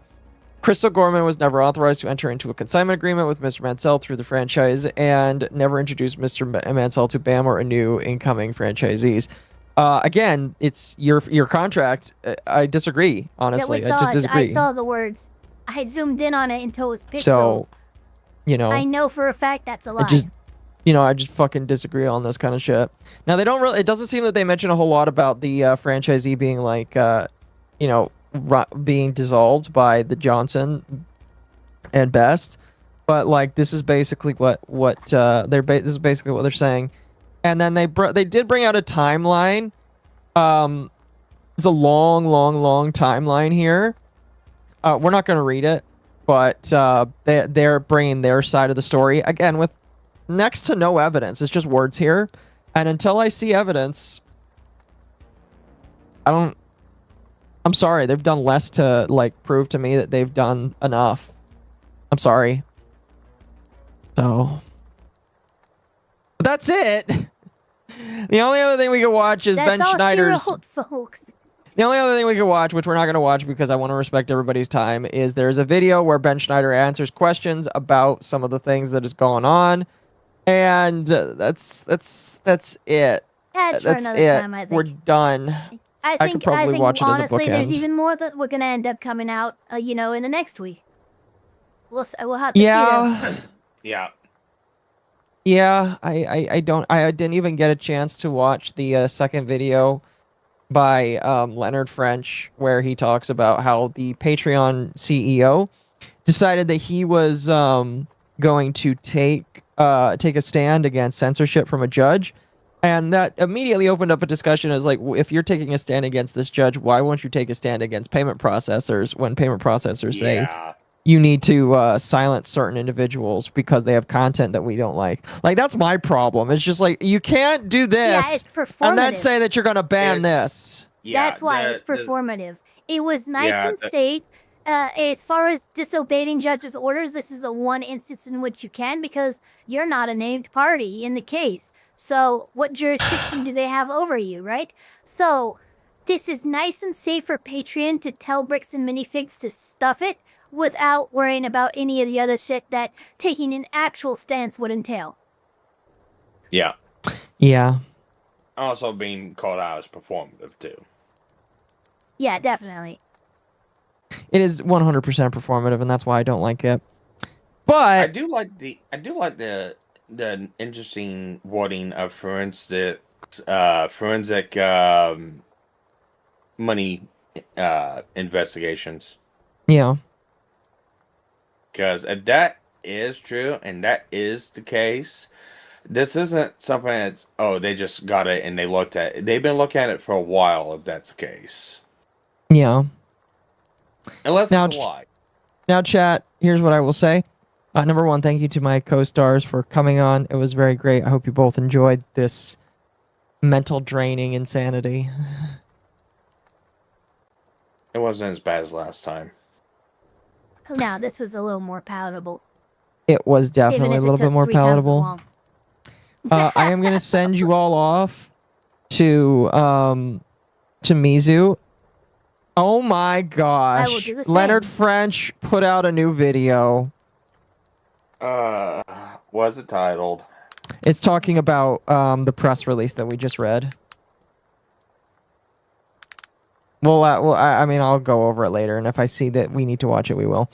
But yeah, I'm sending you guys over to Mizu. Thank you guys so much for coming tonight. I deeply appreciate it. Very, very, very big thank you to everybody that super chatted. If you viewed, super chatted, whatever the case may be, I deeply appreciate that. As of right now, you guys are like 40 seconds behind, and that really sucks, but I am going to make sure that you get the end of the stream pretty much as needed.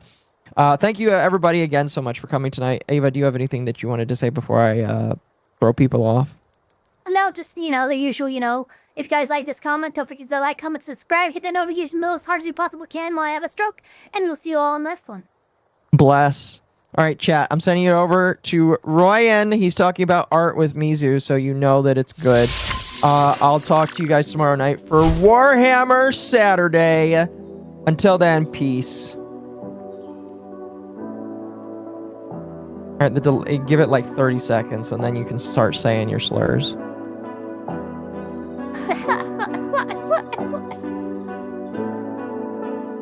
Chat, start slurring, chat. I'm gonna slur. Be like Muttley.